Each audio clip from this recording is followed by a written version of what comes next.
call this meeting to order at 6:05. It is Tuesday, October 13th, 2020. This is our regular scheduled business meeting for the month, and we are located in the Joe N. Idolette Teacher Education Center, located at 6500 57th Street, Vero Beach, 32967, and I say that because community members, parents, and employees are always welcome to join us in person. Tonight we do have our auditorium open at the current time, and then we have an overflow in 2 locations, one in the lobby and one in our break room that does have television in there so that the individuals who are here in the building can hear what's going on in the meeting. I am going to ask that you stand and join me in the pledge, and then after that we will have a moment of silence, and I will turn it over to Dr. Moore for that.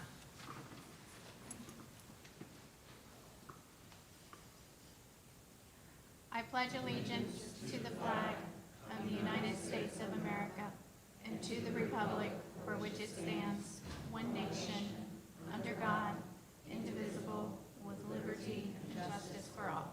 Thank you.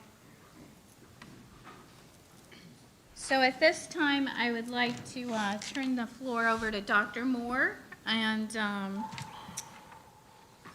just going to let you go straight into. Thank you, Madam Chair. Prior to taking our moment of silence, as we traditionally do before our board meetings, it will be with a heavy heart, as today we found out that the beloved Billy Wilson III, former assistant principal from Sebastian River High School, passed away.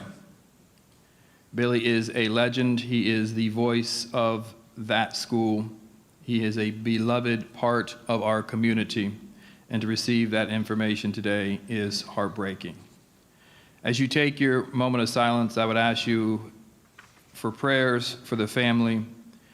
The loss of Billy is one thing. On September 20th, Billy's father, William Jr., passed away as well. So I'd ask each and every single one of you to take a moment of reflection and thought and lift prayers to the Wilson family. Thank you.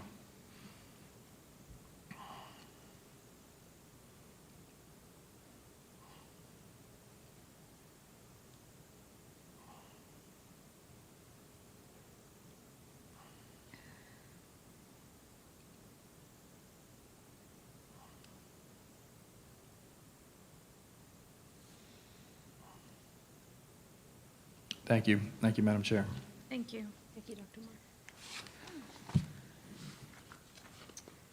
So at this time, board members, go ahead, Dr. Moore. I'm sorry, Madam Chair. As you enter into order items, the agenda adoption of orders of the day, as I place the items on the agenda, I realize the appropriate order as it relates to action items is that action item D, mass optional on SDRC campuses, submitted by Ms. Justice. I think the appropriate order would be move that item to B, and then follow the rest of the items in the order in which they were appear on the agenda. To move it to B. That would be my recommendation in order as it relates to the order in which I received the items. Yes, ma'am.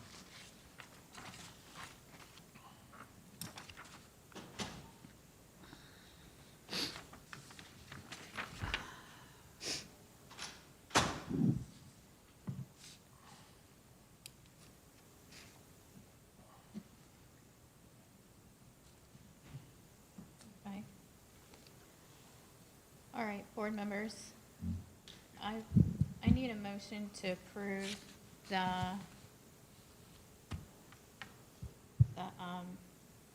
plan. Madam Chair, I make a motion to remove action item D. Now B, well, maybe. No, now B, from the adoption orders of the day. Second. I'm sorry, I need some clarity on what that motion was. I misunderstood. Yes. I'm sorry. Let me repeat that again. Madam Chair, I make a motion to remove action item D, which has now been changed to B, which is makes masks optional for SDIRC campuses. So you're making a motion, just so I have this clear, to Remove, remove altogether correct, D, which was moved to B. Correct. Superintendent, and not have it in the orders of the day, correct. okay? I'll second. All right. Would you like to speak to that motion, Mrs. Rosario? I think that we talked in great length this afternoon on this item. It was a great conversation. It's not one that is completed. We certainly need more time to discuss it. I think that there were a lot of points that were discussed earlier today, giving the superintendent an idea of the direction in which this board wants to go moving forward with regard to masks, which is great, but I also think that those conversations are going to happen organically within the item that Mrs. Berenborg has presented to us. And so most of the items that we discussed earlier will certainly work well in there. And it's one of the reasons why I moved to remove action item now B from the agenda. All right, Mrs., sorry, I apologize. Dr. Schiff, all day. you worked hard for that, so Dr. Schiff? Yeah. In light, I agree with Mrs. Rosario, in light of our conversation this afternoon, which we had extensively around Mrs. Berenborg's item, that the superintendent brought forth the first part of his review of the plan that we already have, and we have an item to expand that and to expand that review in light of, we have orders that will expire on October 27th and November 4th respectively, the gubernatorial order and the Department of Health order, which may or may not cause us to revisit this item after that, in light of those various things and having the conversation about how we might move forward. I agree with Mrs. Rosario, and hence I seconded. Thank you.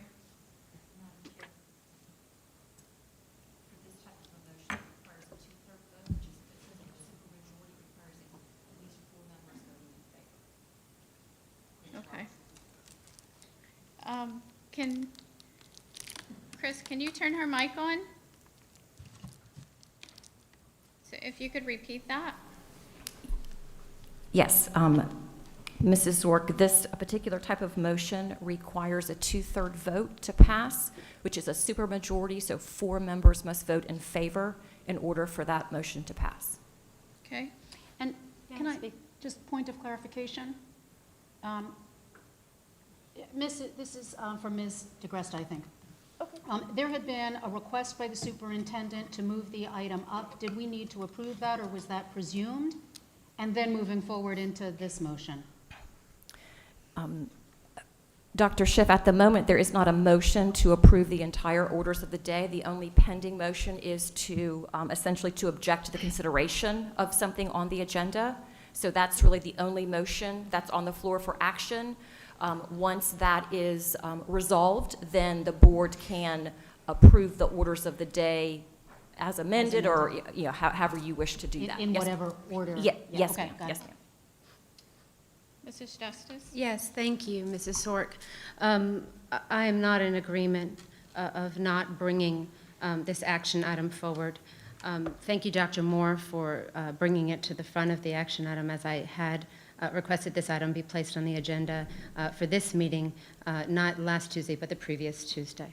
Thank you.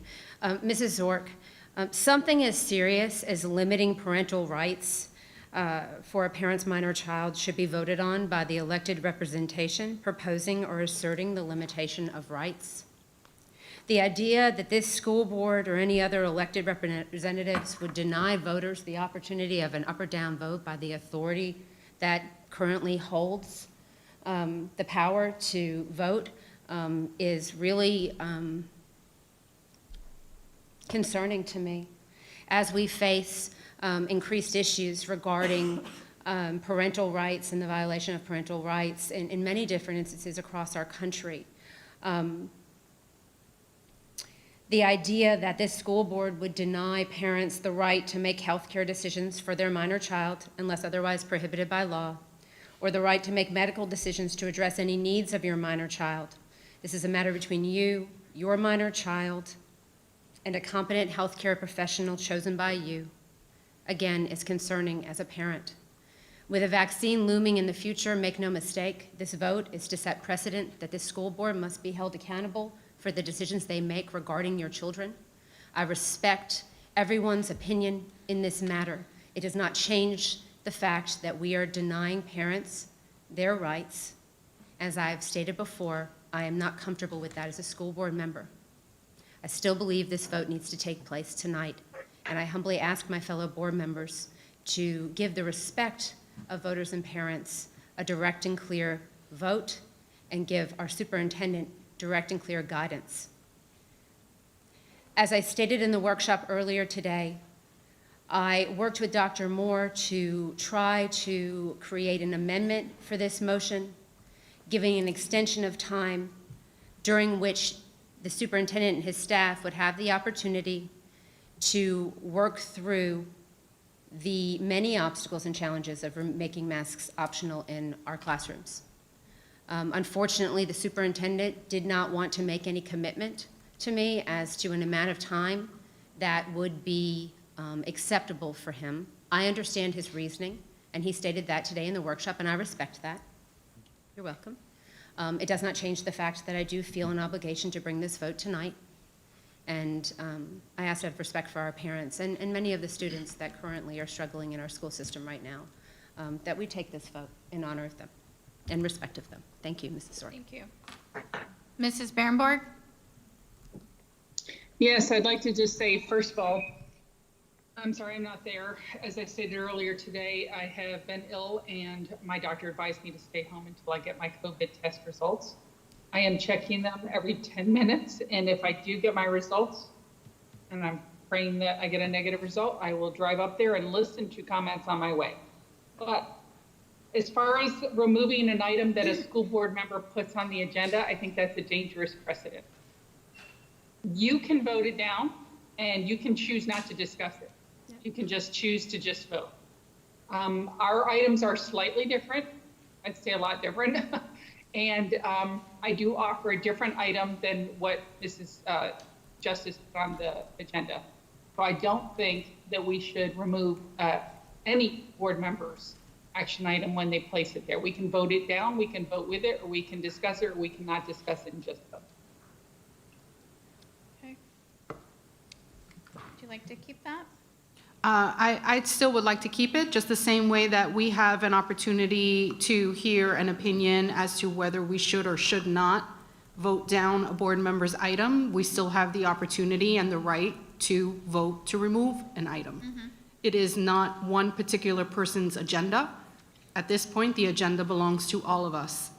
And it's my understanding that according to Robert's rules, once an item is put forth at this moment, it should have just been voted on and not discussed. We always discuss. Well, just because we always discuss doesn't mean that that's the right Well, thing. In a time like this, I'm going to be consistent and transparent with every That's okay. decision that we make on this. That's And I'm okay. not going to have any hidden agendas here. That Not doesn't, that you do. it's I'm not, saying that you do. Robert's Rules of Order is not a hidden agenda. So at this time, I need a motion, or well, we have the motion. I'm going to vote. If anybody else have any amendments they want to make to the orders of the day, or is this it? So let's go ahead and vote for the amendment that was brought forward by Mrs. Rosario to delete original action item D to B, and I know we have a long night, but we do have a lot of people here that wishes to speak. We do have this item on the agenda. We have a lot of people that are here to speak for for or against the item that is on the agenda, so therefore, I'm going to vote in favor of it because I want to respect and listen to what everyone has to say before I actually make a vote on this. So, Mrs. Zork, can I just, by shifting the item, that, to my understanding, does not affect public comment. Public comment No. is still public comment, and we'll still hear Right. public comment Right. on an item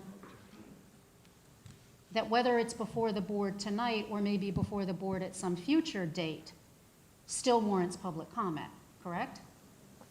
So we're not shutting down public comment in any way, shape, or form. no, but they are here tonight to talk to us about this item, and I'm going to give, personally, I want to give them that respect to listen to all voices, pro or con, on the item. I want to give everyone the chance tonight to speak on this item. So I agree, Mrs. Sork. we need a vote in favor as amended by Mrs. Rosario. All in favor? Aye. Aye. Nay. And then two no, or I'm sorry, 2 in favor, Mrs. Esplin. Any opposed? Nay. Nay. 3 noes. So the amendment did not carry. So I need a motion to adopt the orders of the day. I move we adopt the orders of the day as amended by the superintendent. I make a second. I'll second. Mrs. Barrenborn, second. All right. Would you like to discuss? No, ma'am. Mrs. Barrenborn, discuss, would you like to, any further discussion? Nope. Okay, so this vote is to adopt the orders of the day as amended by the superintendent by moving action item D to B. All in favor? Aye. Aye. Aye. 3, I'll aye for the sake of moving on. 4 in favor, No, 5, aye, sorry. Aye. 5? Yeah. 5 in favor, so motion carries. At this time, we are going to move into we now have adopted our orders of the day. As amended, we're going to move into our presentations. We have a very, very special guest with us today, and I'm excited to hear what he has to say. Dr. Moore? Thank you, Madam Chair. As you look at the agenda, you note there has been a slight modification in order to honor everyone's time and show the appropriate level of support for all of our recognitions. We have made some modifications, so we'll only be having one recognition today. That is Disability History and Awareness Proclamation. And for that, I will turn it over to our Public Information Officer, Ms. Kristen Maddox.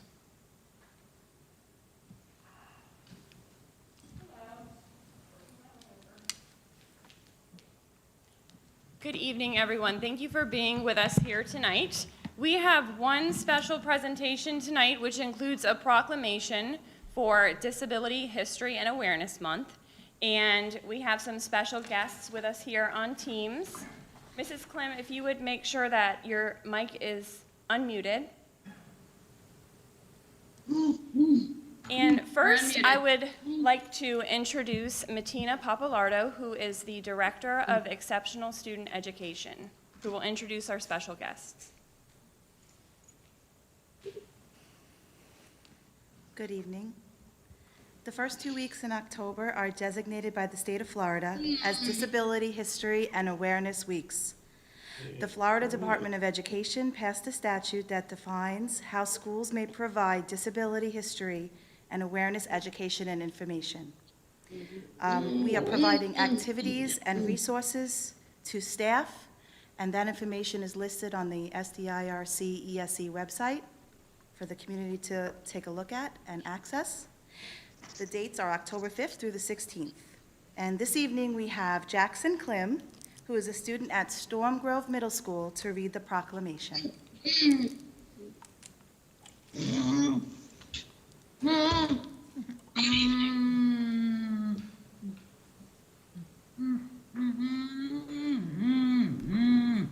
My name is Jackson.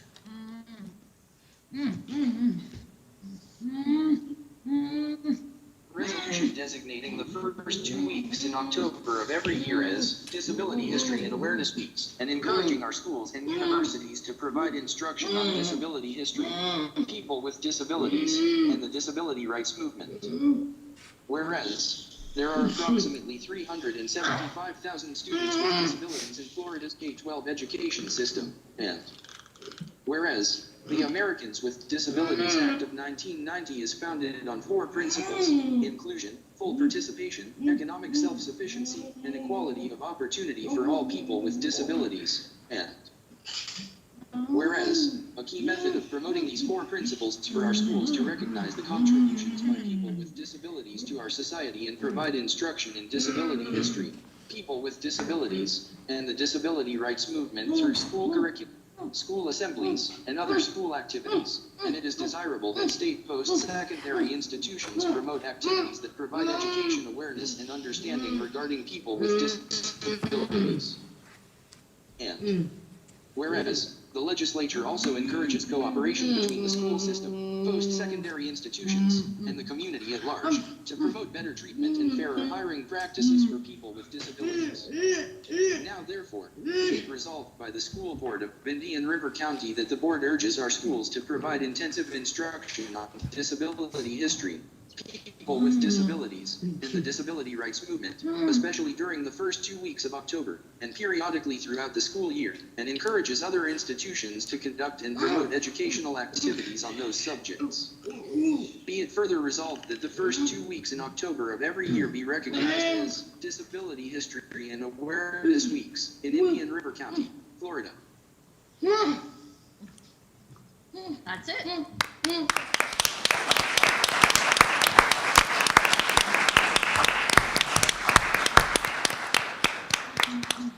Thank you, Jackson. I know you worked very hard to put that into your computer, and we're so proud of you. You did a spectacular job. Let's all give Jackson another hand.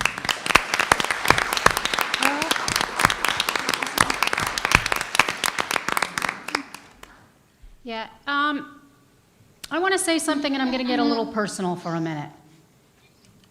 Mrs. Clem, Mr. Clem, Jackson, Stacy, Kevin, Jackson. Sorry, what? Can you hear me?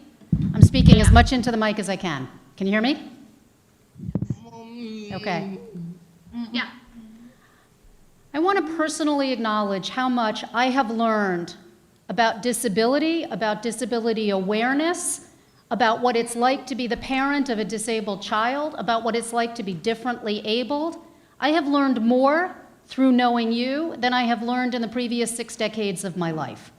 And I want to thank you for that, because you honor me, you honor this district, you honor everybody like me, who up until meeting you didn't know someone who goes through what you go through on a daily basis. And I am proud to know you, I am honored to know you, and I am grateful for the gift that you have given me and everybody in this district by sharing your journey, so thank you. Thank you. Thank you. Any other? Just thank the Clem family and Jackson for taking the time to put this proclamation together and deliver it in a very unique way via Teams. Thank you for your support. Thank you for your advocacy. Upon my arrival, this was one of the areas that was clearly defined to me as opportunities to improve the quality of instruction, ensuring that when we say all, we mean all, and much work still to be done. So very excited about where we have gone for the last 10 months, and even more excited about moving through COVID and continuing to improve that quality of education for all students within the school district of Indian River County. Thank you for your work. Thank you, Jackson. Thank you. Thank you for having us tonight. Okay, thank you. So we're going to move on into our citizen input portion of the night. We do have an overwhelming amount of citizen input that we do have. Can you hear me? Oh, yes. I'm anxious to get into the citizen input. We have the proclamation. Did you sign it? Yes. Okay. We are passing this around. So board members, I'm asking that you sign, and Dr. Moore. So I need a motion to approve the proclamation as presented by Jackson. I make a motion. Second. Sure. We've had our discussion, but anyone want to speak to their motion?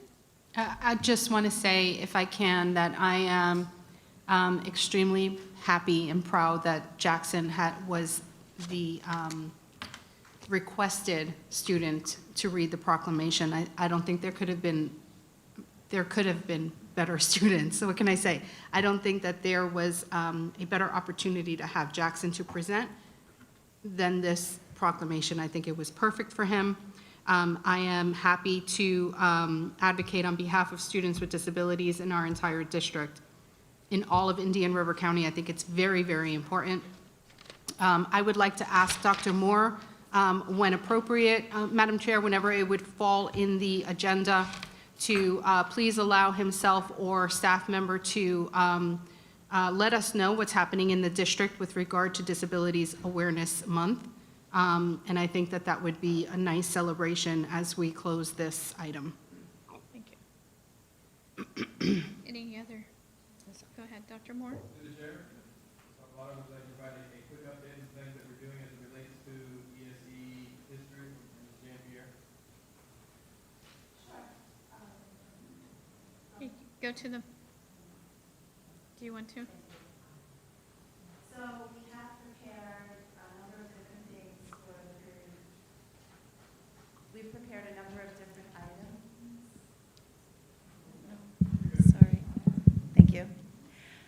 We have provided the schools with some morning announcements highlighting points in the timeline of history and the events that have occurred within our previous decades to support the individual rights of students with disabilities and individuals with disabilities. We have an art contest, an inclusionary arts contest, where students can submit what inclusion means to them in a variety of different media. We had some submissions, some art submissions, some poetry submissions. We asked if they wanted to even write a song, depending on what their abilities are, and all were welcome to submit. The winning item will be posted on the ESC site after October 16th. We also have a number of resources on the ESC site that we have utilized. The Florida Department of Education puts out a vast amount of resources, and we have gone through them as an ESC department and provided information. We have many of those items for the community, provided translations for into Spanish, and we, as a department, are providing lots of information in terms of if anyone has any questions or needs technical assistance in providing those resources, we are consistently available.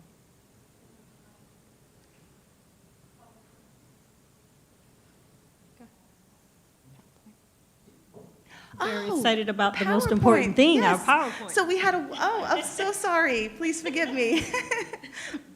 We had created a PowerPoint with parents highlighting several students in our district. The purpose of the PowerPoint is to show the world that we have more similarities than differences, to ensure that we have inclusion across our district and in our community. Thank you. Thank you. Conclude your presentation? That concludes the presentation. Well, I think we still need to vote. Mrs. Barrenborg has a comment. Do you have a comment, Mrs. Barrenborg? Yeah, I just wanted to thank Jackson for delivering that in a very unique way, and it's the way that he communicates, so it's appropriate for us to hear it that way, and I appreciate that. And I know we had a first and second, so we're going to be taking a vote, correct? Yes. Okay. All right. All in favor of passing the motion? Aye. Aye. Any opposed? 5-0. So the proclamation is approved, and we have it signed. Who do we need to give that to? Do you have it? Okay, perfect. Okay, yes. All right, now we are going to move into our citizen input. So tonight we do have quite a lengthy citizen input portion of the meeting. I believe, I did lose count, I think it's around 40 in person, who are requesting to speak tonight that are here, that turned their forms in by the start of the meeting. We have asked that, part of the board policy is that if you have signed up to speak for citizen input, but also have sent us an email through citizen input, it is either or, it's not both. So if you have a form here, you need to let us know ahead of time. Do you prefer to speak while you're here, or allow us to read your citizen input form that you emailed us, so that we're not having a duplicate of individuals that will be speaking tonight? I am going to ask that everyone, in honor of each other's time, that we do have a policy for 3 minutes, and I think that's appropriate tonight, because we do, in addition to the number of individuals that we have present, we have 269 emails that have been sent to us that will vary up to 3 minutes. So it is going to be a lengthy, probably in my 4 years, the most citizen input that we've had in one night. At the 2-hour mark, if we get to that point, and I'm sure we will with this because of the number of individuals, we will take a 10-minute break, board members, within 2 hours of listening to public comment. And then also during the time that we are listening to individuals come to the podium that will be speaking, I ask that we respect everyone's opinion. I ask that you refrain from addressing the individual that is speaking. I know we did have some interruptions at the last meeting, and that's why I'm bringing it up tonight. We have to maintain respect for each other's opinion, and I will ask that if you cannot refrain from speaking out during the time that individuals are speaking, that I will have to ask you to go into the lobby, because this is the time for board members to conduct our business meeting for the evening, and this is the only time that we can meet is in a public setting, and we appreciate everyone's opinion that's here tonight, but we just have to make sure that we respect each other. If you agree with them or not agree with them, we're going to respect each other, and I'm going to make sure that that happens. Mrs. Berenborg, did you have typically we don't have comments, but go I have ahead. a request. Since I'm the only one over here socially distancing this far, could you turn the camera so I can see the citizens that are inputting? Because right now I'm seeing you guys and I cannot see them. Yes, we will. So I would like to, instead of for 2 hours staring at you guys watching them, just watch them. Thank you. Thank you. So at 3 minutes, we do have Mrs. D'Agresta, who is up here with our 3-minute timer. You can follow along with how you're going about within your topic to us, and keep time, and you can see that up here. Mrs. D'Agresta, as soon as that bell does ring, we are going to ask you to, I'm going to give you one sentence to wrap it up, and then I'm going to have to ask you to, your time will be up at that 3-minute mark. So tonight, what I'm going to do is we're just going to go ahead and get into our individuals that are present here. I'm going to start with those individuals first, and I am going to try to take them in the order that they were given to me, and I am going to, we're going to start with Ms. Jacobs, who is already here. Welcome. Chairman Zork, members of the board, Dr. Moore. I speak as a community member, retired principal from this district, university professor of educational policy, and a Navy veteran. I take community and my service to it very seriously, even though as a cancer survivor, I'm risking my own health tonight to be here. Thank you, Dr. Moore, for your efforts to keep our students, faculty, and staff safe. I have 4 points. First, community expectations of board members. As board members, you may be tempted to exercise your personal beliefs and opinions. You are elected to represent the entire community and as such required to be well-informed and educated on the range of issues. Your sworn oath requires that of you. Based on my research, none of you is an expert in the science of COVID-19 or air quality. Therefore, you are bound to follow the science and guidelines set forth by the CDC, reinforced by the advice provided to Dr. Moore by the medical community. 2, student and employee safety. Board policies state that you do not discriminate. Without the guarantee that you take the prevention of the spread of COVID-19 seriously, no student or employee can enter our building safely in the mission of educating students. Parents have the option to keep their child home and use virtual learning provided by the superintendent if they cannot or will not wear a mask. Ms. Zork, on your campaign website, you said, "I gave up my corporate career for my children," suggesting you can provide for your children at home. Other parents do not have that same choice. If you don't require a mask in schools, you jeopardize everyone. 3, liability. As board members, every decision you make has the potential to bring a lawsuit. Whether you prevail or lose, students are the ultimate losers. You have to consider the greatest risk for liability under the law on any vote. Voting on the agenda item before you also requires you to apply local and federal health guidelines. I assume you have consulted your attorney.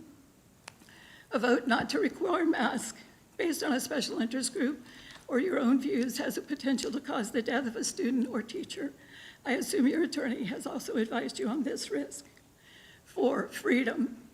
At your October 6th meeting, a speaker used freedom to support not wearing masks.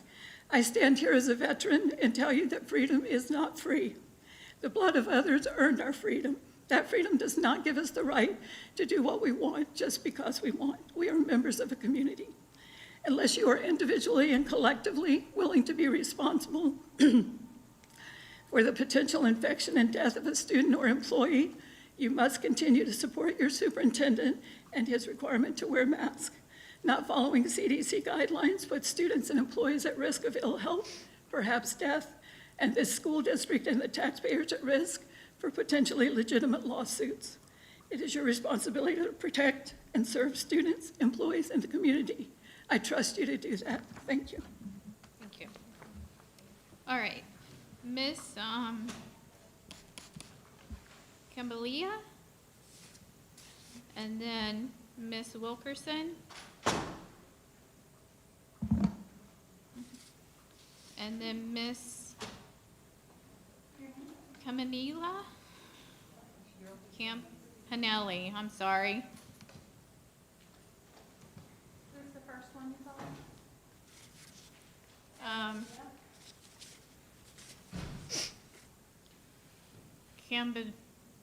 Campagulia.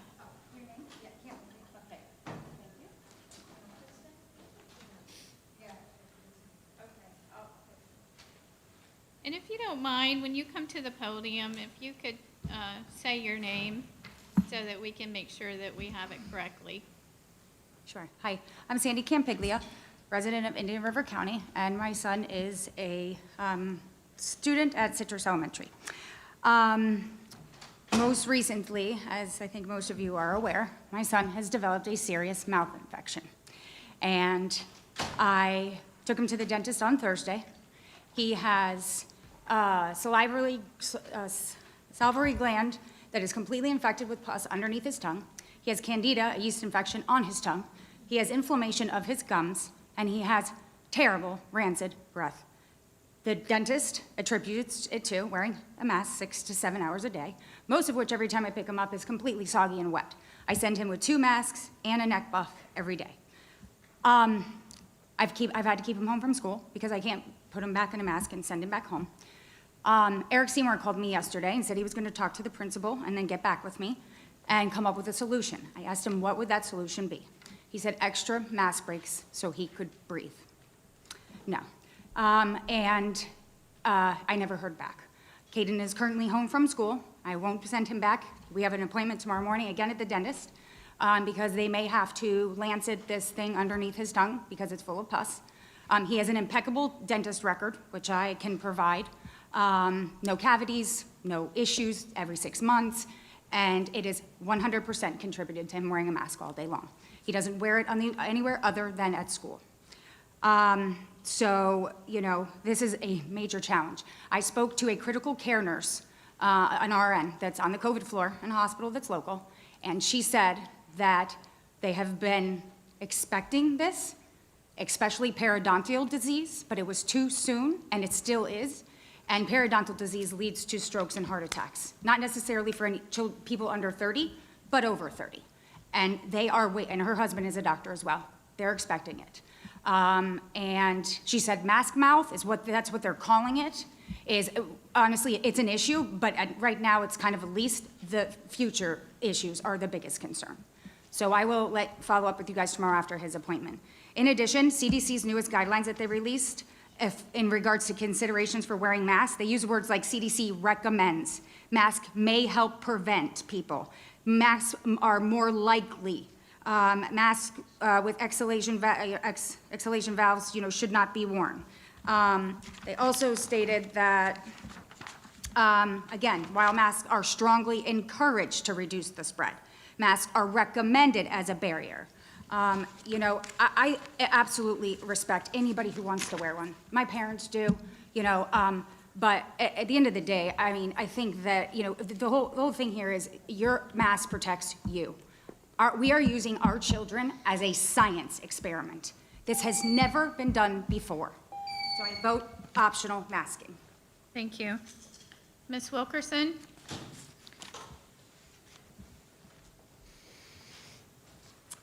Good evening. Thank you so much. We appreciate you guys so much and everything that you do for our students.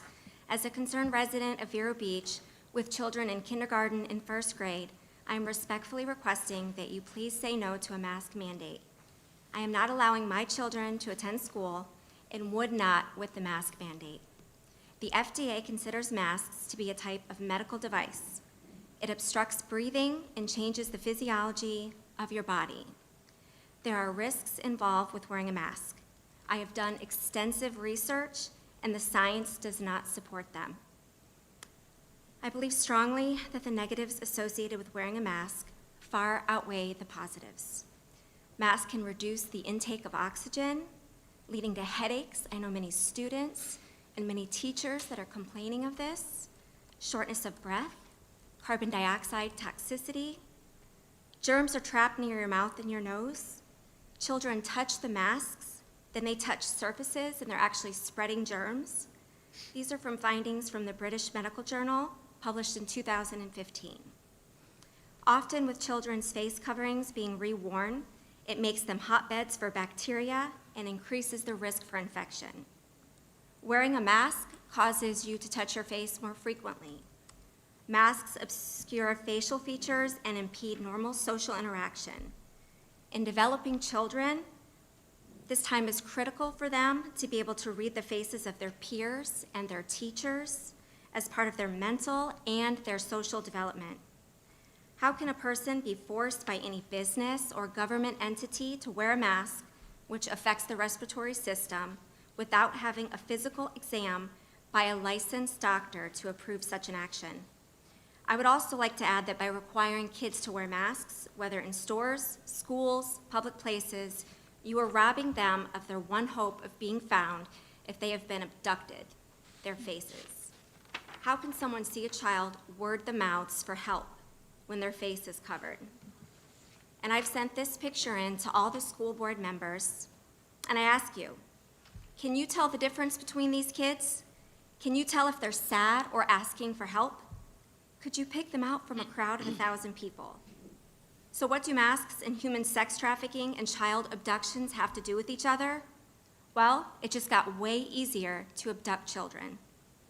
I have children, and I will not allow them to wear masks for this reason and the ones stated earlier.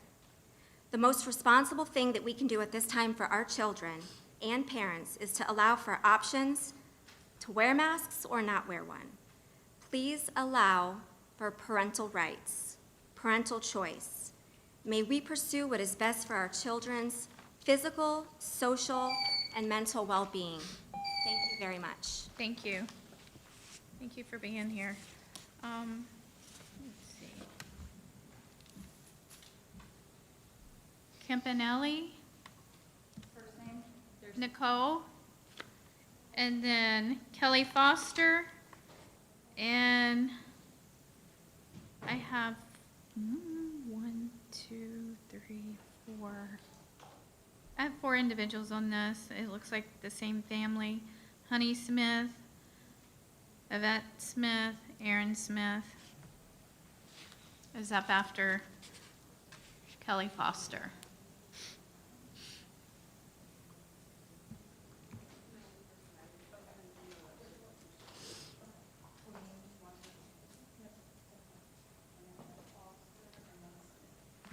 Hello, welcome. Okay. Can you hear me? Okay. Good evening. My name is Nicole Campanelli. I'm the mother to an immune-compromised second grader. Like many others, I opted for brick and mortar because the entire summer, Dr. Moore stated the masks were only required for bus transportation and in hallways during transition, and when not able to social distance. And the Facebook Live showed how desks in the classrooms were all 6 feet apart, and then 2 days before orientation, the stands changed, and masks were required all day at their desks. We've been waiting for normalcy to return and this political theater to cease. I'm currently studying for my master's degree in psychology, and to me it seems that none of you realize the psychological trauma that down the road may come, or how these children will be affected from wearing masks all day. I'm so glad that teachers allow what Dr. Moore called last week mask breaks, but let's call them for what they really are, which are breathing breaks. We all have emailed and showed you studies on how masks don't even work, so let me inform you on the psychological impact experts have claimed that masks will have on our children. A world-renowned neurologist, Margarita Gersel, warns that masks cause oxygen deprivation and permanent neurological damage in developmental brains of children. Dr. Mark McDonald, a psychiatrist from California, states that the implications of masks on children are psychologically damaging and that they reinforce fear. In the last few months, the children in his practice have suffered far more than in the last 9 years, and he claims that children's emotional development becomes stunted. Dr. Joseph Marcola's article from August states that children are highly vulnerable to traumatic and adverse events such as anxiety, reduced appetite, depression, and impaired social interactions. These psychological effects can compromise a child's immune system. Stephen Porges, a professor in the Department of Psychiatry at the University of North Carolina, wrote a paper in 2011 claiming facial expressions of others help us calm our nervous systems, but if we don't receive those signals, we might go into survival mode. 2018, an article in the New York Times by Dr. Perry Klass, a pediatrician, focused on how children take years to master the skills of facial recognition and how Halloween masks and makeup prevent special challenges. So what do you think masks covering half our face are doing daily? We are playing here with complicated neurological systems with effects on the brain. It has been 211 days since the 15 days to slow the spread, or 30 weeks and 1 day, or 6 months and 27 days. This county roughly has 163,000 people, and our total number of deaths is 119. That gives you a 0.07 chance of dying from COVID if you live in Indian River County. The spread to slow the pandemic is no more. Let's resume life as normal. You should not be making policies that may have a hypothetical potential to harm our children. Thank you. I vote for optional masks. Thank you. Thank you for being here tonight. Thank you. Kelly Foster. Looks like the Smith family will be considered one. Hello. Hi there. How are you? How Thank are you you for tonight? being here. Thank you. So I'm just going to read the email that I had sent in. Okay. My name is Kelly Foster, and I'm the parent of a student in the school district, and I do not support the mandatory mask rule being imposed on our students. My daughter's on the 2-day-a-week hybrid schedule. She wants to go to school, but the mask is making the experience miserable. It's harmful in both physically and mentally.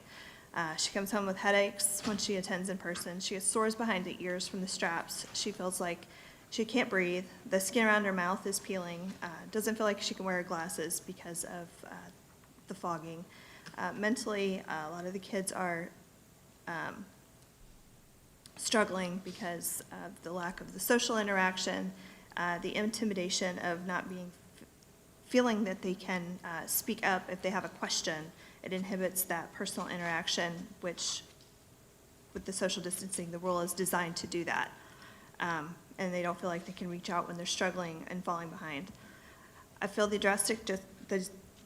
These drastic measures were taken based on fears of the unknown, and now that we're learning more and the CDC has updated our latest numbers to show that our kids have a 99.997% survival rate if they even contract the virus, it's time to reevaluate. The latest from the CDC shows that the people who always wore a mask became sick 70.6% of the time compared to people who never wore a mask at 3.9. This is showing that forcing people to wear masks can actually increase your chance of getting sick.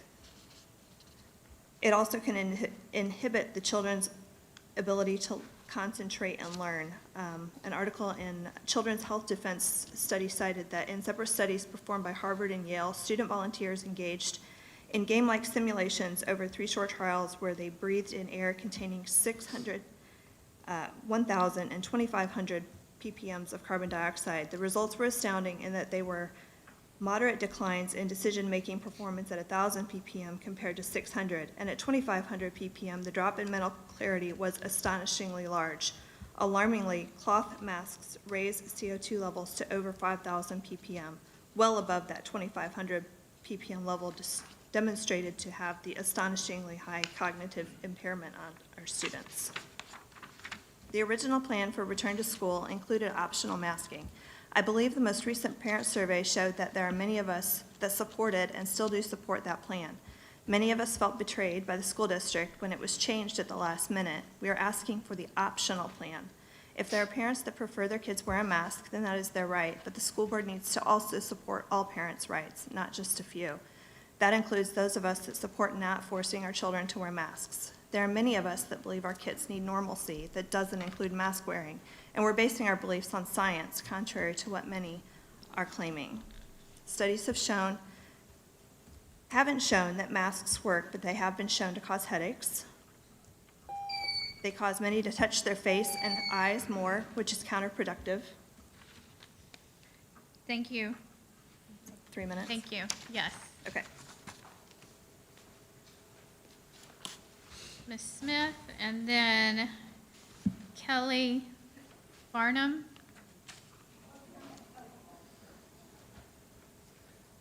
Hi, my name is Yvette Smith. I am a resident of Indian River County, and I am here as a parent of 3 kids that attend the school here in the Indian River School District.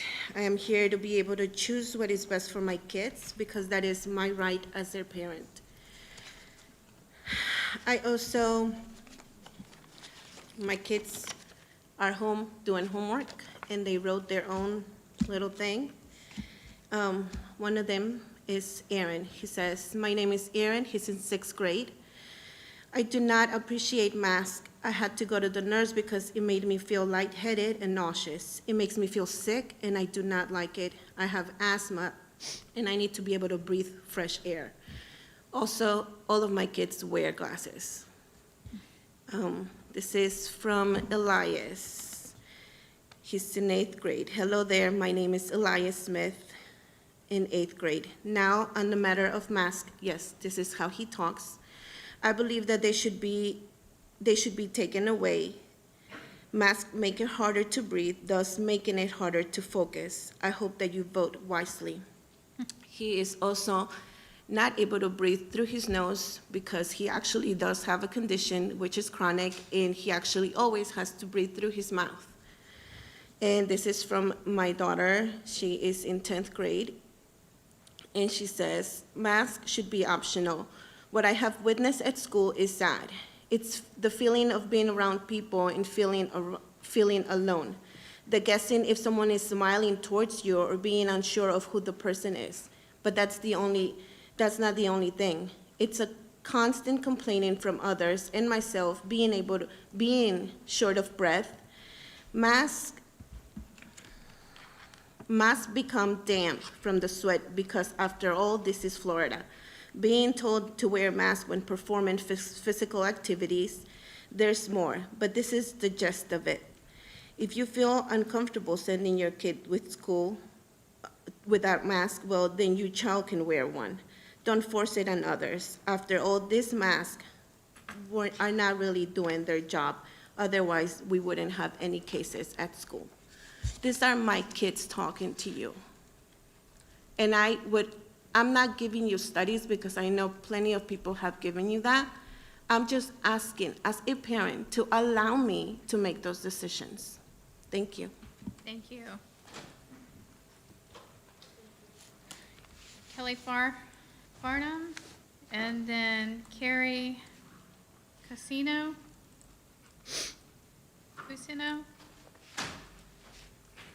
Hi. Hi. I did send an email as well, so feel free to get rid of that because I'm here. Kristen, did you? Okay, thank you. Hi, my name is Kelly Farnham. I'm the parent of a 7th grader at Storm Grove Middle. I feel very strongly that you vote to uphold the usage of masks and other preventative safety measures. As the recent survey showed, this is the clear wish of our community, and your duty is to vote to reflect the will of the people who elected you to the seats you hold. Being asked to wear a mask no more infringes one's rights as a parent or a citizen than being asked to wear shoes here tonight. It is in the best interest of the students, teachers, and our entire community to continue the current preventative safety policies. The measures you approved have in large part been successful. That is not a justification to stop what we are doing. It's definitive proof that we must continue to do the same things. You would never say that you no longer need to wear a seatbelt because you survived the last crash you were in while you were wearing one. You would continue to wear one because it was proven to work. We cannot expect our teachers to work in unsafe conditions. What happens when a teacher declares the school to be a hazardous working environment and contacts OSHA? Does the district really want to fight that battle when almost 3/4 of our teachers would agree? Many parents are unaware that this is even up for debate and are making or have already made their selections with the assumption that the current procedures will remain in place. How do you plan to handle the outcry when they find out that you are reversing your own policies after they've made their decisions? If the school board makes this decision, it puts all liability for any future occurrences on your shoulders. Are you morally willing to accept that risk? If the worst-case scenario played out and a student or teacher contracted the virus and died from it, would you still be comfortable with your vote? With the positivity rate in the state higher now than it was at the start of school, this is not the time to let our guard down. As to the argument many will make that, fine, your kid can wear a mask, but mine shouldn't have to, we know that masks are most effective when everyone wears one. If my child wears one, she's protecting others in case she's carrying the virus. But now she's no longer protected from the child next to her without a mask, who could be asymptomatic and could spread the virus rapidly. We've all seen the heartbreaking stories of the people who do not survive and know they are not always elderly or compromised. Why would we ever consider increasing the risk of that happening to anyone in our community? We can all agree that our children desperately need to be in school. The best chance of long-term success in keeping them there is to continue the use of masks and the other procedures in place. The risk is currently manageable. If we significantly increase it, the obvious outcome will be more and more students and teachers forced out of schools, if not shutdowns. Why consider making a change whose only possible effect is a negative one? The safest path forward is proven. The county has already done the work. The students and teachers have already adapted to it. Our students are safe and they are in school. Please do not vote to make schools potentially more dangerous. Vote to maintain the current COVID safety policies you yourselves wisely enacted a few short weeks ago. Thank you for your time. Thank you. Thank you for being here. Carrie Ann Cusino, and then Mary Jo McCarthy.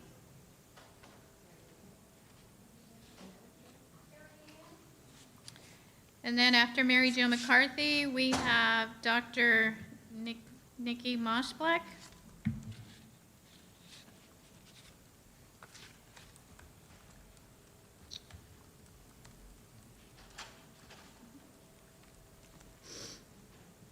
Yeah. We can come back to her next. Is she here? She's checking in the multipurpose room for both. If not, let's, Either one of them are there. Hold on. Mary Jo McCarthy. Mary Jo? Here's Mary Jo. Okay, we'll go ahead and have Mary Jo McCarthy. Hi, my name is Mary Jo McCarthy. I work for Indian River County Transportation. I am a bus driver. I'm here to voice my concern that I don't feel it's safe to have many children in a closed space with no mask on, and there's not enough space on the bus to properly social distance. There's not enough air movement. It only takes a second to get the virus. and 14 days to recover from it, and some of us don't. I've been a bus driver for 15 years, and my job has always been about the safety of the kids and myself. And if you can, please take consideration of not removing masks while the children are on the bus. Thank you. Thank you. Thank you for being here. Bissino? No? All right, Dr. Mosblick? And then after her, we have Larissa Packlin. Welcome. Thank you for being here. Thank you. Good evening, school board members. My name is Nikki Mosblick. I'm here to advocate for continuing the current mask policy and quarantining procedures as you consider these issues tonight. Regarding masks, the school board requested surveys, as thoughtful elected officials would do, to understand how your constituents feel about current safety measures in schools. In the surveys of families and students that you represent, the majority voted to maintain the current policy. We feel safe. In a survey of SDIRC teachers and staff, again, who you represent, a larger majority voted to maintain the current mask policy. I ask you then, as a member of both of these communities, why are we here tonight discussing an issue that the majority of your constituents do not support, a position that is not supported by the majority of our community? As elected officials, it's not your responsibility to act as experts in all fields, but instead compile data and guidance from the experts to make a well-informed decision. As of last week, October 5th, the CDC updated their guidance on COVID transmission, where they state infections occur mainly through exposure to respiratory droplets. The masks represent the best opportunity to containing those respiratory droplets. My son's elementary school dress code, as a kindergartner, requires him to wear a belt, a clothing item I'd argue serves little purpose and necessity for young children. I am not advocating here to re-examine belts. However, I am simply suggesting we recognize that masks may be just as inconvenient as other dress code requirements, yet serve a more important role in school communities until COVID is no longer a threat. I fear we are seeing masks as a limitation, with limited peer-reviewed data, unfortunately, to support this position, whereas masks should instead be representing freedom. The freedom to re-enter schools more safely. That's the only way I'm going in. The freedom to interact socially with those we so sorely missed during the quarantine, and the freedom to protect those in our community who are most vulnerable to this disease. A goal for returning to schools, as stated by our own school board, was to allow students to foster social emotional learning with their peers. What is our current situation but the best possible scenario to exercise our social emotional skills of self-awareness, self-management, social awareness, and responsible decision-making, and serve as role models for our children? The majority of surveyed SDIRC families and staff support the current policies, including masks and quarantining. The policy was built upon scientific guidance from the CDC and American Academy of Pediatrics. I sincerely hope that the social-emotional skills of resisting negative social pressure, resolving conflicts constructively, demonstrating reasoned judgment based on analyzing all information, and demonstrating empathy and compassion will be on full display tonight as you vote on issues that affect the health and safety of all students and staff members. Thank you for your time. Thank you. Ms. Esplin, Ms. Carrie Ann Cousineau, I will keep her form up here because I know the lobby's full and a lot of people might be sitting in their car. So just let me know if she comes in. Ms. Packlin? And then According to Governor DeSantis' exclusive order number 2244, dated September 25, 2020, paragraph 4, the local government is now prohibited for enforcing fines and/or penalties for COVID-19 related mandates. Local governments cannot collect fines and fees on any individuals, including enforcing mask mandates. According to Dr. Moore, the state order does not impact school board-approved school reopening plan. And then multiple times I asked the school board, what is going to happen if child is going to school without a mask? Finally, on October 8th, I received an email from Ms. Berenborg, and she says that she brought this question to Dr. Moore, and Dr. Moore answered that no, students will be punished for not wearing a mask in school. And I want everybody to hear it right now, that no students will be punished for not wearing a mask in school. There is no legal action can be taken against children who came to school without a mask. Even school district is still hold a mask mandate, which makes wearing a mask absolutely voluntary decision is of every individual parent already. And then me and 844 families who voted for optional masks in schools can simply decide to violate your mandate because prolonged mask usage is not safe and impact our children's health. I appreciate school where my child is enrolled. I respect principal, and of course, I respect very much my son's teacher. And the last thing in my life, I want to argue with them about my parental rights and about mask usage. That's why I'm telling you that in this situation, the school board should issue a document and inform everybody in school that no children will be punished for not wearing a mask. Everyone should know it in schools, right? To avoid misunderstanding between parents and schools and teachers and students, the document should be clear and everybody should be informed. Our children, after 9 weeks, wearing a mask in schools for 7 hours already, and they have medical conditions right now already after 9 weeks of wearing masks all day long, and they can no longer wear masks. Children have their rights and privacy as well, and I kindly ask you to respect it, please. I vote for optional masking in schools. If you want your child wearing a mask in school, you are welcome, but I don't want mine. Don't push me to play your games. Thank you for attention. Thank you. Any questions to me?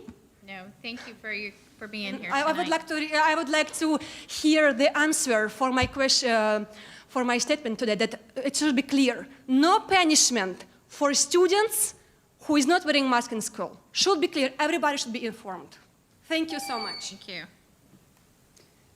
Mrs. Sork. Mrs. Carissa Sarmento, and then Mr. Murray, and then Joseph Parr. We're not going to start that. I wrote it down. Okay.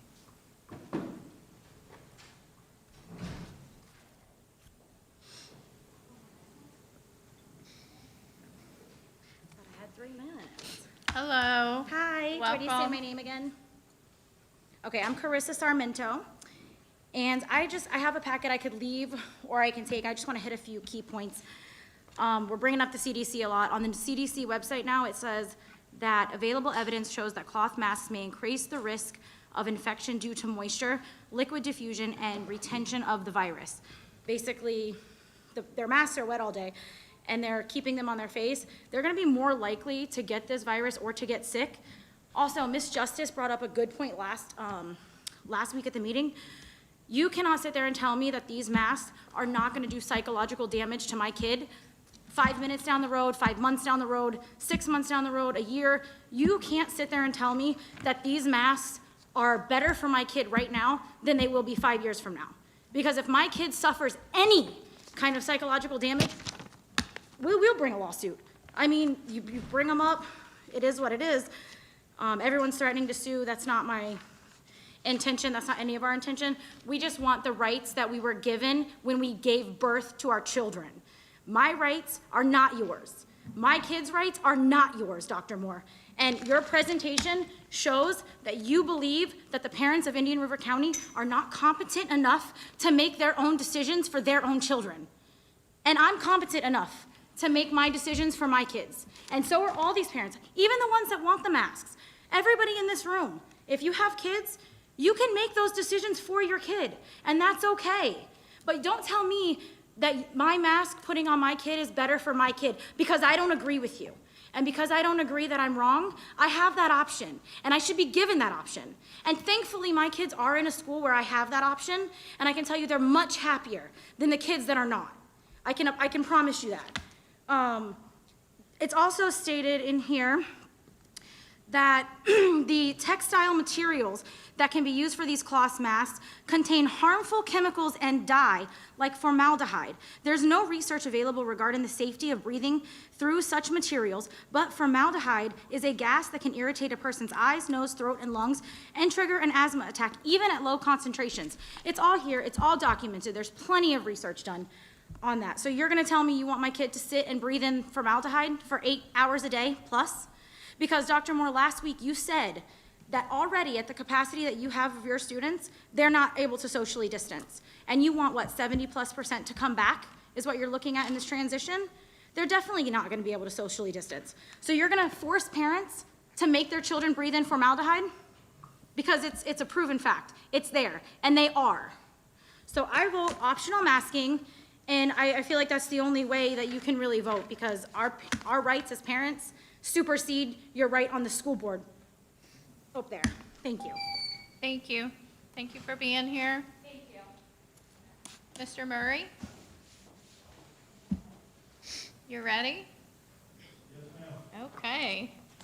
And then Mr. Murray, then Mr.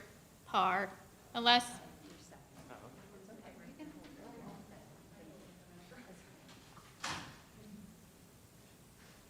Mr. Murray, if you want Mr. Parr to go first, that's fine. You can go first.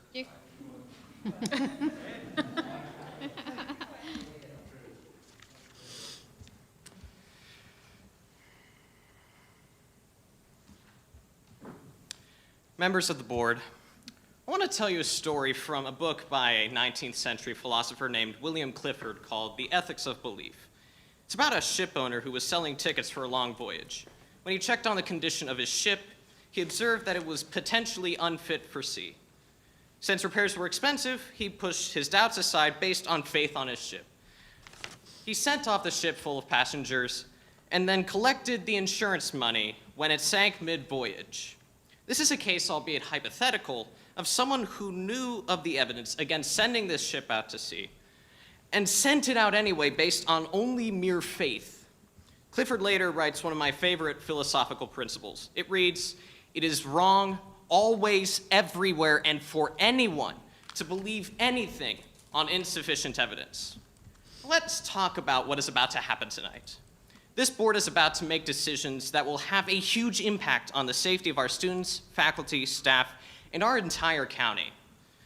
If we take a look at the evidence, it has been shown time and time again that masks slow the spread of the virus. Take the example of Arizona, when new cases dropped 75%, when counties instituted mask mandates. That alone is sufficient evidence in favor of masking. Evidence against masks is actually few and far between and is most often either irrelevant or discredited.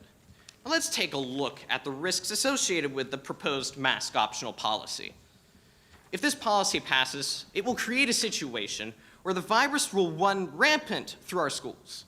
Hundreds of people will be infected with the virus very, very quickly. The spread of the virus will get out of control, and the district will eventually be forced to shut down and go fully online again. Additionally, there's a huge, pretty much certain threat that there's going to be a mass teacher and staff exodus because many of them are in groups that are highly vulnerable to the virus. There are just too many risks. But let's say for a moment that the policy passes and it doesn't turn out to be a complete crisis. Even then, your actions tonight will not be justified. This board should not gamble with the safety of everyone in the school district. It would be a grave injustice towards everyone. This isn't a game. These are people's lives you are using as poker chips. Even if we keep the mandatory mask policy in place and we still end up having to go back to fully online, you would be able to sleep at night knowing that you did everything you could to keep our district safe as possible, and it just didn't work out. But if this board makes this change, you will all have to deal with the fact that you made an immoral gamble with the safety of this county, and in effect will be responsible for much of the damage caused.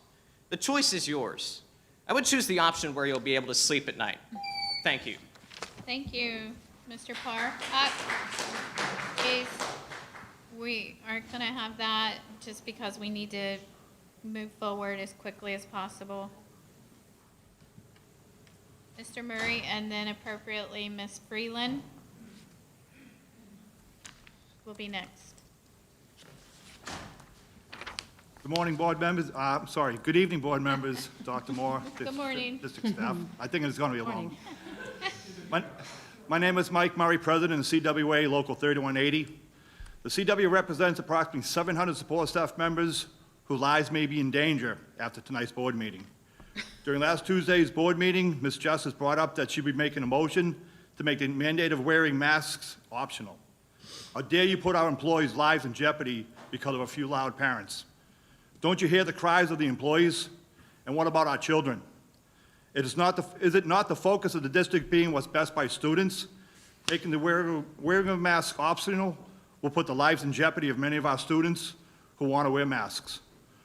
On August 4th of this year, the CWA and the school district signed an MOU, Memorandum of Understanding, for the school's reopening plan, which states, the school district of Indian River County has mandated the reopening of schools given the escalation of the number of new COVID cases infecting throughout the state of Florida and the risk of COVID exposures that may result from employees reporting to work in the school settings. The parties agreed to the following in an attempt to mitigate the risks of this decision. The very first item that was agreed upon was the main bargaining units, which are the MBUs, will wear face coverings when social distancing is not possible. When social distancing is possible, employees may opt to wear a mask. MBUs may organize their individual work environments as they see fit to maximize social distancing as it pertains to the personal wearing of masks. This MOU is a legal binding agreement which was agreed upon with the understanding that the school's reopening plan would be followed. Remember, this was brought before you and it was approved. Making the wearing of masks optional is a violation of this agreement and will need to be renegotiated. I personally will not agree to this change. We just completed our first 9 weeks of schools, and we're getting ready for our next 9 weeks with the possibility of thousands of new students entering our schools by choosing the brick and mortar option. Adding the option of mask wearing now is not a good choice. There are way too many variables being worked out at this moment. This is not the time. Since our school opened in August, our transportation department has been transporting over 4,000 students daily with 0 positive cases entering our campuses. 0 positive COVID cases. Our drivers and aides have worked and continue to work extremely hard with keeping our buses clean and sanitized after each run, making sure the children have face coverings and face coverings of their own. With making the wearing of masks optional, we will be cramping over 7,000 students on our buses because social distancing guidelines would not be followed. Can you imagine the close quarters of over 7,000 students gathered on our buses? We already have a shortage of bus drivers. How will this affect our numbers of students riding buses? How many bus drivers will we lose because of the fear of contracting the virus? I don't understand what gives you the right to make the decision to change our school reopening options, wearing masks, when a local city and county municipalities Mr. require Murray. face coverings upon entering the Mr. building. Murray, thank you. Masks are mandatory. So I come to you tonight to strongly urge you. Mr. Murray, thank you. Thank you. As I said, we are going to stick very strictly to the 3-minute rule out of respect of everyone to try to keep it consistent. Mrs. Freeland, and then Mark Orlick. Good evening, Dr. Moore and the board. I would like to thank the school board members I'm Jennifer Freeland of IRCA president, just who I am. I would like to thank the school board members that are supporting of the teachers and students. Thank you, Ms. Rosario, Dr. Schiff, and Mrs. Barenborg. I would also like to thank Dr. Moore for his continued support of what is best for kids. I was surprised when I found this speech hard to write. Normally I'm fired up about something and it writes itself. Tonight is just not that simple. Oh, I'm fired up. In fact, I'm angry. I strongly believe that we should not change a current policy on face coverings. But this speech tonight was not so easy. I think because we all want what is best for everyone on this topic.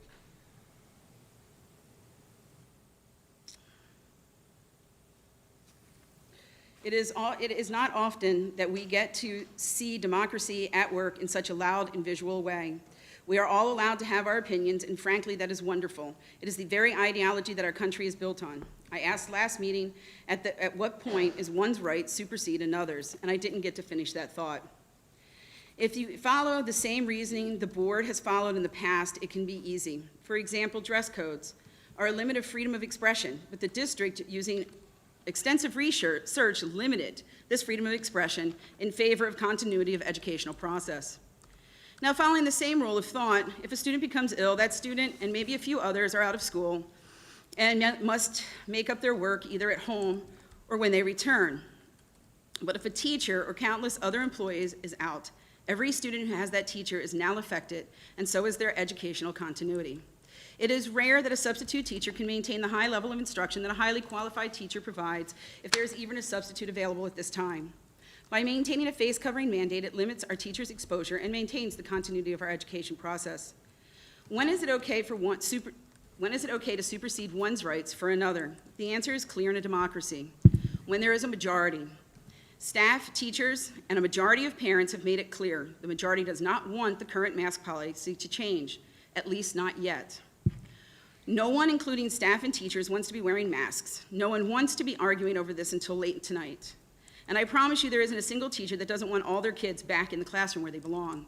So let's just slow the roll. Let's not throw the baby out with the bathwater. Let's get students back in the classroom safely, and then when the dust settles and it's all clear, let's revisit and adjust the mask policy. To the board, I would like you to please remember you are not voting for your own beliefs, but rather for the majority of the greater good of the whole district. Thank you, Ms. Freeland. We have Mr. Mark Orlick, and then after Mr. Orlick, we have Kathy Brayton. Okay. Hi, my name is Mark Orlick, and I represent, among other people here, a group of 1,700 members called Mask-Wearing Establishments within Indian River County. I have two hobbies that I enjoyed for years. One was scuba diving, and one was photography. If you bind two of them together, you also get on the world of photography. After retirement, I was going to move to Florida. I was living in Virginia at the time, and I was going to be spending my time doing those two things. Then a shaking I noticed in my left hand was not caused by too much coffee, but was actually caused by, I learned I had Parkinson's disease. I continued diving for about 6 more years after that. This was 15 years ago, but finally succumbed to it because I realized that the truth of the matter was I could not continue to do that safely for myself and my dive buddy. But I still have my photography. In fact, I was hoping to take that professional. And unfortunately, what happened there was about 4 years ago, I wound up requiring a new shoulder. Rotator cuff was so far gone that to the best of my knowledge, I was the first person in Vero Beach to have a rebuilt shoulder based on cadaver tissues and a graft that was done. Unfortunately, in front of me, I can only pick it up about this high so far. So between the issues of balance because of Parkinson's and because of the shoulder, I had to give up my hopes to be a photographer. Why am I telling you all this? Because I could have gone ahead and continued to do those things, especially scuba diving, but that would probably have caused, potential problems for myself, potential problems for those around me who were relying on me. I had to look at the facts the way they were, and the fact says you can't do this anymore, no matter how you want to. The desire to do it was enough to take care of that. I consider it's the same thing with COVID-19. There's a lot of decisions to be made. People, unfortunately, want to make decisions based on what's convenient. It may be whispering in your ear to get things back to the old normal. We'd love to do that, but responsibility says that we have to do these things based upon what we know works. Social distancing, avoid large crowds, and wear a mask. We know those occur. I also just want to make a comment on, I've been listening to people today, and I've been hearing all these reasons why not, all these potentials. It's my right not to, I know more than the experts know, but realistically, look at what's happening around the country, up in our national capital. Look at all the people that have it. Look what's happening there, because it's not convenient to do what needs to be done. We have the experts telling us what to do. It's easy to see what to do, and we could be done with this instead of behind all the other countries if we do what we need to. Thank you. Thank you for being here, Mr. Orlick. Thank you. Mr. Kathy Brayton, we have Tess Whelan. Hi, my name is Kathy Brayton, and I also represent a group with over 1,700 members called Mask-Wearing Establishments, Indian River County. I was very disturbed at the meeting last week and am disturbed by the agenda today. I may have gray hair, but still have a granddaughter in school. For her, as well as the safety of all children, teachers, and staff, I implore you to vote no to making masks optional and vote no to reducing any safety procedures and policies. The holidays are coming, snowbirds are coming, vacationers are coming. People from all over this country will be here. Have you been reading about COVID-19 from all over the country, increasing in numbers across the United States? Many people from those states will be right here to spend the winter. Florida could well become a hot spot again, and very quickly. We can't be so short-sighted that we ignore what's happening down the road. This certainly isn't the time to ease the rules on school safety.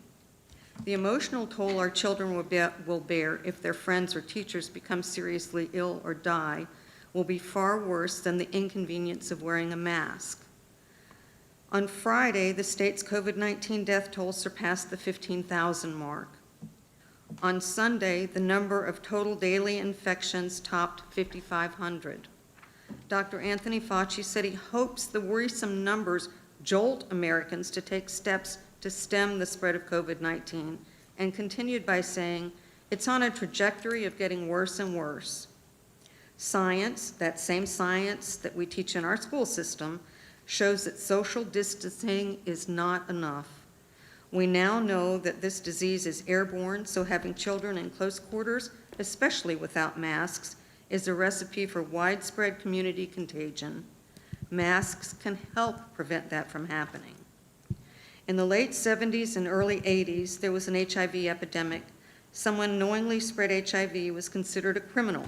As of 2020, this year, 37 states still have laws that criminalize HIV exposure. Since science shows that wearing a mask greatly reduces the spread of COVID-19, wouldn't refusing to wear a mask be equally as criminal? I'd like to close by talking about a recent accident in Indian River County. It was truly tragic, killing a young Sebastian High School student. That accident ended his life, his future, caused untold heartache for his family. He can't ever be replaced. If even one single student, teacher, or staff member dies from coronavirus because of a short-sighted lifting of a mask policy, it isn't a tragic accident, but blatant and irresponsible neglect. I couldn't live with that on my conscience. Could you? Thank you. Thank you. Tess Whalen, and then Mrs. Esplin, did Cusino come in? No? Carrie Ann Cusino, if you are in the lobby, please come into, she's not gonna make it. She's not, okay, perfect.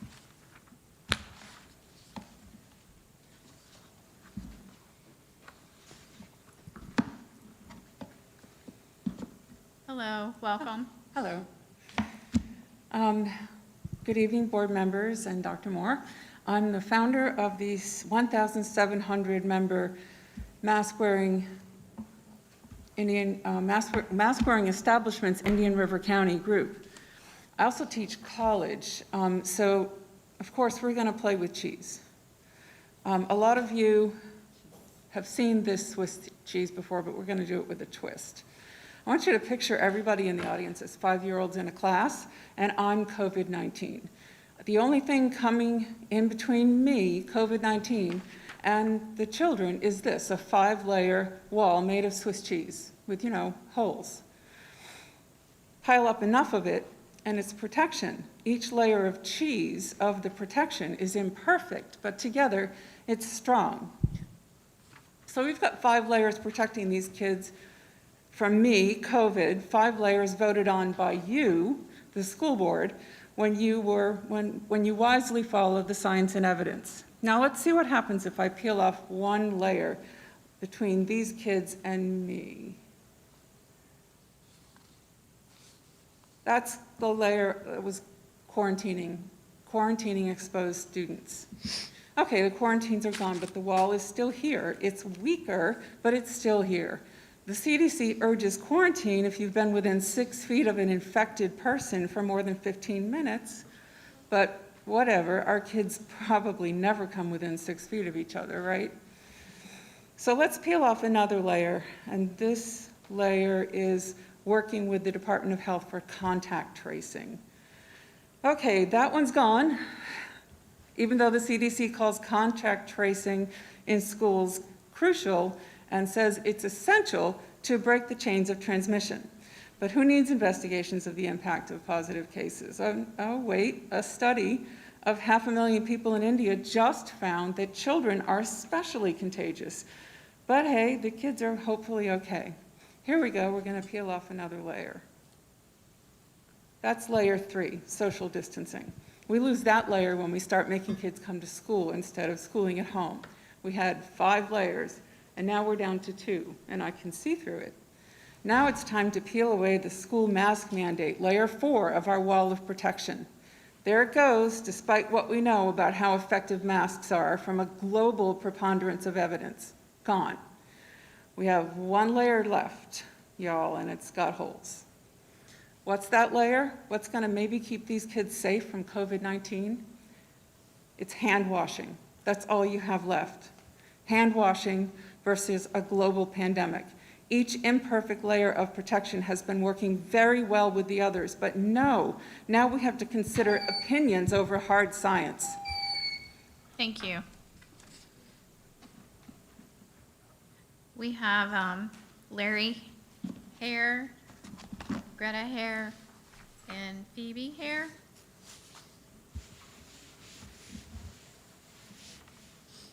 Hello, welcome. Thank you for being here. Madam Chair and members of the board, Dr. Moore. Good evening, and thank all of you for your service to our community. I am Larry Hare, and among other things, I'm a trained research scientist, a resident of Indian River County, and the father of 2 school-aged children in school here. I'm also a devout pragmatist. Now, I could try to amaze you with a swarm of scientific facts and figures, but my colleagues on both sides of the aisle have already done a masterful job of that, I think. Yet as a scientist, the only fact I know for sure is that there are very few absolute truths in science. Everything has a cost and a benefit. All measurements have error, uncertainty is the norm, and expert opinions are cheap and plentiful. To better make my point, perhaps an analogy might be in order. As I was stirring the cream into my coffee this morning, I noticed that the coffee was swirling in all directions. Some parts moving right, some parts moving left. Yet I was collectively able to raise the entire cup up to my lips, take a sip, and not spill a drop. Now, my reason for saying that, using that analogy, is because much like my collective cup of coffee, public education is, by definition, a collective enterprise. Each student is unique. Many will prosper.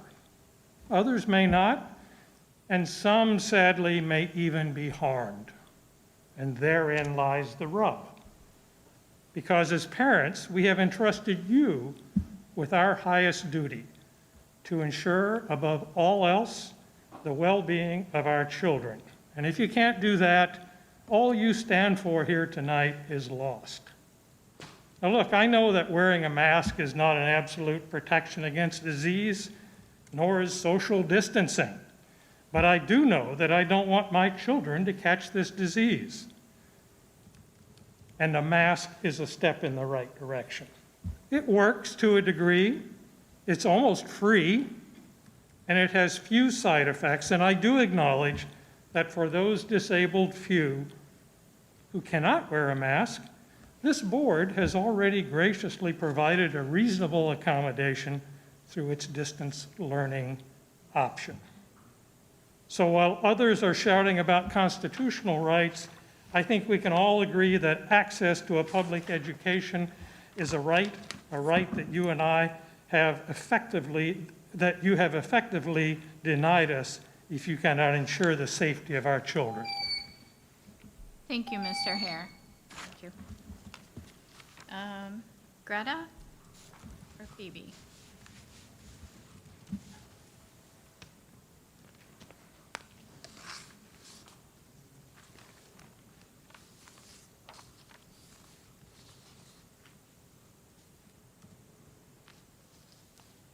Sorry, I'm looking for it on my phone. I can't find it. Do you want, is it your sister? Maybe you can have her go first Sure. while you look? Yeah. And say your name. Is it Phoebe? Yeah, I'm Phoebe. Okay, well, welcome. Thank you for being here. So, hi, I'm Phoebe and I'm 12. I just moved here 3 months ago and I'm really lonely because I don't have any friends. My parents won't let me go to school because of the coronavirus, so I'm homeschooling, which is pretty well, but I'd rather be in school making friends.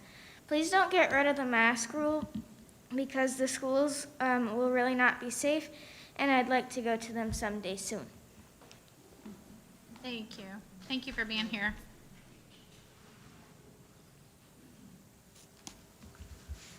All right, are you ready, Greta, or we can go? Are you ready? Okay, perfect. Thank you.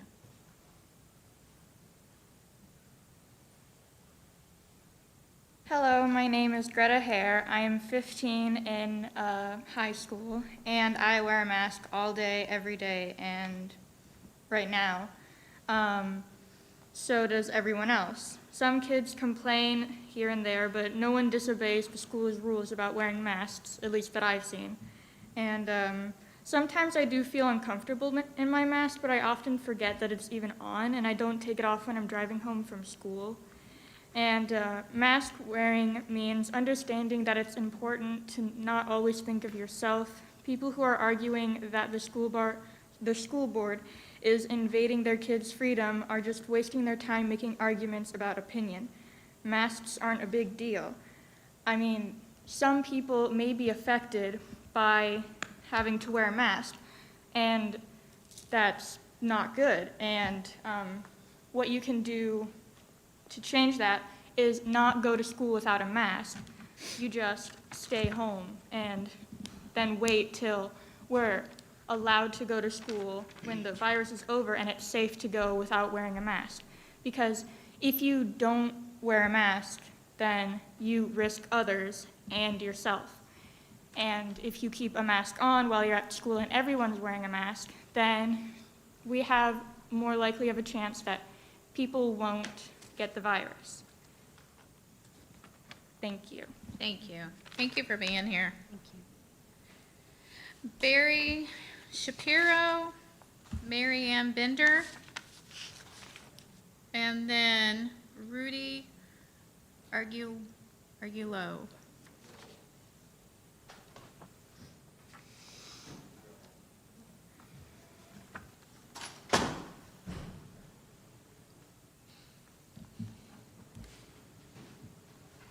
You must be Mr. Shapiro. Welcome.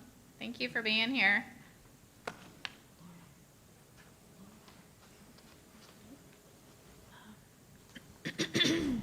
Hi, my name is Barry Shapiro, and I live at Point West, and I'm here today to support a mandate that masks be worn in school. I'm sure that by now you've all heard statistics on the spread of COVID-19 and the appalling numbers of American deaths. In Florida, we've had over 15,000 people lost, and on October 11 alone, we lost over 175 citizens to COVID-19 in Florida.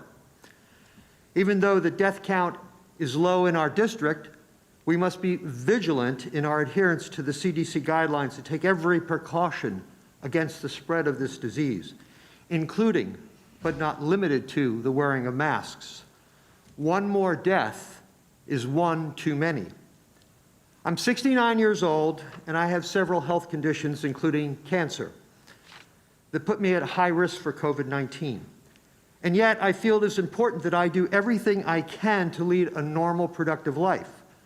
That life includes teaching art to elementary school students every Friday, working until today as a census enumerator, and working on an outdoor mural in my downtown art studio.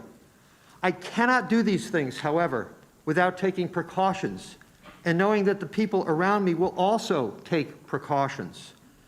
As a teacher, I know that children can easily spread the disease, but we do what we must do because their education is critical to our county and to our nation's future. In my classes, K through 8, the kids wear masks, and we have really no problems getting them to comply. They get it. Masks are safe. Wearing a mask is not just a safety issue, it's an issue of respect. Respecting our neighbors, our friends, and strangers alike. And having a healthy respect for this insidious disease which cares not for your age, health status, or income bracket.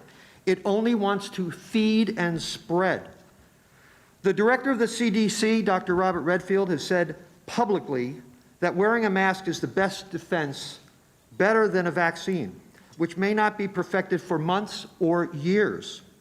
Dr. David Ho, the researcher whose work led to the creation of the antibodies protocol that stemmed the tide of AIDS spread and is now working on COVID research, says that masks are the best way to prevent the spread of COVID-19. I wear this mask for my own health and for the health of others. And I implore you to enforce the mask mandate for the safety of our teachers, our children, and our families. We can do this in an intelligent way based on science and free of politics. The kids know this, adults should too. And I thank you, and I thank the board very much. Thank you. Thank you for being here. Ms. Bender, and then we have, sorry, I can't see what, Arguello? Okay. And then after him, we have Ms. Amy Brown. Hi, welcome. Thank you. My name is Mary Ann Bender. Hello, Dr. Moore and school board members. I'm a mom of 4 and a grandmother of 3. My 3 school-age children are participating in traditional learning via Storm Grove and VBHS Access Points program. We have chosen this for our family because we have a child who meets high-risk criteria. The teachers are doing an excellent job of providing instruction. My grandson attends brick and mortar at Citrus Elementary. I cannot speak highly enough about the teachers and the custodial staff keeping the students well and providing a great learning environment under these circumstances. I am here as part of a pro-mask group of over 1,700 members, the 73% of teachers and 58% of parents who voted pro-mask on the district survey. First, let me clarify for you. I do not wear a mask because I live in fear. I do not wear a mask as a political statement. I happen to be a conservative who believes firmly in our country's civil liberties. Talk about being unpopular in my peer group being here today. But I do not believe that my rights are being infringed in any way. I am longing for the day to return my children back to brick and mortar, but if the board votes to change the mask policy, I will not feel safe doing so. I believe optional mask wearing will create more of an environment of teasing, separation, and bullying between masked students and unmasked. I think students will not wear their mask just to avoid social confrontation. Our students have enough to worry about, and there's no reason to add this to their plate. Adults need to be adults and not leave this choice to kids. I am hearing many students will be returning to brick and mortar at the beginning of the new 9 weeks. This will be much like the first day of school. New kids, new germs. This is a time for vigilance and not to let our guard while our masks down. This is not a time for change. At the last meeting, I heard remarks from Jennifer Freeland. She said, we teach in science to never change 2 variables at a time. We should follow what our kids are being taught, one thing at a time. Welcome students back to class. Let some time pass and revisit optional masks after we see what the numbers look like. I would also like to quote Dr. Moore from last week's meeting. Masks have played a major role in the reduction or minimizing the number of students needing to be quarantined, and no quarantined student has tested positive for COVID. I feel right now that the school district and those who are carrying out the new policies are doing a great job, and the numbers are not as high as we thought they could be. We should stay the course. Please vote to keep mask wearing policy mandatory. Thank you so much for your time on this matter. This is truly a time where we as a community and parents are counting on you as a board to make the right choice for our children, our teachers, and our SDIRC staff. Thank you. Thank you. Thank you for being here. Sir? Welcome. And then Ms. Brown. And then Lisa Rick. Good evening. Hi. My name is Rudy Arguello. I'm a bus driver. I've been with the county for over 14 years. I know some of you personally. I don't know if you remember. This with the mask is something very, very important. Something that you guys should know. All of us in transportation put our lives in danger every day. I carry 75 kids, ages from 5 to 18, on a daily basis. They come within 6 inches of me 4 times a day, and like everybody else. And I'm going to give you a little story that happens to me personally about the virus. I went to visit my daughter in Miami in July, and we took it for granted how serious this was. No social distance, no mask, no anything. Make the story short, 6 of my family members got it. 1 of them passed away. It's something very personal. It's something that a hard lesson to learn. So I'm telling you, for our own goods, keep everybody safe. Everything that we're doing is working. Why change it? Keep it the way it is. It's for the benefit of everyone. Thank you. Thank you. Ms. Brown?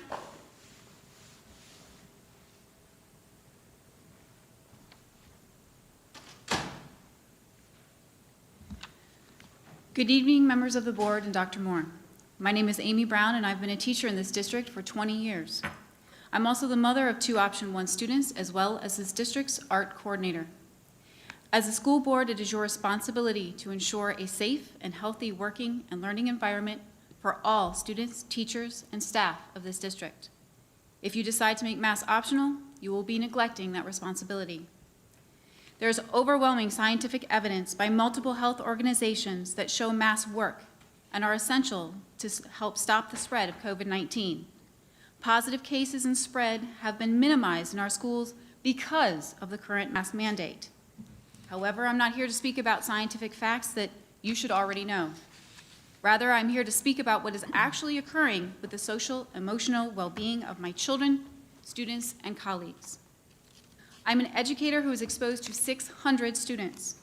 The art educators I have spoken with are all concerned for their health and safety if masks are made optional. Our exposure rate is far too great without masks. I fear that we will lose many extraordinary teachers if masks are made optional because we will decide that the benefits no longer outweigh the risk of being in an unsafe working environment during a global pandemic.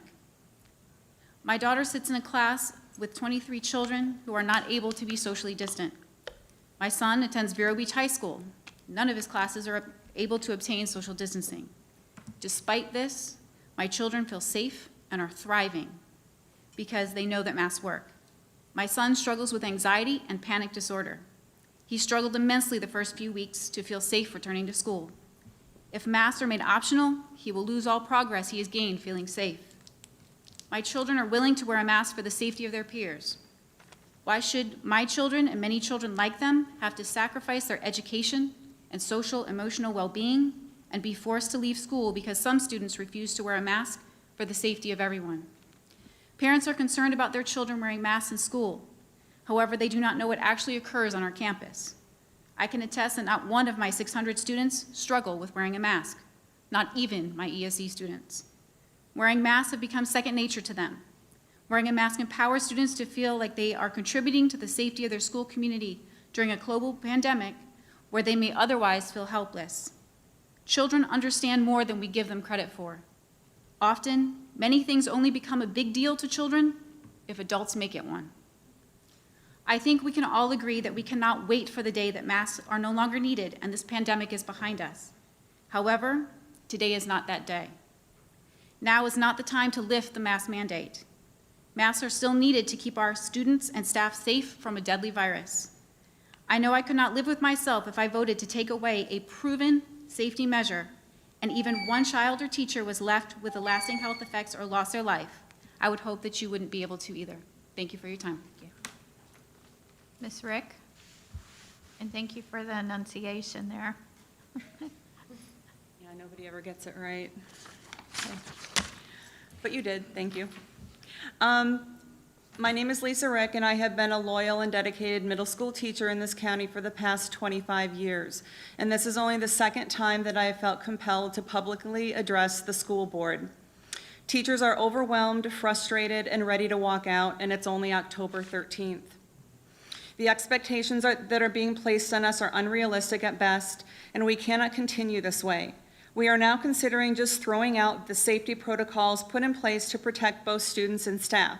This comes at a time when COVID cases are rising nationwide and flu season is just around the corner. Let me start by saying that I don't like wearing masks either. I would like to see a plan to ease off the masks moving forward, but to just make them optional while at the same time bringing back hundreds of students into brick and mortar school is both irresponsible and reckless.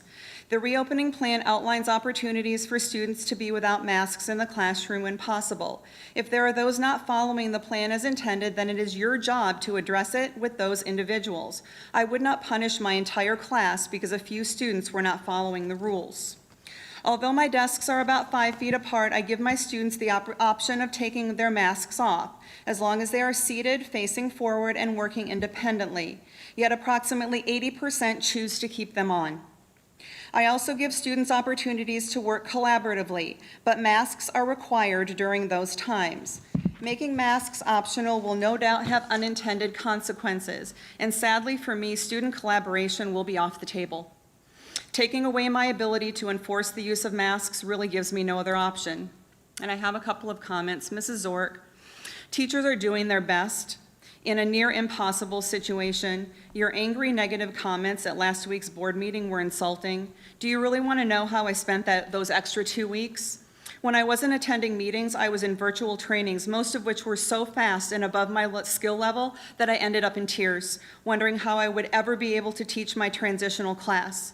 Then there were the hours upon hours spent on lesson plans and Canvas courses for multiple grade levels and platforms, basically redoing everything that I've ever done. I'm still working 12-hour days just to keep up, and now you want to take away my safety? You owe teachers an apology. Mrs. Zork, I attempted to express my thoughts, or Mrs. Justice, I attempted to express my thoughts and concerns, but frankly, there are no words. Your outright disdain for teachers is blatant, and your departure from this school board is anxiously awaited by many. I do want to thank Mrs. Barenborg, Mrs. Rosario, and Dr. Schiff for wanting to ease masking restrictions, but realizing it needs to be done the right way. Please consider formulating a plan to slowly ease off masks. It should not be rushed and based on emotion, putting both teachers and students at risk. The process should be thoughtful, deliberate, and driven by data. True leaders make the right decisions, even in the face of adversity. Thank you. All right, I've asked that we not have outbursts. This is my second time. Third time, I'm going to have to ask everyone to go into the lobby and wait while we have our public input. Then you can come back in. I'm just asking for respect of all speakers, and this just slows down the process. Sherry Gonzalez? Actually, what we're going to do, I did promise every 2 hours we will have a 10-minute break. So we are going to have a 10-minute break, and then we will reconvene at 8:10.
This meeting back to order. It is 8:11. This is our regular scheduled board meeting.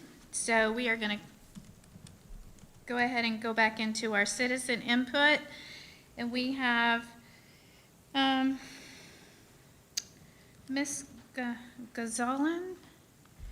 I do have you marked here to speak during action item B. You meant? I meant this. Okay. Thank you. Hi, my name is Sherry Goslin. I work in the lunchroom at Storm Grove Middle School. I see the majority of the students daily, sometimes twice a day if they come for breakfast. They come into the cafeteria, they line up heel to toe or in clusters, they chat, they play around, they do what kids are supposed to do, and guess what? They all have their masks on. They speak to me, they walk around, they go to the recycle bin, they put their mask on. It's off while they're eating, but otherwise, it's on. Their masks have become a part of them. Some match their outfits, some are themed, some are sporty. The kids have gotten used to wearing them and have come so far in the past 7 weeks. From the nicest to the naughtiest, they keep them on. The numbers of cases in the schools have been okay. Why are we even rocking the boat at this point? A study out of Brown was speaking of the importance of wearing masks. But the part of this study that stuck with me was their finding that young adults and kids are usually better and more accepting with wearing their masks than many adults. I have anxiety every day when I go to work. I wear a mask and a shield, and I am trying damn hard to keep my 94-year-old father alive. Please have respect for us. Making this an option is a very bad idea. Follow the science and the medical experts. Please do not be reckless with my life. Thank you. Thank you. Thank you for being here. Ms. Summers? And also, you are marked Yes. for B. You meant I meant citizen input. Yes, thank you. My name is Valerie Summers. I teach at the Freshman Learning Center. And I remember that when the return to school first happened, many of us believed it would be short-lived, that the virus would send us back to teaching and learning from home fairly quickly. However, because of the mandatory mask requirement, we are now into Q2, and the number of cases has been relatively low. The required mask provides safety and security for students, their extended families, faculty, staff, and administration in the district. Without masks, we would have not that protection. Honestly, I would feel unsafe returning if the masks were not required. There is no reason to remove the mask mandate. The virus continues its deadly attack, and we need to continue to keep our entire school community, students, their families, faculty, staff, and administration safe. Thank you. Thank you. Thank you for being here. Let's see. We have Miss Carrie Wilson and then Miss Coletta Hall. I'm sorry. Miss Coletta Murray. Sorry about that.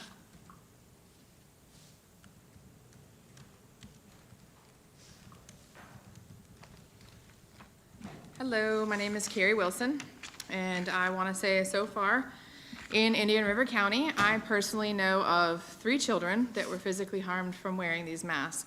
One of them you heard speak tonight, and she's been a wreck for the last few days. So I know a few hundred that have been emotionally and mentally harmed, including my 2 children.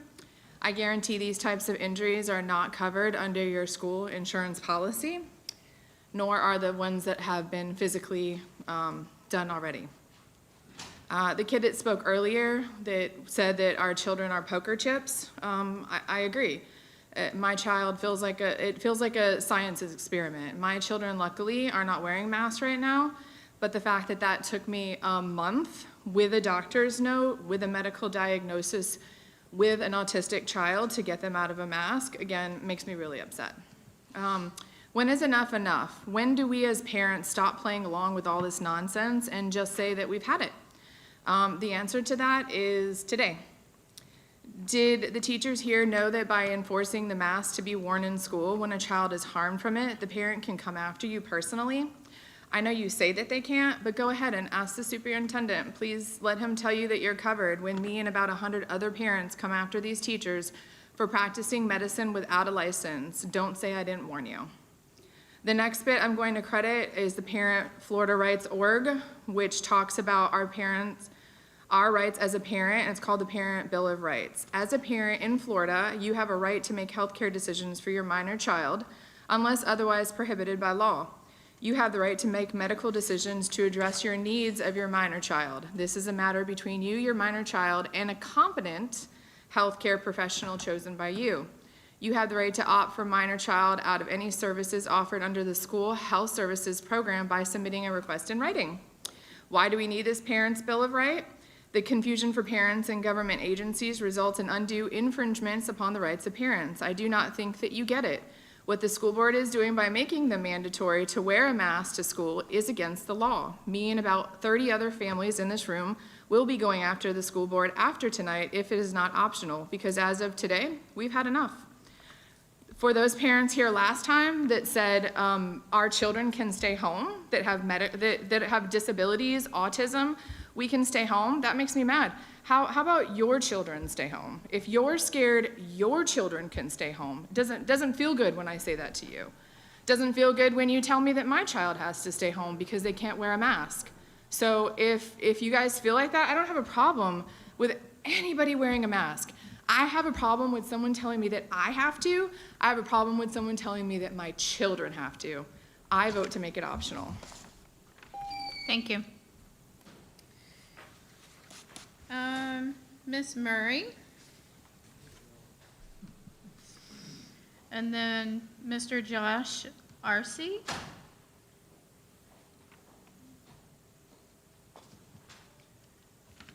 Good evening, board members and Dr. Moore. First of all, I want to say thank you for all of your support and the efforts being made to help keep us and our students safe. I do feel we still have a way to go. Masks are an important part of our safe feeling within our classroom families and our schools. Now is not the time to be considering or minimizing this restriction. I know and I hope the time will be coming soon, but now I do not feel is the time. I can't wait for it to be lifted, but we need to make sure that all the variables, we have all our students back in a safe environment, then let's revisit this. If this is lifted, what will be offered for those parents that are not comfortable and are in brick and mortar and now will need to rethink where their children can be safe? What about the teachers that may feel that need to take that leave under FMLA because they no longer feel safe in this environment? Where will we be with substitutes, which we don't already have them covering our classes as it is? Please seriously consider the concerns of the employees and the parents. You sent out surveys. They speak for themselves. Also know that we do have the new board starting, so maybe this is something that we need to wait a little while and let them enforce, and since they have to enforce it and negotiate it, let's go ahead and let them do their job. Thank you. Okay, thank you. Mr. Josh Arce.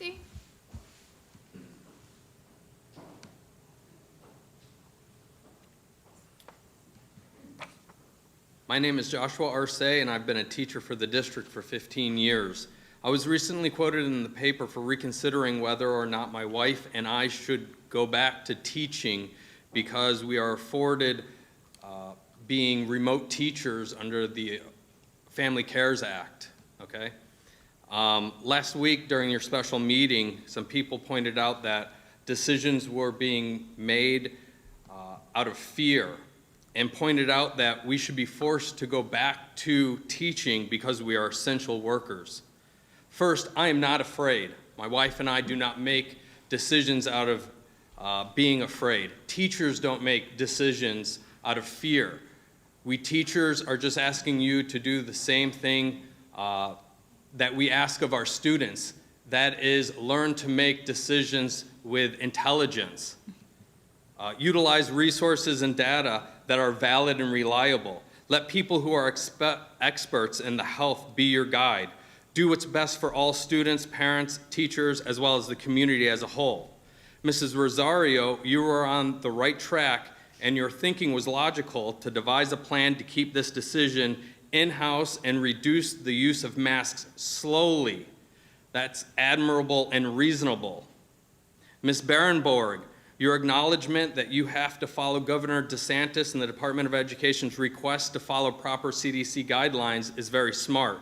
And Mrs. Schiff, your willingness to go out and get information, discuss the ideas before jumping to conclusions is honorable. Secondly, I am essential. I can do what most people cannot do. I can take 20 to 25 teenagers and make them do things they don't want to do. I teach level 1 and 2 reading at the high school. Getting them to do things they don't want to do, not many people can. And I get the learning gains. Okay? I am essential. Maybe you should start paying me like I'm essential. Because quite frankly, the payment that you have proposed is laughable. A teacher who's hired this year, in 7 years, will be making as much as I'm making in 15 years now. Okay? That's not right. You got us to team up with you to get the millage tax, so it's now right that you pay us what is due to us.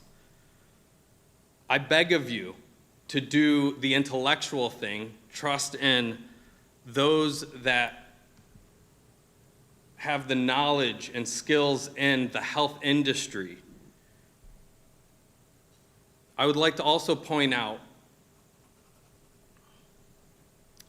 that there are 2 people on the board that are being very divisive, dividing. Thank you, sir, for your time. Let's see.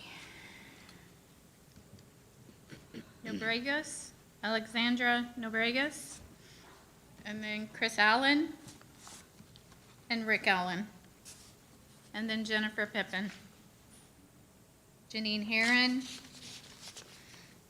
Glenn Heron, Anna Lieberman, Nicole Perez. I'm going to go through this. Let's see. And Ruth Kowaleski. That's not all. We have about 15 more after that. So go ahead. Thank you for being here. Thank you. Schools are not hotspots. They're not in this county. And my daughter and I do not wear one except for when she goes to school. And I have a strong faith that we will be fine. Our strength and immunity comes from what we put in our body, and how we succumb to illnesses is indicative of that too. You have the data and you have the facts, but the bottom line is covering your face for 7 to 8 hours will not keep you alive.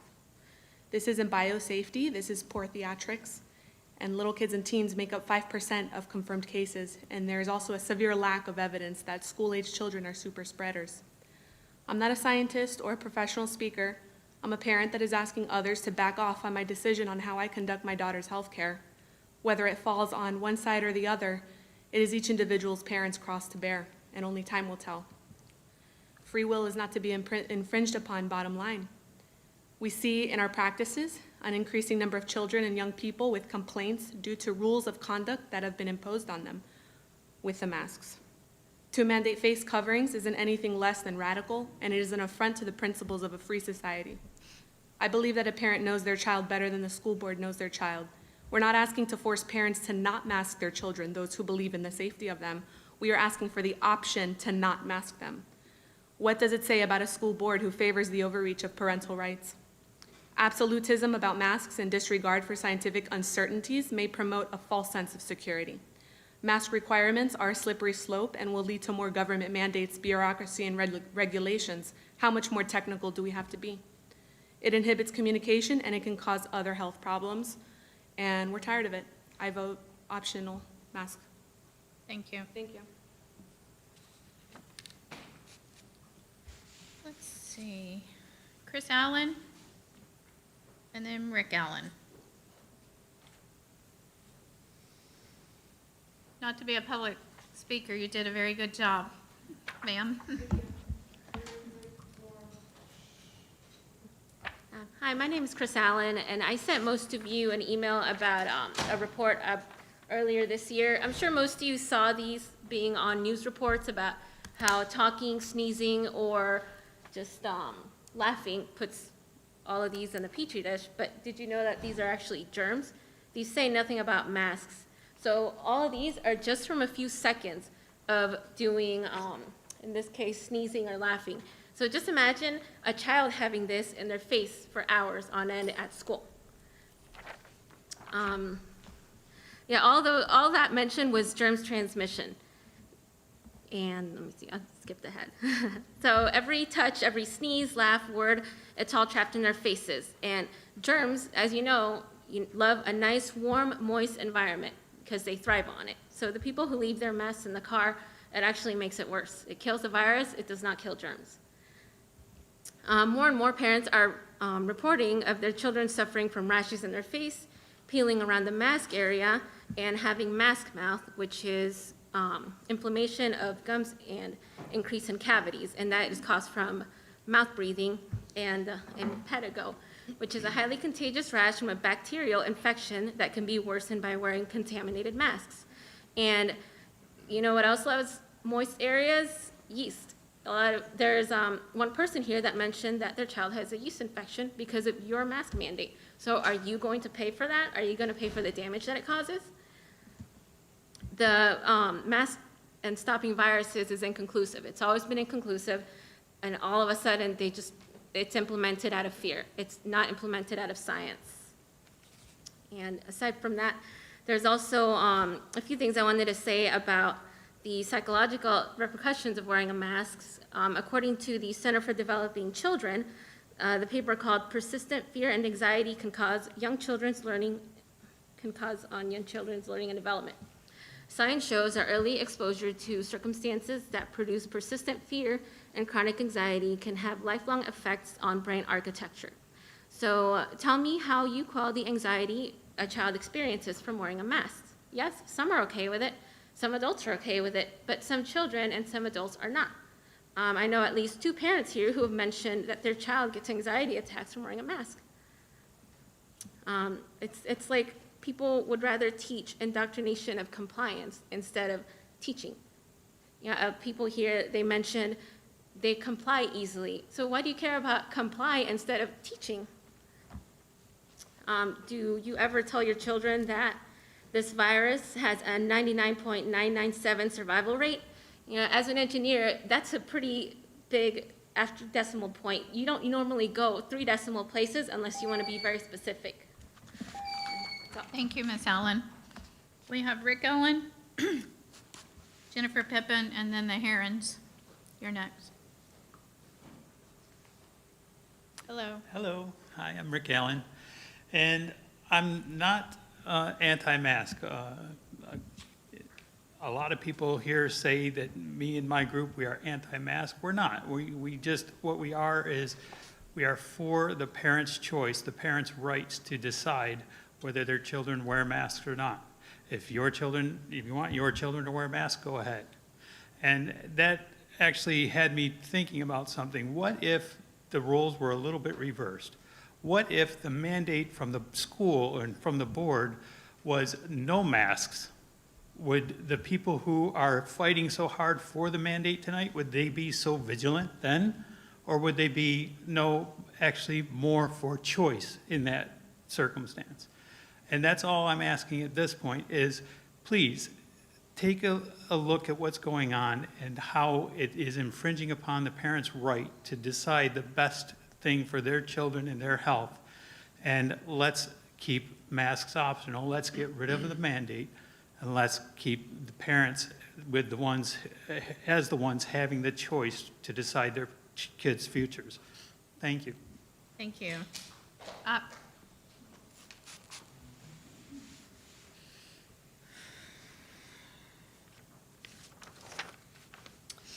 Good evening. My name is Jennifer Pippin. Us parents trusted all of you to have a plan in place for schools reopening, and you didn't even know last meeting if we were in a state of emergency and if the health department legally could be getting the information for you to quarantine healthy children. If masks work, then why are these healthy children being sent home for 2 weeks to teach themselves? Mass quarantines have to stop. When have we done this ever in our schools? Ever. We never have. And I want to say thank you, Tiffany and Laura, for standing up for our rights as parents and for the children. We do appreciate you. You've worked through this entire virus and deserve the respect to make this decision today, and it should not be pushed off. When for a virus does our parental rights end? We were never asked about masking until last week. When does our rights for the Constitution end? With a virus? We have to worry about now with our kids, our psychological mental health for our children, oral and dental health, which could lead to heart issues. Pediatricians, I've called them. They're writing more antidepressants this year than any year ever. And now we're masking them in schools on top of it. Some students have never been masked before they came to school. We are at a 0.0025% positive rate for coronavirus in the school district, and that includes students, staff, and teachers. When does this end? Some people want to push it off. Some people want to wait till the next board. What do we have to do to stop this? We have 3 schools in our Indian River County that are not doing masking. Glendale Christian School, Masters Academy, North County Charter School, they all have had cases, no quarantining, they have not been shut down, no teachers threatened to go on strike, they work and they're safe. We have 2 daycares in Indian River County that have never masked the children. The teachers have never been masked. I'll be happy to give that information to you if you'd like to speak with me. We have 17 counties in Florida that do not have a school mask mandate. So saying that thousands will die if we do this, that's wrong. The studies are out there, the information's out there. I see some of you shaking your heads now. Do the math, 0.025%. I've worked in the healthcare industry for over 2 decades. I work in the operating room. I wear a mask for work. I've worked this entire pandemic. If I was to not show up and do your surgery or your mother's surgery or your son or daughter's surgery because I was scared, that's wrong. Dr. Moore, you talked about having a committee. You had a committee with the health Ms. department Pippin, and Cleveland Clinic. Thank you. I vote no to mask mandates, optional masking for our students and our Ms. teachers if they Pippin, would like. thank you. Yes, I'm going to ask that when you do come to the podium and speak, that you address the board. We can't have individuals speaking and address the audience because it could be confrontational. So when you come up here, please address the board members, and I appreciate everyone cooperating that way. Would you like to go first, ma'am? Okay. Mr. Herron, then Ms. Herron, and then Anna Lieberman. Well, good evening, everyone, and nice to see you all again. I'm actually addressing it's 12E, I believe, and I want to thank Mrs. Justice for bringing this issue forward. The idea that otherwise healthy students would not be required to quarantine. I have 3 children that are students. 2 are at Florida State now, and 1 is in 10th grade. My children are actually excellent students, and I'm not trying to sound arrogant, but they actually have 3.9s and up. They are all now in online learning. I think the word online learning is actually somewhat of a joke because it is not, it is anything but. And I can attest to that because my children's grades are plummeting. We as a group in Indian River County spend 50% of our taxes on the school board. The vast majority of that goes to brick and mortar. Brick and mortar, why? Because we believe that brick and mortar learning is superior. And if my children are any example, that is absolutely the case. So I ask, and I completely support the motion, that children that are otherwise healthy not be required to go home and quarantine and suffer the adverse effects of online learning, which is close to nothing. So I ask you to do this for not only my children, but all the children that are here in this county. And again, I thank you for that motion, Ms. Justice. Thank you. Ms. Herron? Hi there, I'm Jeannie Herron. First of all, Dr. Schiff, Mrs. Zork, Mrs. Justice, and Mrs. Barenborg. I recently wrote a letter expressing my concern because my healthy daughter was quarantined. She was going to miss the PSAT. She's missing several quizzes, which they're not getting until they get back. And she had a negative COVID test. So here she has not had any exposure to this one child other than one class. She was out, got a test, it's negative, and she still can't come back for a whole week. Now, due to the efforts of the board and the superintendent, there has been rescheduled a second PSAT. Thank you very much. She gets to do that, but she's still falling behind. She doesn't get to take those tests until she gets back. Why? Because she sat next to someone who tested positive. They were wearing a mask, she was wearing a mask. I think the quarantine policy is what needs to change. She's happy to wear a mask, she doesn't care. She wants to be back in school. She's negative. She does not have COVID, and you're punishing her. Thank you. Thank you, Ms. Herron.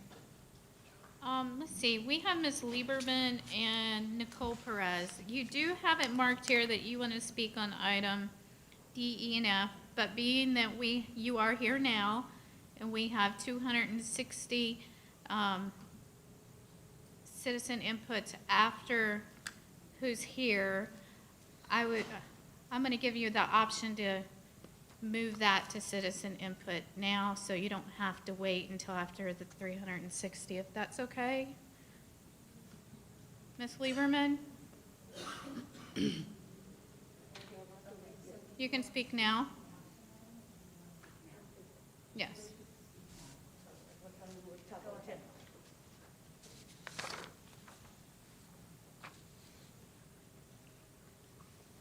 Good evening. My name is Anna Liebman, and I am here to speak for my daughter, Alana Liebman.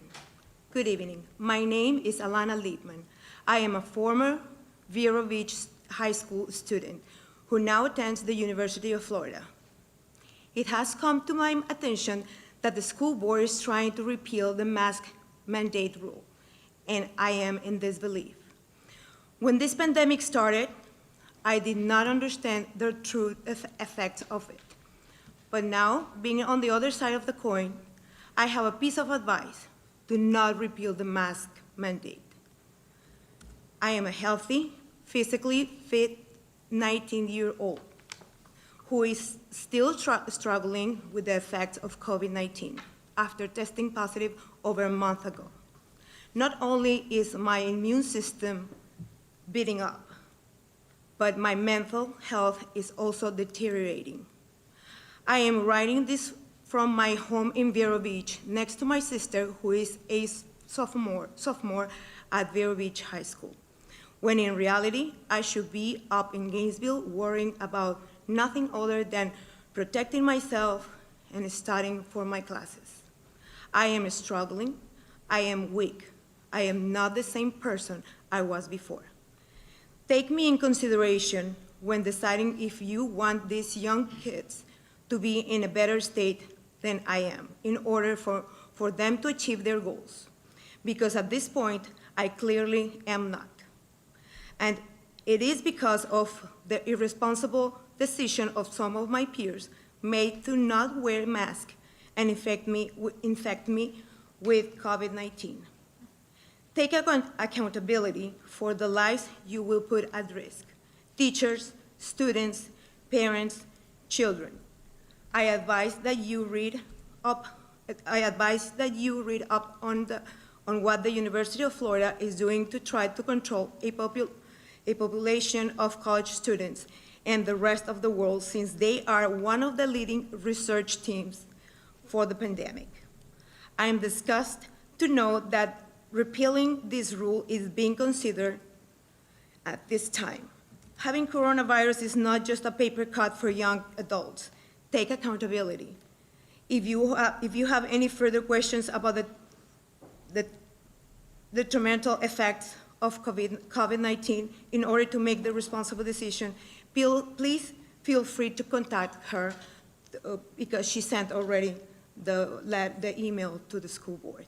Thank you very much. Have a good night. Thank you. Thank you for being here. Ms. Perez? Ma'am, you said that she sent an email also? Yes, she sent an email to the school board. Okay. Thank you.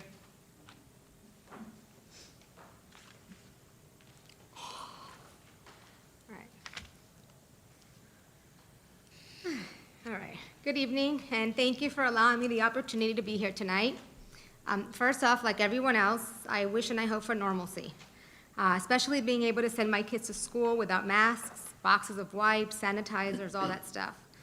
Without them having to come home, stay in the garage to disinfect each item they need to bring inside, walk around the back of the house, take turns showering in the outside bathroom before being able inside the house. Then, staying 6 feet apart as they say hi to us. No hugs, no kisses, 6 feet apart. I know this is not the case in every home, but it is the case in many. My extremely healthy husband was diagnosed with ALS right before COVID. Definitely not something that you want to hear or expect to hear when visiting a doctor. So now my extremely once healthy husband is immune compromised and fighting for his life at the same time as making sure his children get an education. His upper body is affected, and you can hear it in his labored breathing. So if he were to get COVID, we most likely would not see him again.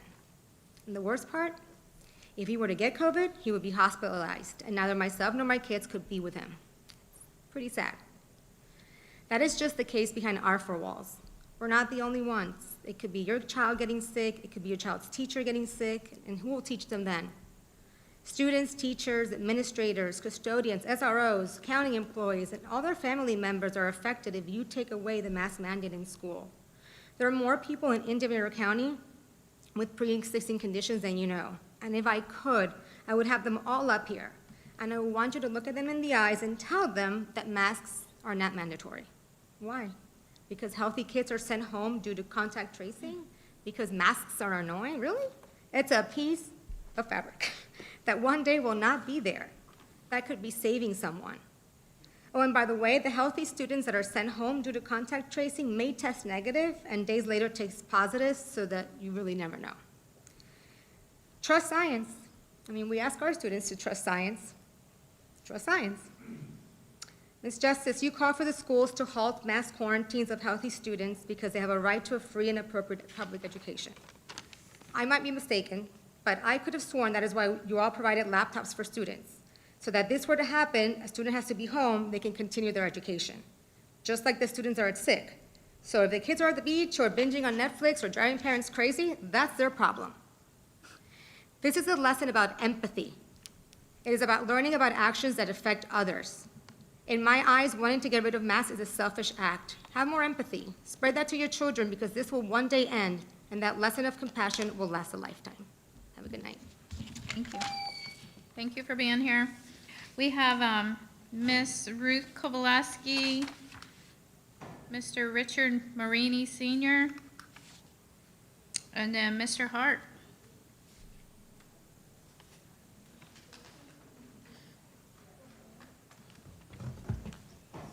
Hello, good evening. My name is Ruth Kowaleski. I represent 720 concerned citizens of the Facebook group known as Indian River Freedom Coalition, who demand the medical interventions taken by unlicensed physicians of the Indian River School Board and their agents cease and desist immediately. The Indian River County School District, by its school board, is requiring medical interventions as a condition of access to the public school system, specifically wearing masks. keeping a 6-foot distance, partitions, and collecting vital statistics, such as body temperature and tissue samples for testing. The school district has no funding for these activities, and by continuing to participate, it is fraudulently using emergency funds for these purposes. They claim or are willingly participating in the claim that there is a public health emergency. The people funding the school, we, the public, the students, claim that the school district is fraudulently and negligently using public funds to perpetuate disaster fraud. There is no pandemic nor a public health emergency as defined. The school district and its board is continuing to practice medicine without a license in direct violation of Florida Statute 458.327A, a felony of the 3rd degree, because of the school board's direction to mandate a mask, a medical device, without a doctor continually on site to evaluate students and employees to see if they are medically able to wear and continue wearing a mask. The FDA website clearly states that, quote, a face mask is a medical device when they are intended for a medical purpose, such as source control, including uses related to COVID-19, end quote. You are also violating the Florida Parents' Bill of Rights. A week ago, we gave you notice that possible injuries would be occurring. Today, children have been and are daily being sickened and diseased with thrush, mask mouth, mask face, tripping issues from foggy glasses, and stress, learning issues, PTSD, and other lifelong psychological and mental issues from your mandating medical devices. The board and district's attorneys and insurance carriers have been put on notice. Now that illnesses and injuries are taking place, we ask again, are you prepared to pay damages for lifelong injury and treatment or death?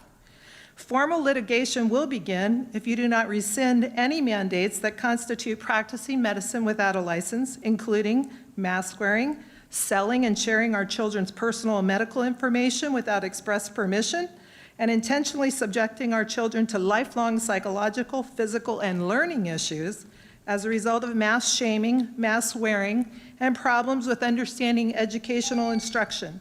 The parents give this final Thank you, Ms. notice and ask you to Kowalski. please rescind the mask mandates. Thank you. Thank you. Mr. Marini? Good evening, board members and superintendent.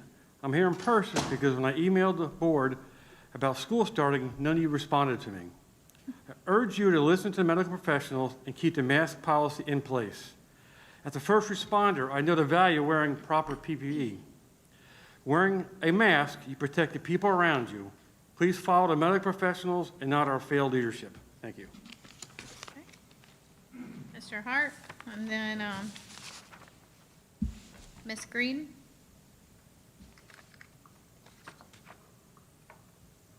Wilford Hart. It amazes me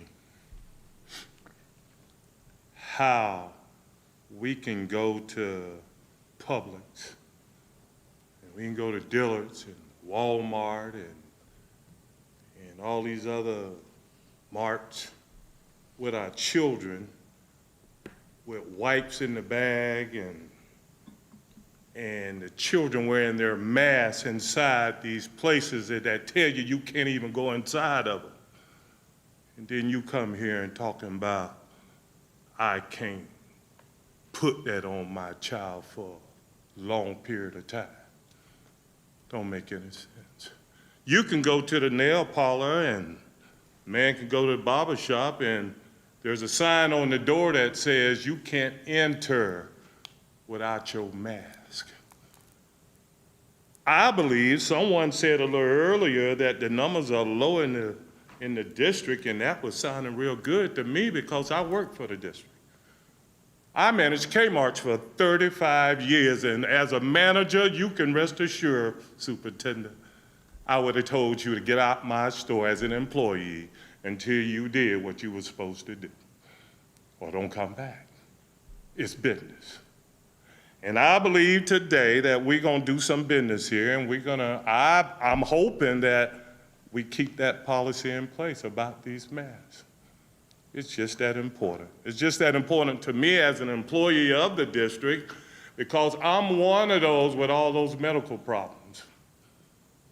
I almost died here a year and a half ago with a lot of medical problems.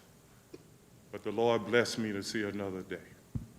And I know that God bless you to see another day as well. I'm supposed to be at church right now, but we're having revival at church. I'm going to invite y'all to my church to have revival because you can't be sitting up here talking like this and knowing we got some children out there that have medical issues. You got me and many countless others with medical issues that we need you to wear your mask. Why haven't you complained about washing of your hands? You got to wash your hands. I don't hear nobody complaining about that. Wash your hands. Wear your mask. I bet you every day your children go to school with sanitizer. And you around here talking about a mask. So you know what? I'm praying to God, our Father who is in heaven, that this board do the right thing. That's all I'm asking. All y'all my friend, you know I love all y'all, but I'm just asking you to do the right thing. And I know God will bless you. Thank you. Thank you, Mr. Hart. Let's see, we have Ms. Green, and then we have Mr. Brown. And again, I'm going to ask that our speakers address the board, and because we don't need to be addressing the audience. I'm here tonight to appeal to your common sense. When entering county offices, you are required to wear a mask. When entering the courthouse, you are required to wear a mask. When entering any doctor's office, you are required to wear a mask. Hospitals aren't letting you in, mask or not. When entering Sam's, you are required to wear a mask. When entering Publix, you are required to wear a mask. Just about every establishment, locally and internationally, requires you to wear a mask despite the length of your visit. But the school board, where students and teachers spend 5 days a week, 6 hours a day, confined to a room, should have the option to not wear masks. The school board, the school district, where one teacher may come in contact with at least 90 students on any given day, should have the option to not wear a mask. Wearing a mask is not to protect you, it's to protect those who come in contact with you. You do not remove safety precautions because 1 in 50 students have an issue with the safety measure. You just set up protocol in the event there is an exception. I ask you all, if you approve optional masks, who will teach our children and who will drive them to school when teachers and bus drivers decide to resign, retire, and/or take leave of absences because they have taken the advice of the anti-maskers and stayed home because they're afraid? Mrs. Justice is asking you all to make decisions based on her opinion. She's asking you all to gamble with the lives of students, teachers, administrators, and support staff based on her feelings. She wants you all to waste taxpayers' dollars fighting medical professionals because their regulations go against her beliefs. The health regulations that Mrs. Justice has an issue with are not only local standards, not just state standards, not even just national standards, but international health standards that have been implemented around the world to reduce the spread of coronavirus and have been successful. And they have proven successful in our district as well. Both state statute and federal law authorizes public health officials to take necessary precautions to prevent the spread of infectious diseases. So if Mrs. Justice wants to battle it out with the Department of Health over them exercising their statutorily authorized power, she can use her own funds. According to you all, we don't have the funding for teacher raises, support staff raises, and classroom materials, but we have funding for frivolous lawsuits. In Governor DeSantis' executive order directing the reopening of schools, the first requirement labeled 1A required boards to open schools subject to advice and orders of the Florida Department of Health and local health departments. Governor DeSantis was smart enough to defer to the medical professionals. So should we. Board, please do not gamble with the lives of our children and staff. And to you, Mrs. Justice and Zork. Thank you, Mrs. I understand your Thank you, Mrs. departures are Green. bittersweet, but could you please not burn the house on your way out? Let's see, Mr. Brown?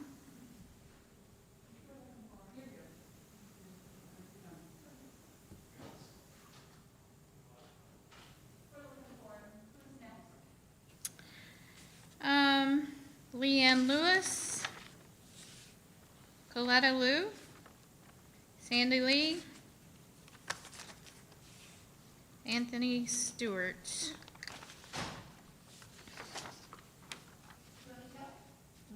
Are you Miss Lewis? I'm Luann Lewis, yes. Yes, please. Go ahead. You're after me, I think. No, go ahead. Okay.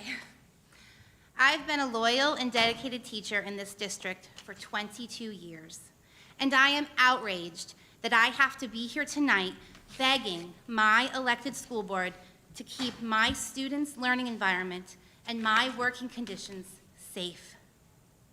I am not here to debate science, but I encourage you to listen to scientists and health experts. Tiffany Justice, you asked Dr. Moore, how is it possible to develop social and emotional and 21st century learning skills in masks?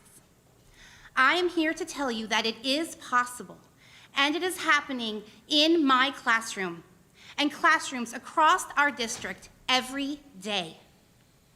It would, however, be impossible to develop those skills in quarantine.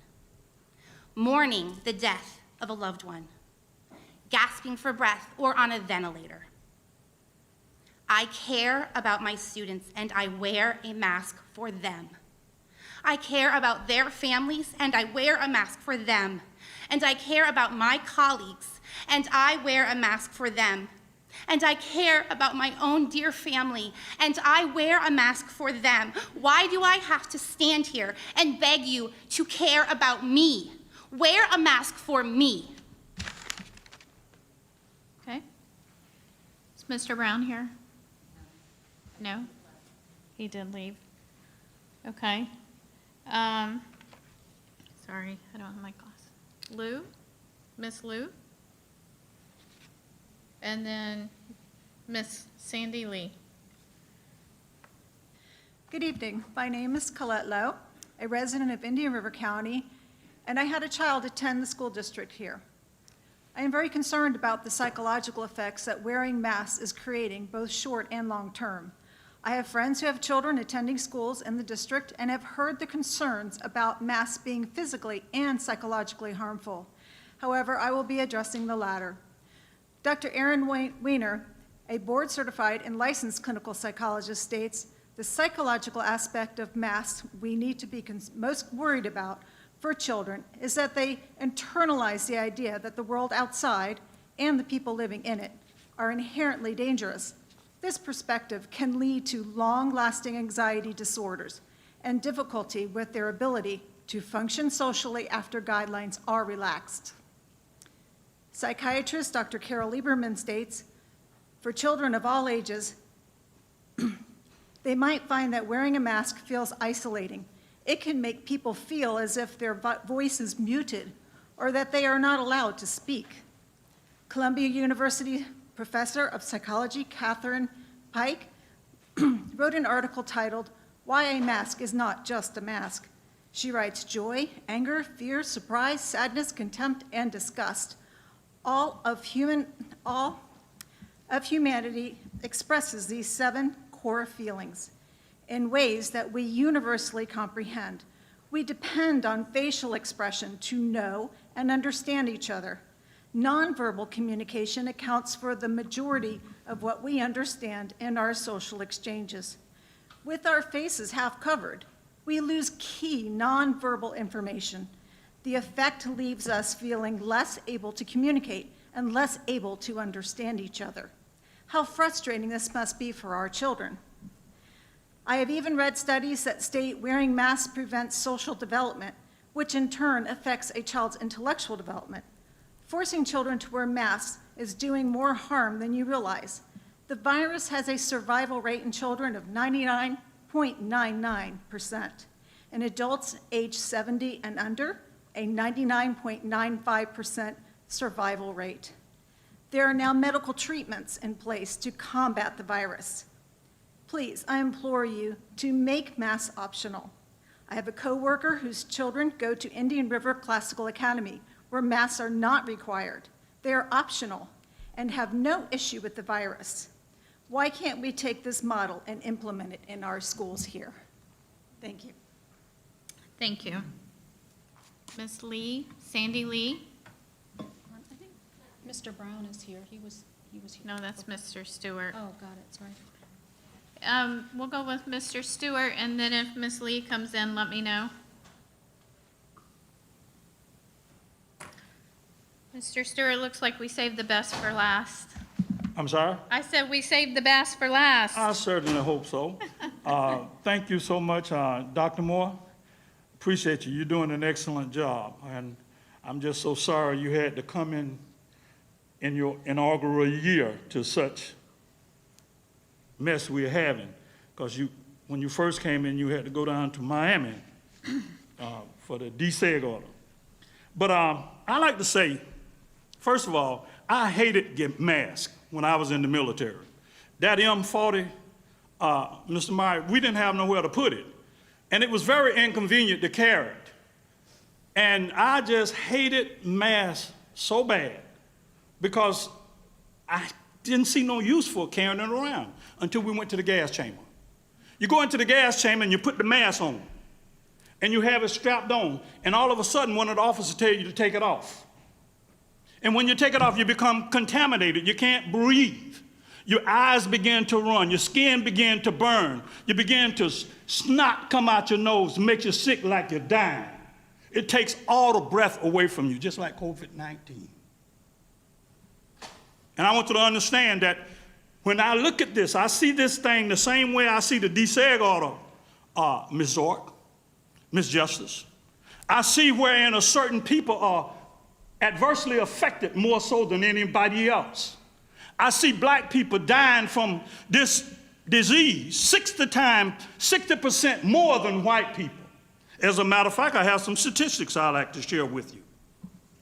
339,000 coronavirus cases is among school-age students.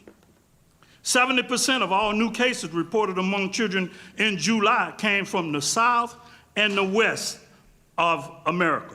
Catherine Williams of UCLA, a pediatrician in the southern part of Orange County, the spokeswoman for the American Academy of Pediatrics, said that the findings indicated that virus impact children differently depending upon the group. Children younger than 5 tend to be less symptomatic. Children 5 to 10 and children over 12 appear to have the same, if not worse, symptoms than the adults. The report concluded that putting people together whenever they are children or adults without taking safety precautions are suggested by the CDC and World Health Organization is the worst thing that you can do in the case of this pandemic. 1 in 1,020 blacks die from infection of this disease, as opposed to 1 in 2,250 whites that die from it. I understand why you don't mind sending our children out there without masks. It's quite obvious. Yours are not affected as much as ours are. Thank you, Mr. And this is the same thing. And again, I understand Mr. Stewart, I this. Why do appreciate- we have people making decisions? Mr. Stewart, thank you. Thank you.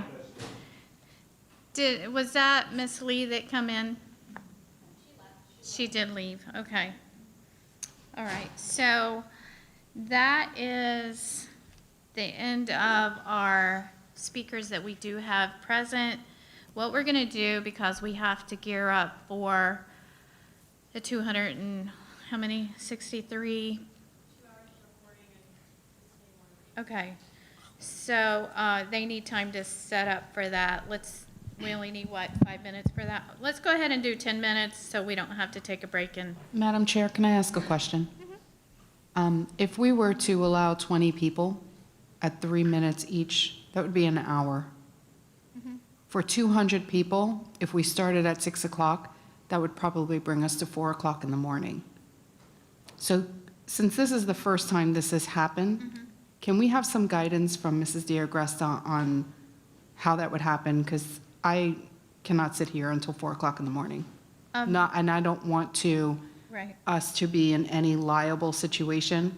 What would happen in a case like this? I was gonna bring it. Address that when we come back? Address it when we come back, if you don't mind. I mean, but we can talk about it now. What I was going to suggest is that at midnight, we do recess, and then I have talked with Dr. Moore, and he is available with staff in the morning at 9 a.m. for us to come back after we recess. I'm sorry, say that again? At midnight, we recess and come back at 9 a.m. in the morning. Yeah, I can't come back tomorrow in the morning. We have to check all of. Our schedules, we're not just, you know. But we need to recess at midnight, and then we'll have to talk about when we can come back. It Okay. needs to be within the next, So we'll talk about that when we Yeah. come back from the break. so grab your calendars, and when we come back, we'll talk about that. So, we'll be back at 9:17.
Back to order is 9:18. This is our business meeting. This is our regular scheduled business meeting.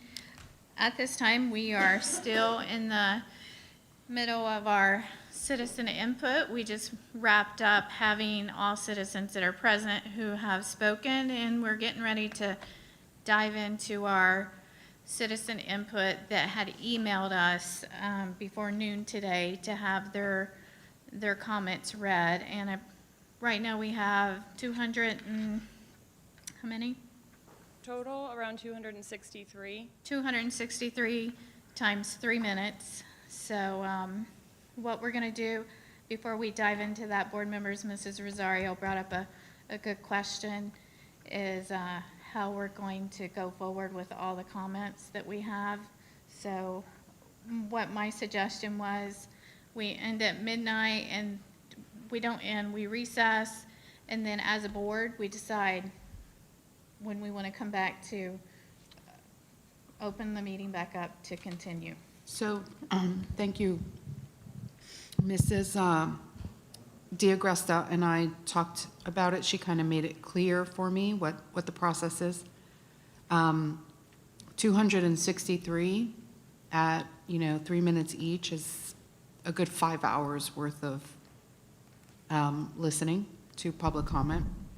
And how Mrs. D'Agresta explained it is that we recess the meeting, which I'm sure you'll explain. And you can recess the meeting as many times as you want, so long as you recess it before our next official meeting.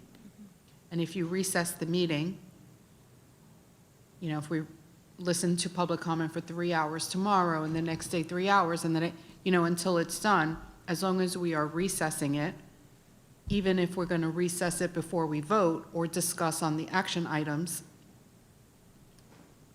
we just have to all be in agreement. Is that right, Mrs. D'Agresta? Yes, ma'am. The board just should make their plan as to when they'd like to recess and then reconvene. Yes, yes, ma'am.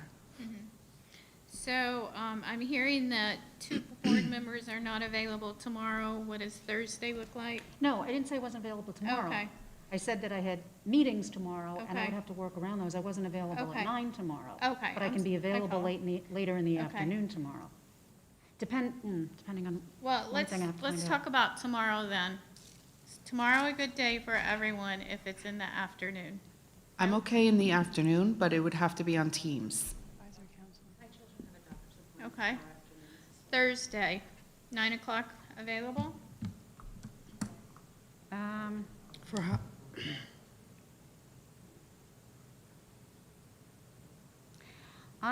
On Thursday, I am only available until 1:30, and then after 3 PM. So you're available until 1:30 Correct. So if Okay. we started on Thursday, at 9? I can go until about 1. Okay. And then we could recess for lunch and then come back at 3:30? Is Thursday okay? Thursday morning is fine. In the afternoon, my children have sports commitments and doctor's appointments, and so. On Thursday? On Wednesday, they have, Okay. it's. Can you speak in the mic, please? I'm sorry, excuse me, Mrs. Sork. I'm happy to stay. As long as we need to tonight. Tomorrow, I do have a conflict in the afternoon, but I'm available in the morning. I'm available in the morning on Thursday and Friday as well. Thank you.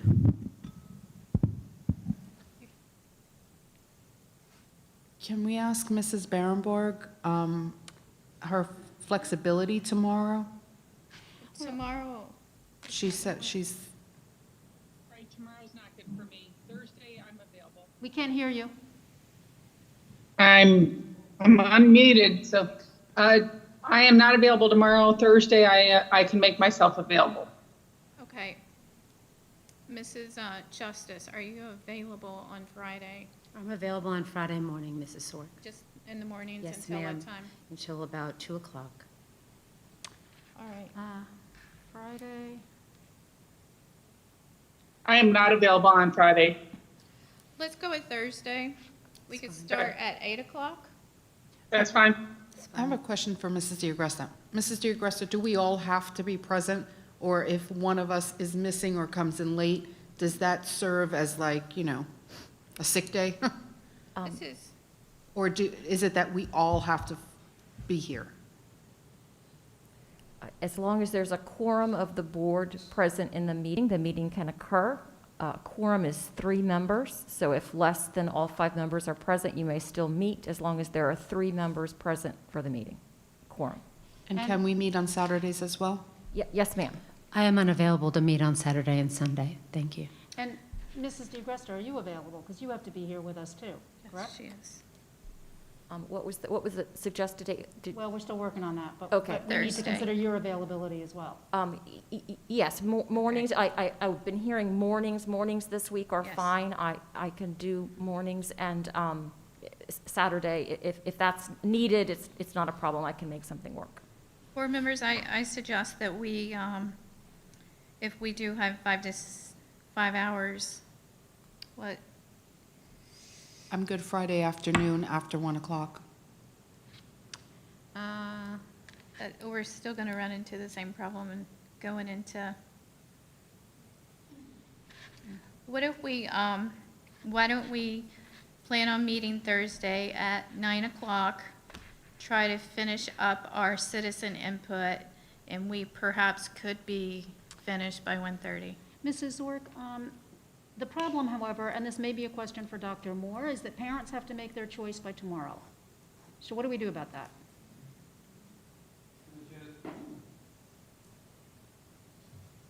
Chair, there we go. Through the chair, that is a dilemma.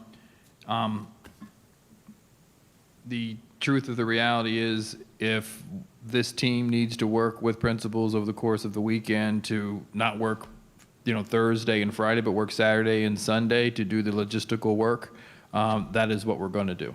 But- So, in terms of meeting at a later date, if that be the will of the board, we will reorganize ourselves in order to get the information needed, not to prolong the return of students beyond the already established and communicated timelines. That's not my question. The survey. I'm sorry. Yeah, the survey determining what option they want to put their children into depends on this conversation. We would extend it the following day. That's So if what we I were want. able to meet on Thursday, then we would be able to, communicate that, how this meeting is already out there or communicated, getting that information through Friday, and then Saturday and Sunday, begin the logistical work on making those shifts or modifications. What I heard from Mrs. Rosario, having spoken to Ms. DeGresta, if I understood this correctly, was that if the meeting is recessed, it is still considered a continuation of this meeting, correct? Correct. Yes, correct. So we could Yes, do some of it, we have at least 5 hours by estimated of public comment to get through, right? Right. We have to figure out how much of that we want to do tonight. We may want to do some of that. There were, I think sometimes we were all available tomorrow. We could get through some of that, but it's going to take 5 hours of public comment, and then we still have 5 board items to vote on. It's a lot of hours. We may need to break that up into more than one recessed meeting. I'm okay with meeting tomorrow. I'm okay with meeting Thursday. I'm good tomorrow. My schedule's open, so. I'm what good, I time- just got to do it from Okay. Teams. Okay. What time, My calendar's being funky here. I'm So- available tomorrow morning up until 2 o'clock as well, Mrs. Sork. okay, But I do have a commitment with my children at their doctor okay, to all right. Mrs. So- Zork? Yes. their health. I am teaching in the morning until about noon, and then I'm available until 9 o'clock at night. Okay. I could do noon. Ooh, I have to change, yeah. Tomorrow we can go from noon until 3. I can't be here until 3. The doctor's appointment's at 2:30, Mrs. Sork. This is an appointment that was scheduled 6 months ago. All right, let's go for Thursday. Thursday, I think if we can hurry up and wrap this up, we can get a lot of our citizen input, we can get through it, and then from 9 until 1:30 on No, well, Thursday. I have to be on another call by 1:30. I'm going to have to Okay. get home to be on a Zoom call. Okay, By 1:30, I'm going to have to end here by no later than 1. okay. Mrs. 9 to Mrs. 1. Zork, Yes. why not tomorrow afternoon? I thought I heard most people are available tomorrow afternoon. One board member's not, and if we could try to make it where. No, I mean after her doctor's appointment. What about the evening tomorrow? Right. Mrs. Zork, as I have expressed before, but I am happy to express again, my job as a mother starts when my children come home from school. It's a very important time. My children are struggling with various aspects of the pandemic as well, and I, as a parent, need to address those issues and concerns and continue to parent my child, which is my primary job. So I have reserved today, I will make myself available in the mornings and during the day, but as far as taking time away, additional time away from my children, they need me very badly now for a variety of wellness concerns, both mental and physical. Okay. I'm going to make a suggestion. Let's look at Thursday, 8 a.m. to 1 p.m.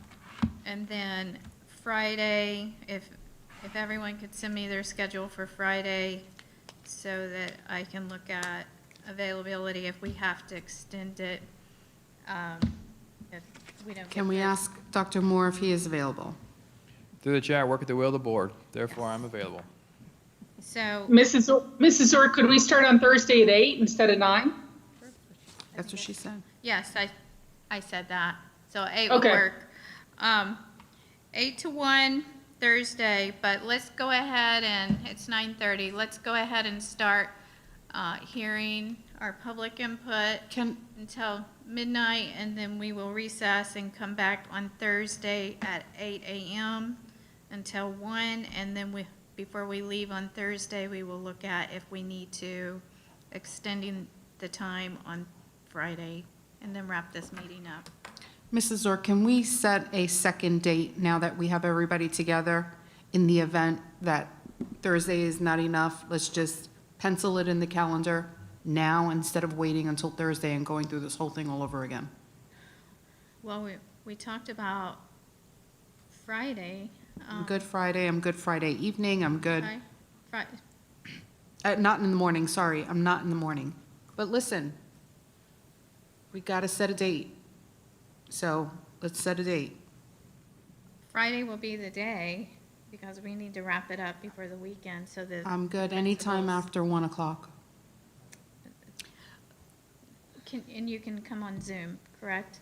Or Teams? After 1, Oh, after 1. Friday. Tomorrow, all day. I'm available all day, all night.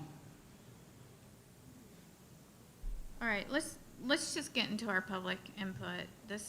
Thank you, Mrs. I think Zork. we're going too much into right now. We have the next time set for Thursday, 8 to 1. So let's go ahead and get into our citizen input. Thank you. Excuse me, Nancy, are you going to send out calendar invitations? Thank you. Thank you. From Hamad Hussein. Hello, this is a current student at the Vero Beach High School, and I am extremely disappointed to have to email the district against taking away the district's mask mandate. To start off, I, along with many others, believe that this is one of the most idiotic ideas you all have had. I do not understand what you guys are seeing, but I do know that you are all neglecting the obvious increases in COVID-19 cases. These increases are not only in the general cities, but also there are evidential cases in many Indian River schools since the opening of block and mortar schools. This idea of removing the mask mandate would be very ignorant. Please take into consideration of what I have to say as a 16-year-old teenager to grown adults who are thinking about putting many people's lives at risk. This is absolutely ridiculous. Enough is enough. From Suhil Vega to the School Board of Indian River County. When I heard that you were considering making masks optional in school was the day I realized that I'm disposable to you. As a teacher working with 5-year-olds, I'm constantly exposed to germs. Having the peace of mind that when my students are masked, the risk of all of us getting sick decreases is priceless. I have 17 students in my classroom. Social distancing is impossible, but they do a fantastic job keeping their masks on, cleaning their hands before handling materials, and making sure they don't get in each other's personal space. Since the beginning of the school year, the expectations were clear, and I lead by example. Don't be fooled by people saying that kids have a hard time wearing a mask. It's simply not true. Keep in consideration the shortage of substitute teachers that we are experiencing. My regular sub had told me that she will quit if masks become optional. It's not worth the risk for her. Please follow the science and guidelines set by experts in healthcare. This is not a political debate.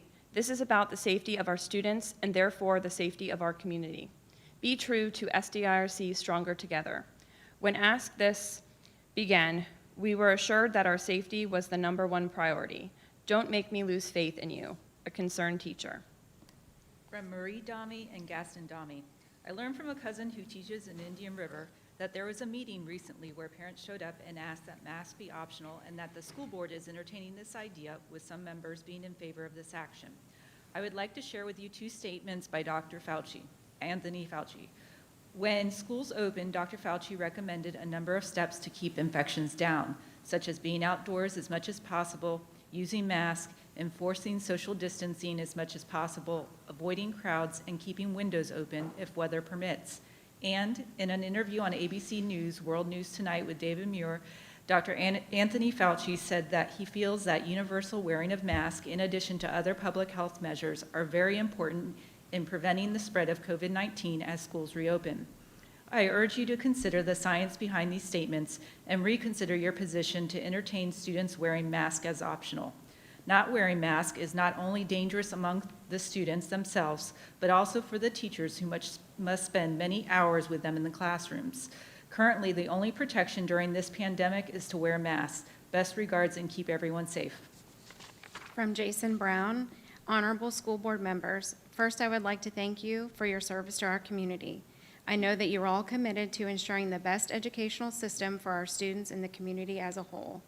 I am asking that you keep the mask requirements in place for the safety of our students, teachers, staff, and all residents of Indian River County. Some mask opponents have expressed that requiring masks is a violation of their rights. It is useful here to consider that my liberty ends where yours begins. As neighbors in society, our exercise of freedom is not allowed to intrude on others' freedoms. I ask you to consider the rights of the children who wear masks and not just the vocal anti-mask minority. Mask-wearing students, teachers, and staff have a right to a safe learning and working environment. Under current policy, children who have a medical condition can be exempted from the mask requirement, thus protecting their rights. Remember that the voluntary mask-wearing students and staff have a right to be protected from COVID-19. It is your duty to protect them. I am asking as a father for you to protect the rights of my 2 children that attend Indian River schools. They are both currently thriving in option 1, which was a challenge for my son at first. He has serious anxiety and struggled for the first couple of weeks to adjust to in-person classes. He has overcome his anxiety and is thriving. I am concerned that this will not continue if masks become optional. When he was anxious starting the year, I could tell him that he would be safe as everyone is wearing masks. I can't say that honestly if the mask policy changes. I worry that he will not succeed and we will need to move him to a virtual learning environment. That would be a tremendous failure of the school system, and I ask you to consider this in making your decision. I am asking you as a husband to protect my wife, who as an elementary art teacher is exposed to about 600 different kids in her job. Along with providing a safe learning environment for our children, it is also the duty of the school district to provide a safe work environment for teachers and staff members. She and her colleagues deserve your best efforts to protect them. Remember that quality schools need quality teachers. If you don't provide a safe environment for your teachers, this will lead to a low morale, less effectiveness, and the loss of good teachers. I ask you as a citizen not to potentially expose my wife and children to COVID-19 in the schools so that they can spread this disease to others throughout the community. Some have mentioned that children generally have better outcomes as a reason not to require masks. Aside from that point, that this completely disregards the health of teachers and school staff, which is an absolute moral failure, it ignores the fact that infected children can pass this on to their grandparents, neighbors, and other friends and family outside of school. Consider that many in our community have a higher risk of serious illness or death due to their age or underlying conditions. Finally, I would like to discuss how successful the current model has been at preventing spread in schools. To my knowledge, our school district has avoided spreading. From Emma Moscoso. Good morning. Thank you for taking the time to read this email. Firstly, I'd like to list some statistics that I'm sure you're aware of. 3,441 people have tested positive for coronavirus 2019. Of those, only 119 have passed away. While these are relatively small numbers, we should do everything to maintain or even reduce the cases of COVID-19. By now, you're most likely well aware that the purpose of this email is to dissuade the mandate of mask removal.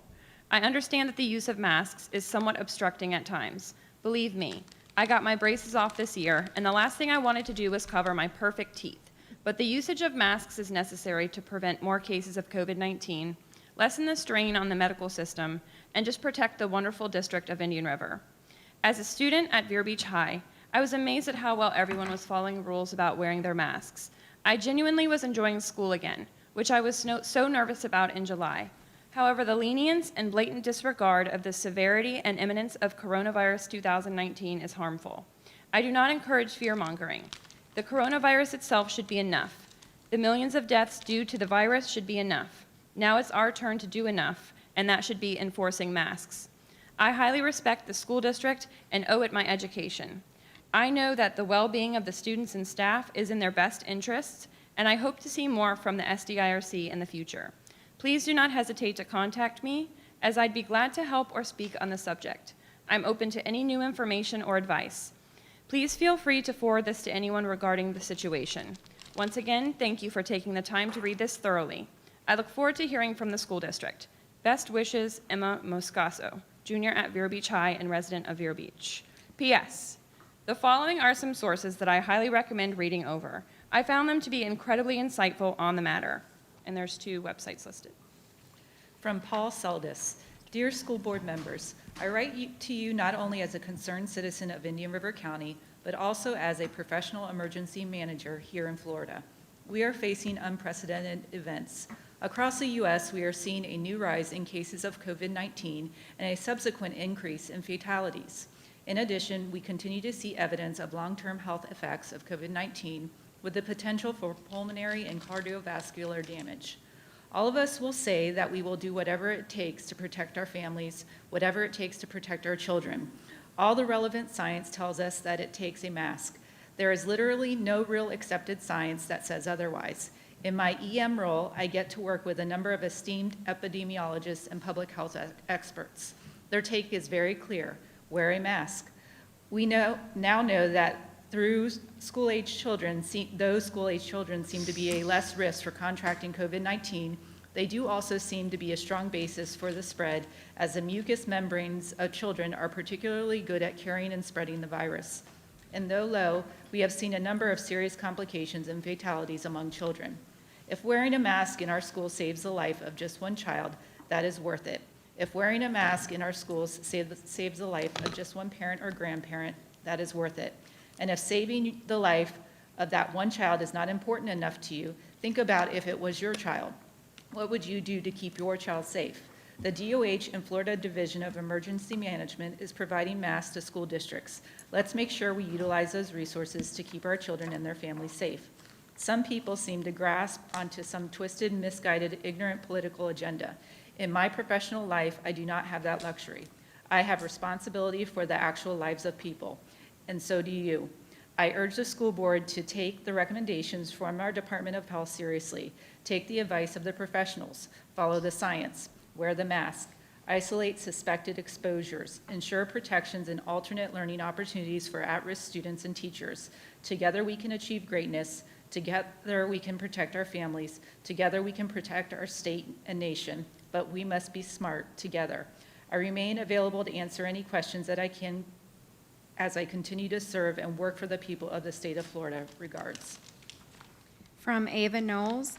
Hello, I am a freshman at Vero Beach High School, writing to give my opinion about masks. I choose to go back in person 100% for the social aspect. To start off, I was recently diagnosed with postural orthostatic tachycardia syndrome, POTS. This is a condition that affects my day-to-day life. When I stand for more than 20 minutes or get overheated, I tend to feel like I'm going to pass out. because all of the blood is pooling to my legs. I might be able to deal with it if I didn't get overheated almost every day. The mask has been causing me to get overheated, and therefore I'm unable to focus on my schoolwork. For these reasons, I would love for masks to be optional so I can focus on my education. Thank you for your consideration. From Kristen Hook. Dear school board members, I understand you are voting today on mandatory masks within the school district. I think it absurd to even contemplate it not being mandatory.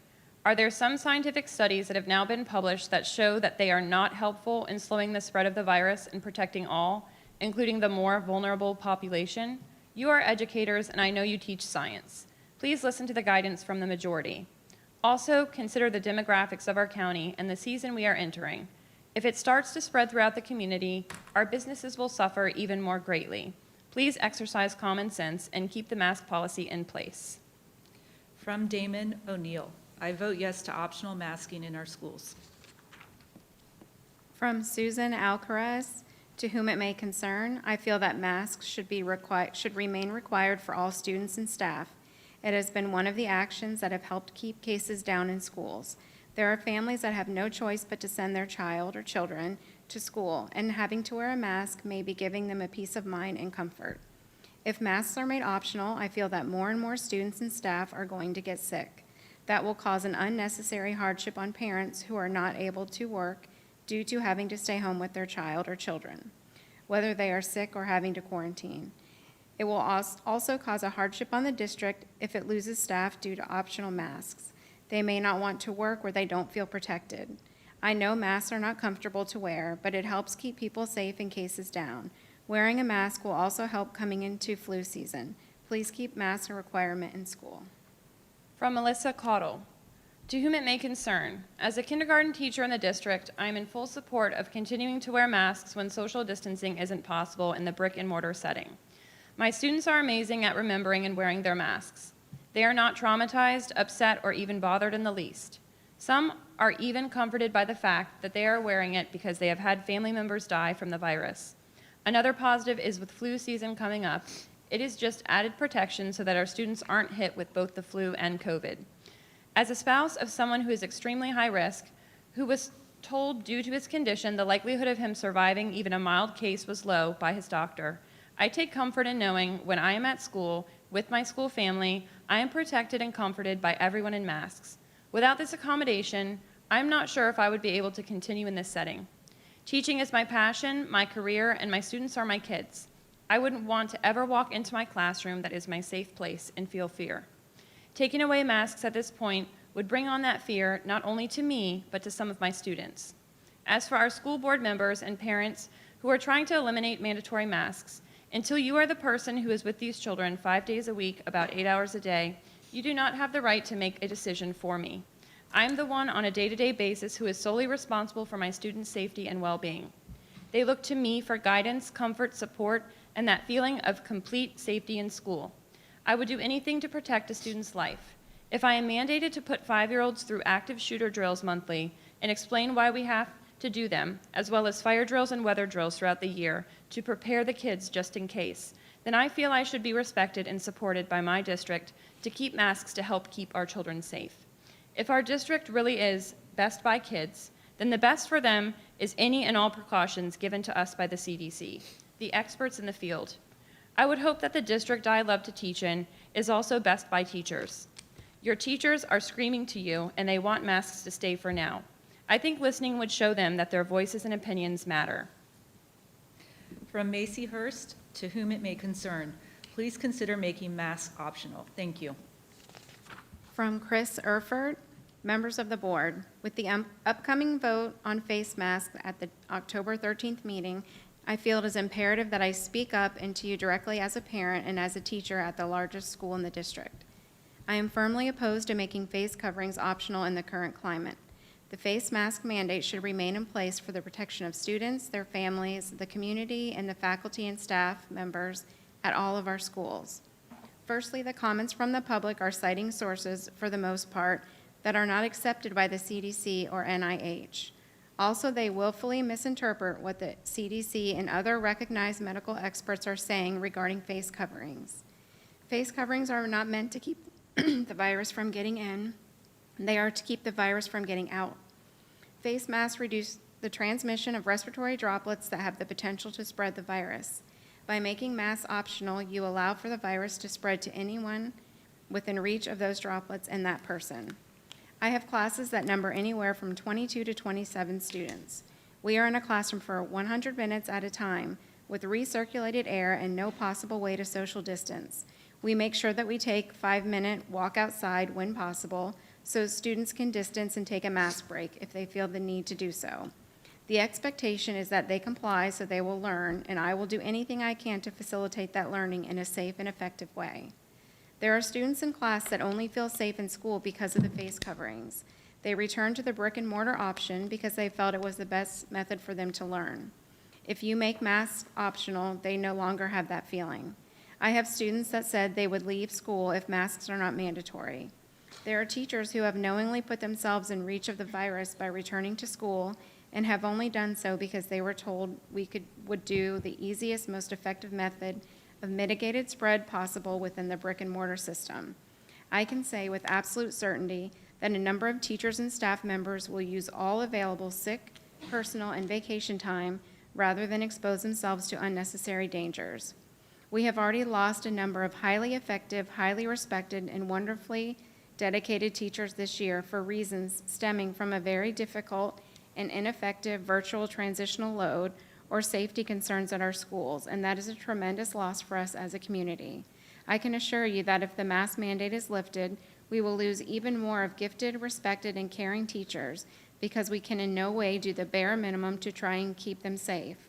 We listen to law enforcement when it comes to keeping students and staff safe when dealing with active assailants, the fire marshal when it comes to keeping our buildings safe, and we need to listen to actual scientists that are overwhelmingly in favor of continuing to use face coverings to stop the spread of COVID-19. The students are wearing the masks. They're in school and it's working. Numbers are starting to creep back up. From Kim Widman. A community is defined as 1, a group of people living in the same place or having a particular characteristic in common, and 2, a feeling of fellowship with others as a result of sharing common attitudes, interests, and goals. I'm trying so hard to understand what has happened to us as a community, trying to understand at what point we have decided we are no longer interested in that fellowship if it means we have to care for and protect others. I'm trying to understand when we already know that students are likely to become infected and quietly transmit the virus to the more vulnerable, why we are considering the removal of masks against all scientific and medical evidence that supports their effectiveness in keeping our community safe. New cases continue to rise. We continuously learn more about the possible long-term effects on survivors. We do not currently have proper treatment for those who get very sick. I sit and listen to those who oppose masks complain about their rights being imposed on. They aren't. Your right to carelessly spread a deadly virus ends where our community's rights to safely live, work, and participate begin. I hear you say if our masks work, you shouldn't need one. This only shows how uninformed you are, seeing as you don't comprehend how masks work to protect others, and not the wearers. Please familiarize yourself with how mask wearing works. Perhaps then you would understand why your cooperation is needed. At this time, we should continue to require masks, social distancing, and hand washing in schools. Revisit the situation later on, when conditions have improved. For now, please remember that we would be much better suited if we have to one day look back and say we did too much to protect the health and lives of our community, rather than to say we did not do enough. Who wants to stand next year to explain why we didn't do enough? From Christina Winterbottom. Think back to when folks used to smoke in public in common places like malls and restaurants. That was ultimately banned because of the effect it had on others.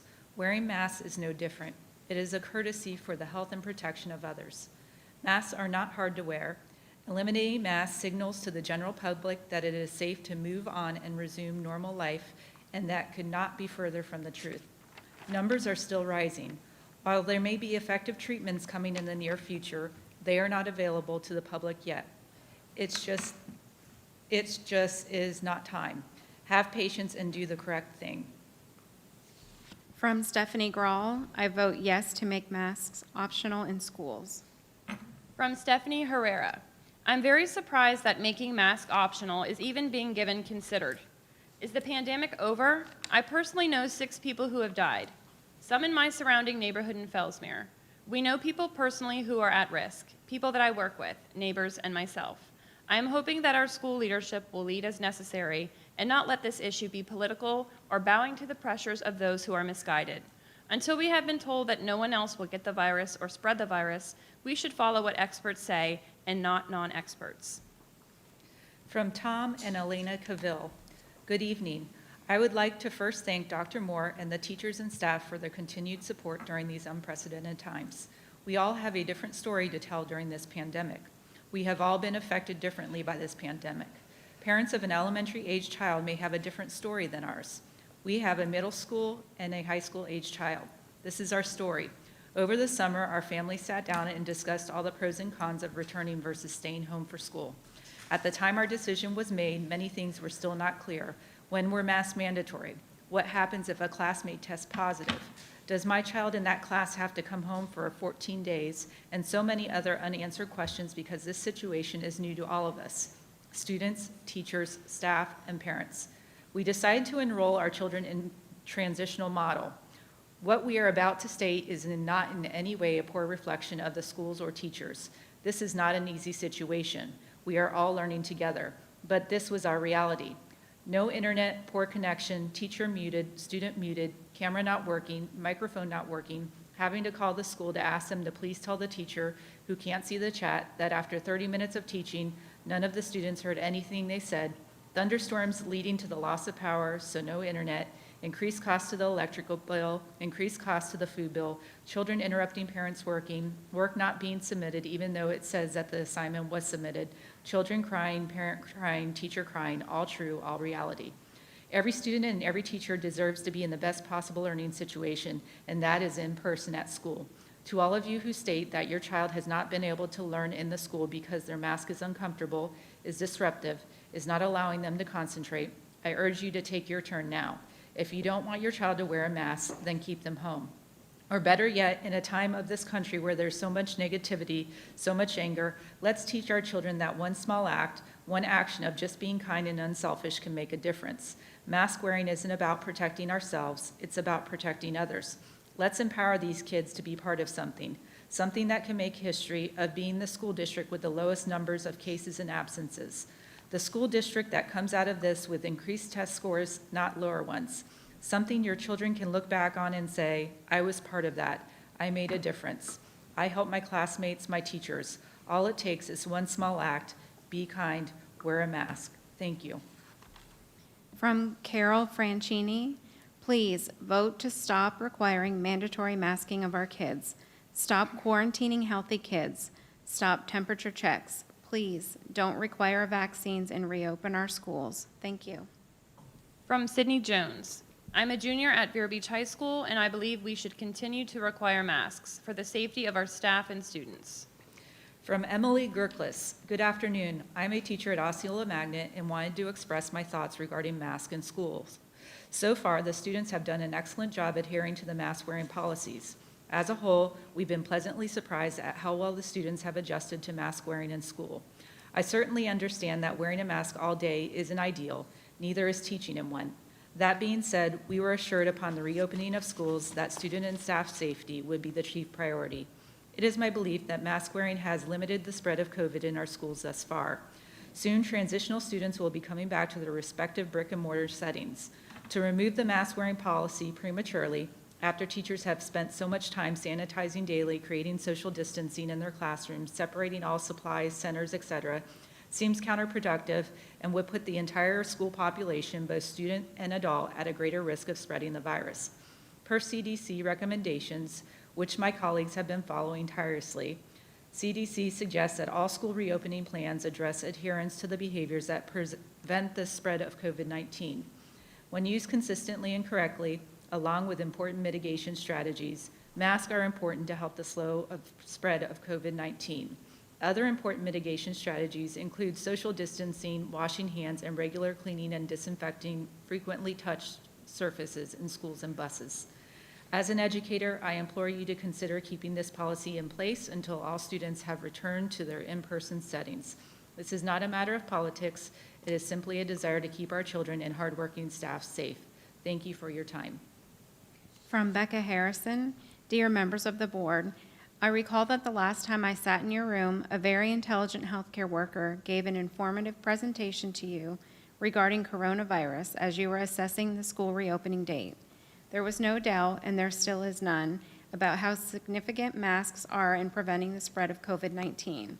Let us not forget the wonderful hairdresser example in the conclusions of innumerable medical journals and professionals.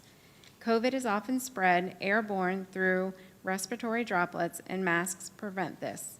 I am incredibly disappointed that an institution I trusted for the majority of my developmental years may choose to blatantly ignore the science it claims to teach its students. Seeing it was used as a justification to let students attend in person again, I am glad that mental health is something the school board is beginning to take into serious consideration along with student wellness. The decision to make masks optional would not just encroach on student wellness, but the health of the school's faculty and staff. Do not wager on their safety. It is wholly understandable that not everyone is physically able to wear masks, especially for many hours continuously. However, there are options for people to continue their education online. I also understand that masks can be uncomfortable. The backs of my ears get sore too. However, I always make sure to be masked around others because I am not okay with possibly spreading the virus. The reason we wear masks is to prioritize the health and safety of the people around us, a great value that must be upheld in schools. There are many people dear to me that attend or work at a school in our district, some within the high-risk category. Please consider their future ability to attend school in person and right to stay safe and healthy. I thank you for having the roles of public servants in our community, but please remember that our schools, workers, and teachers are also public servants, just like you. These are invaluable members of the District of Indian River County who provide our youth with safe places to learn and deserve just as much respect and protection. The right to swing your arm ends at the tip of another's nose. Thank you. From Nate Wilkerson. Good morning. I'd like to express my support for the ability of parents to choose whether or not their children should be wearing masks in IRC schools. Please vote to make masks optional for all students. Being a youth minister in town, I'm constantly hearing from students that they are experiencing physical ailments such as increased headaches and nausea, as well as psychological issues like depression and increased anxiety. We've also created an environment where they don't want to report these issues as they don't want to be forced to go home and quarantine for extended lengths of time. I believe in a mask mandate, we are causing undue harm to the students in our county and request that you please vote to make masks optional once again. I believe a mask mandate attempts to protect some by inflicting harm on all and goes too far. Being a leader myself, I understand the difficult position you are in and pray for you often. From Lori Durrell, resident of Indian River, to whom it may concern, I vote yes to optional mask. If you need to contact me, please feel free to call me at, and she provided the phone number. From Lindsay and Larry Bryant, I vote yes to make mask optional at school in Indian River County. Beachland Elementary 3rd and 4th grade parents. From Elliot Moskowitz. Hello, my name is Elliot. I am the part-time caregiver of an SDIRC student and a retired Naval Corpsman. I was shocked to hear that members of the board are questioning and even denying the recommendations from institutions like the Health Department, American Academy of Pediatrics, CDC, and WHO. In the military, we have a chain of command with departments in which people are trained to do specific tasks. Everyone strictly stays in their lane. Similarly, in civilian life, we all have roles which we are qualified to be in. However, it seems that during this pandemic, internet access makes people believe they are qualified to veer out of their lane. Your lane, as the school board, is to serve as a liaison between your constituents and the school district. Making decisions about which mitigation strategies to use during a public health crisis is not within your view.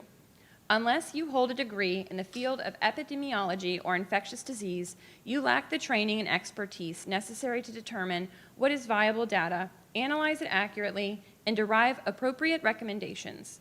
Professionals have worked tirelessly during the pandemic to provide us with such recommendations dynamically as the data accumulates and understanding evolves. Choosing to throw these curated recommendations out the window simply because you don't like them is errant, irrational, and reckless. There's a term for this type of behavior in hospitals. We call it going AMA, against medical advice. The AMA designation is used to legally shield medical providers and hospitals from liability in case a patient becomes ill or dies as a result of his or her own decision. If the district decides to go AMA by not following the CDC and AAP guidelines or refusing to cooperate with the health department, this puts the board at full liability for any subsequent consequences. Is the board prepared to accept the full responsibility of public health without any credible professionals from relevant fields backing you? This seems like an invitation for litigation, among other things. If you want to talk about overreach, school board members with no training in infectious disease making independent decisions about public health is grossly overreaching. Please, I implore the board, before something worse happens, something worse than kids having to wear masks, or something worse than a few kids having to quarantine, get your eyes back on the road in front of you and just stay in your lane. Simply follow the guidelines provided to you by trained professionals and cooperate with our local government agencies. From Morgan Parker, yes for optional masking. Thank you. From Drew Miles, I vote yes to optional masking in IRC schools. Drew Miles, Principal, True North Resources. From Sean. Hello, my name is Sean, and I'm a parent of 2 students in Indian River County. Can you imagine seeing this headline? School district dissolves vaccination requirement due to parent complaint. This would never happen. Why? Because matters of public health are not managed by individuals serving individual needs or individual rights. Public health recommendations are made according to what is in the best interest of the majority. The same applies to masking or quarantining during a pandemic. The schools don't change their vaccine policies due to there being a select few parents who do not wish to have their children vaccinated. Those parents have the right to opt out of sending their children to school in person and utilize homeschool instead. The pandemic masking situation is no different. This school year, parents have been given multiple options for virtual learning if their personal choice is to not mask. It's concerning that there is even a discussion being had about this. Unless you're prepared to also change your vaccine policy to optional, I implore the board not to set a precedent by making masking optional at this point in the pandemic.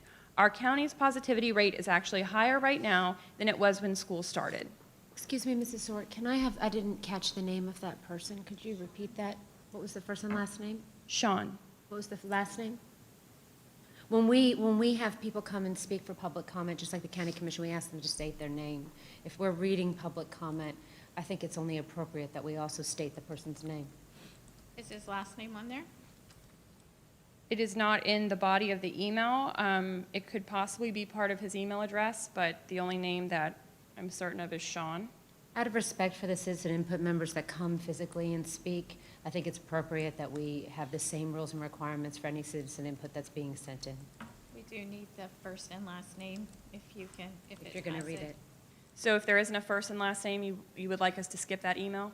I would, and we'll add it to the end of, we'll add it to the minutes, but it is, we do need their first and last name. Okay. From Whitney Keatley, dear SDRC, I am writing again to implore you to continue to require masks in our schools when social distancing is not possible. As more students return to their brick and mortar settings, it will become even more important. Increased population density means a higher likelihood of spreading germs, be they COVID or not. The simple measure of mask wearing is only meant to serve as a layer of protection in a multifaceted approach until such a time as a superior safety measures are implemented. Obviously, we cannot implement what does not exist, so until such a time, please keep the mask. Once there is a better option, then we can come together again and implement it. That time is not now. And removing the current safety standards without a better plan in place is reckless, short-sighted, and endangers the lives of children. Behavior such as that is not appropriate for any agency deciding the safety of children and communities. Please act in the best interests of the children and community in your charge and keep masks in schools. Thank you. From Melissa Medlock, I vote yes to optional masking in our schools. From Gerald Peroni, Jr., MD. As an infectious disease doctor in Indian River County, actively taking care of patients with SARS-CoV-2, I believe it is important to weigh in on this issue of continued use of masks in our school system. The scientific evidence supporting the effectiveness of masking to prevent COVID-19 is definitive. Robert Redfield, the director of the Center for Disease Control, stated that mask wearing alone with social distancing and hand washing constitute the best defense we currently have against transmission of COVID-19. There is no evidence that mask wearing produces low levels of oxygen or carbon dioxide buildup in healthy individuals. Although it is true that children very often have mild or asymptomatic infection, they may unknowingly transmit the disease to vulnerable individuals. The mandatory use of masks in our school system is a common sense approach to lessen the transmission of SARS-CoV-2 in our community and should be continued. From Susan Boyd. Dear school board members, I am sure you have heard many arguments in support of wearing masks based on science, statistical data, and really plain old common sense. Even so, we are at a point in the pandemic where we are actually still arguing. Wearing a mask is the cheapest weapon against this pandemic, and if everyone wore one, went out and about and in school, we could beat this thing together as a community. Back to the science, if I may. The state of Florida set curriculum standards and course requirements, and the local school boards see that they are carried out. Prominent in Florida standards is the teaching of science and the scientific method. Does anyone see the irony? You who are about to vote to support or not support science-backed recommendations, please keep in mind that a vote against science is a vote against the money we spend on our children's education. What message will you send? One more thing. All public, especially elected officials, have a prime directive: keep us safe. Your prime duty that overrides all else is to keep our children safe. From Justin Time. As a parent of 2 children in your schools, I demand all students be unmasked. I understand that you want to make a plan. I'm willing to humor this idea, but masks need to be made optional now. Thank you. From Julia White. Hello, Julia White, mom of 2 students in Indian River County, one at Vero Beach High School and one at Glendale. Speaking on action item D, added, makes mask optional on SDIRC campuses, Mrs. Justice. I am again making masks optional. Yes, we all want things to go back to normal. Yes, we hope that the masks are not needed. However, all scientific evidence says that the masks are working.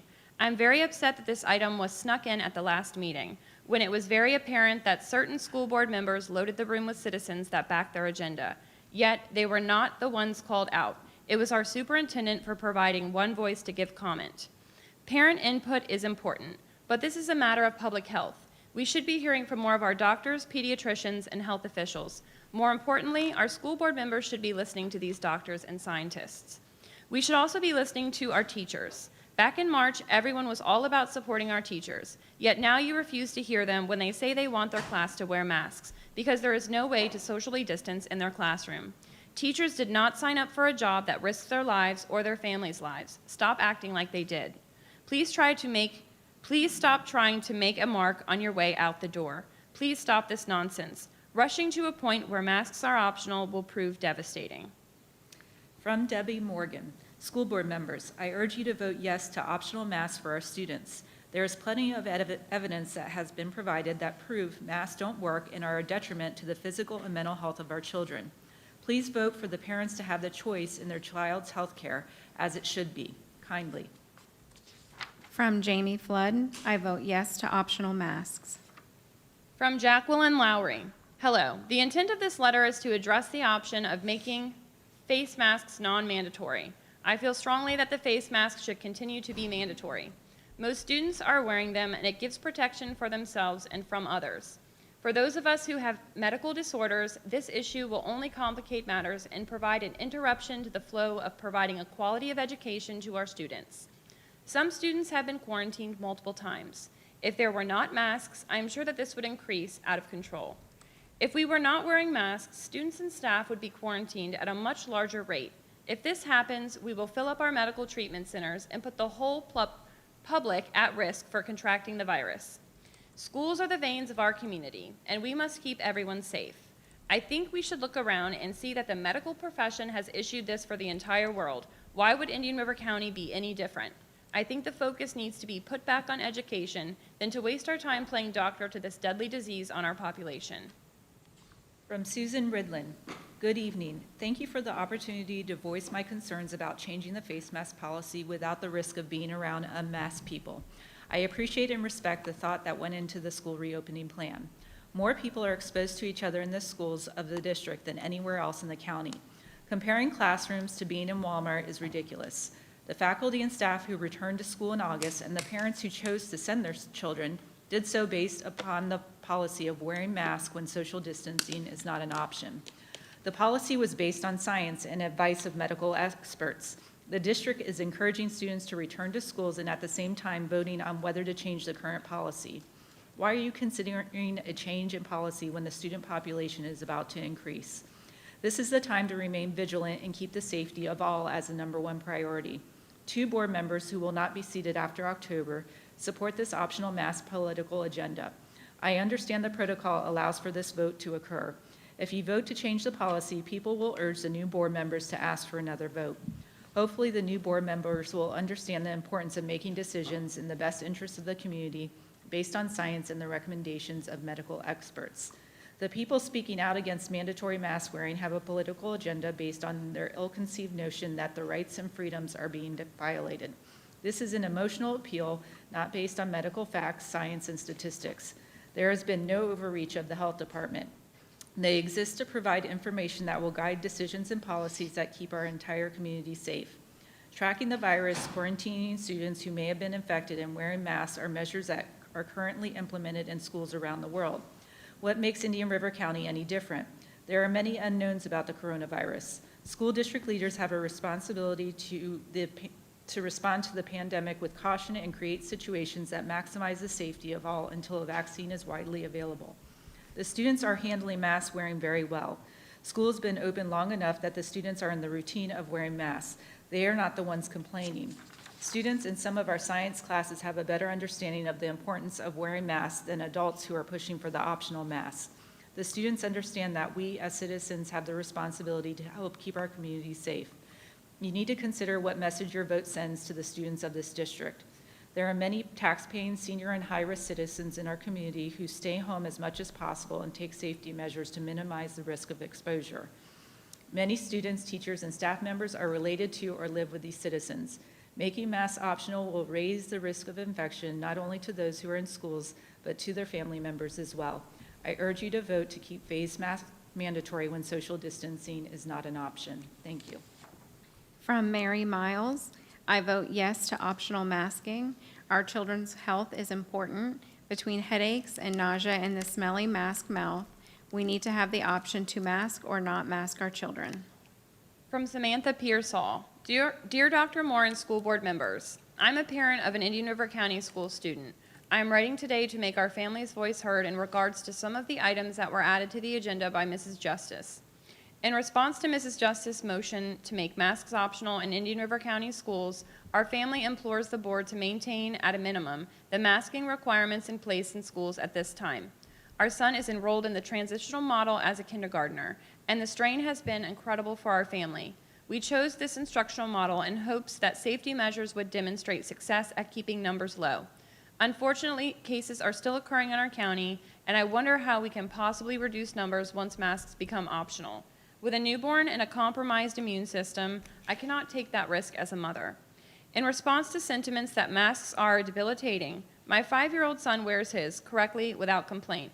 Medical studies prove masks do not lower blood oxygen levels and are our best defense against airborne. In response to item F added by Mrs. Justice, how are students' rights being restricted by quarantine when virtual options are in place in order to continue learning during quarantine? If you make masks optional in item D, you are making it harder for families with students in virtual models to send our kids back to brick and mortar in good faith that schools will keep them safe. Whose rights are more important to you, Mrs. Justice? Please do not put the lives of your students and their families at risk for your own political gains. Our children are not pawns in some game. You're putting our lives at risk if you remove the mask mandate. Please don't make masks optional until there is a viable vaccine in place. Thank you for your time. From Amy DeVault, I vote yes to optional masking in our schools. Let our kids be kids. A virus is going to spread the same way they have for centuries. This is the first time in history we have made the healthy weaken our own immune systems in the hopes of stopping something that cannot be stopped. Please make masks optional. Thank you. From Lauren Desposati, Dear members of the board, I am writing to you today as a citizen of Indian River County and as a parent. As a citizen of Indian River County, I am horrified that any member of a school board would consider removing a mask mandate during an unprecedented pandemic. This pandemic is not something that we have the luxury of having differing opinions over. All reputable, and I really cannot stress reputable enough, science and research tells us that we are still in the thick of this crisis. Even if you don't understand the validity of peer-reviewed research, or even if you give equal weight to opinion and fact, you must realize there is still a risk in removing the strategies put in place to mitigate the spread of this virus. Students do not live in bubbles. Allowing the chance for our schools to become hot zones directly impacts the health of entire communities.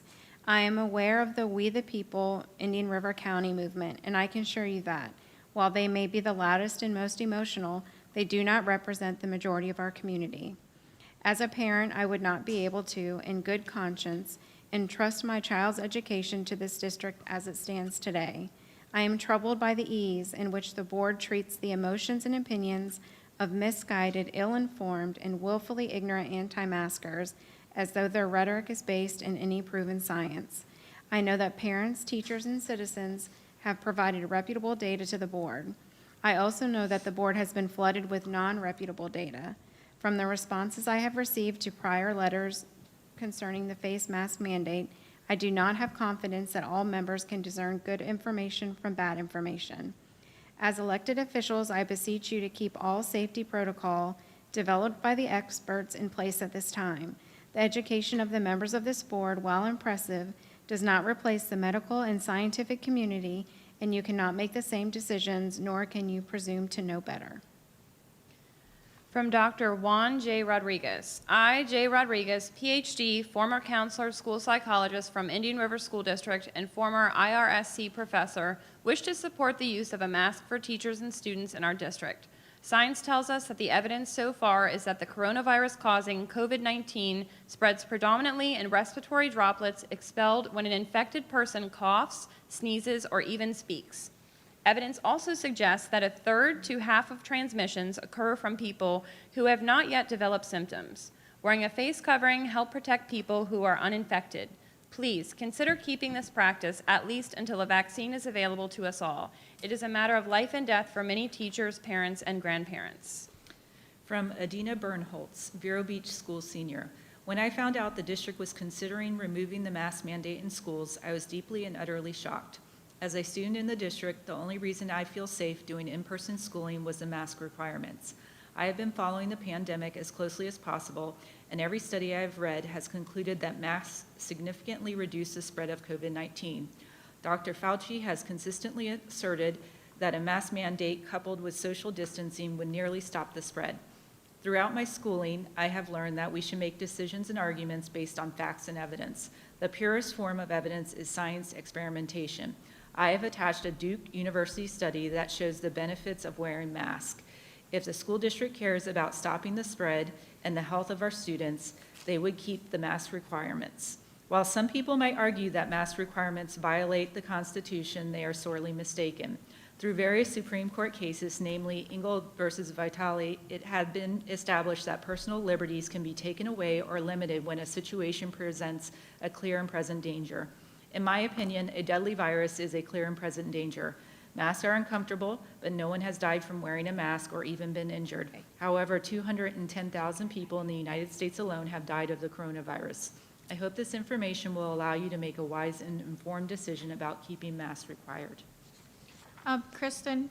Yes. I would like to take a 5-minute break if you don't mind and give you all a few minutes to take a drink of water and stretch, and then we'll start back. So let's Thank you. take 5 minutes.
order. It is 10:31. And we are in the middle of, we're still receiving our public comments that we received through email. And I'm going to allow Kristen to continue. I believe that we're into about 55 of 260. So go ahead. I'm sorry, what are we on, did you say? How many do you? I have not been keeping track, to be honest. No worries. I thought Laura mentioned a number, sorry. Probably have about an hour and a half left. It'll take us into midnight, what we have now. Okay. With what we have that they haven't recorded, what they've recorded, thinking that we're going to continue through the evening was, they have about 2 hours of recording when we come back on Thursday. Right. From Katie Swigard, please don't allow our kids to continue to wear cloth masks that only harbor bacteria and do not block the virus. Please unmask our children. From Melissa Ellison, it is time for the school board to show its smarts and put public health above politics. As COVID-19 enjoys a historic resurgence across the country, now is not the time to let up. Let's not waste any more time debating the importance of life-saving masks and focus on the immense challenges facing our children during this time. I would like to read into the record a letter that appeared in today's Indian River Press Journal by Deborah Ann Atwell of Vero Beach. A plea to the IRC School Board. Please don't relax the mask policy now. There is no established cure or effective vaccine when dealing with the highly transmissible respiratory-borne virus, COVID-19. I caution all members of the Indian River County School Board against any considerations to relax current mask policy Tuesday night. Wearing of masks does not interfere with receiving an education, but does allow teachers and students to engage in learning with the highest degree of known safety. Let this be the board's only focus. Weakening the policy serves only to placate parents who may confuse health and safety with personal liberty and inferred partisan issues, none of which belong in this conversation. Making masks optional effectively removes our only means of protection and control, since full compliance is the most key factor in dealing with a pandemic virus. The only result from optional masking would be masked children being the daily target of bullying. We have witnessed this behavior from anti-mask parents, so it isn't hard to imagine what masked children would be subject to at school. Our school board sits as our elected and trusted authority. Their positions call for them to, above all, preserve the safety of children and to avoid catering to uninformed, confused demands. This is an opportunity to demonstrate wise consensus. Our teachers are vitally important. Our children are irreplaceable. The board's ability to make the correct decision will be a casual gamble with innocent lives, or it will serve to protect our children while demonstrating the board's ability to provide insight and leadership. May the board's continual protection of our children be its most important priority in these challenging days ahead. Please vote to continue to require masks in our schools. Thank you. From Patricia Youngstrom, I vote yes to optional face mask in schools. From Claudette Roche, dear school board, I am doing everything in my power to keep my 94-year-old mother healthy and alive. Never would I have imagined that keeping her healthy would include having to beg adults on this school board to do the right and the smart thing. Masks must be mandatory. How any of you see this differently is just beyond my scope of comprehension. Kids share a lot of things while they're in class, in the cafeteria, including germs and viruses, this you know. Kids take whatever illnesses are available to catch at school and take it home, often making their family members sick, this you know. That family member goes to work not knowing they are sick and highly contagious and goes out into the world and potentially infects others, like my 94-year-old mother. This you know. Masks work. All parents are not wise enough to heed science. This you know. Do the right thing, the smart thing, the compassion thing. Make masks mandatory, save lives, be heroes. From Katie Profeta, good morning. I'm writing today to voice my opposition to a mask optional model that has been presented recently. To date, the school board has done such a great job taking precautions and keeping everyone safe. Let us continue to do so. As things reopen, the world is becoming complacent, but we are not out of the water yet. Keeping those around us safe is a simple request. When this all began, parents were given a choice, whether they wanted their children to go back to school in person or to participate in virtual school. Due to the teacher-student ratio, not many teachers were given that same choice. Science has proven that wearing a mask helps to protect those around you and helps to reduce the spread of COVID-19 in public settings. It is also highly recommended to wear a mask when engaging with individuals that do not live in your immediate household. By moving to a mask optional model, we are putting our teachers at risk as well as other students.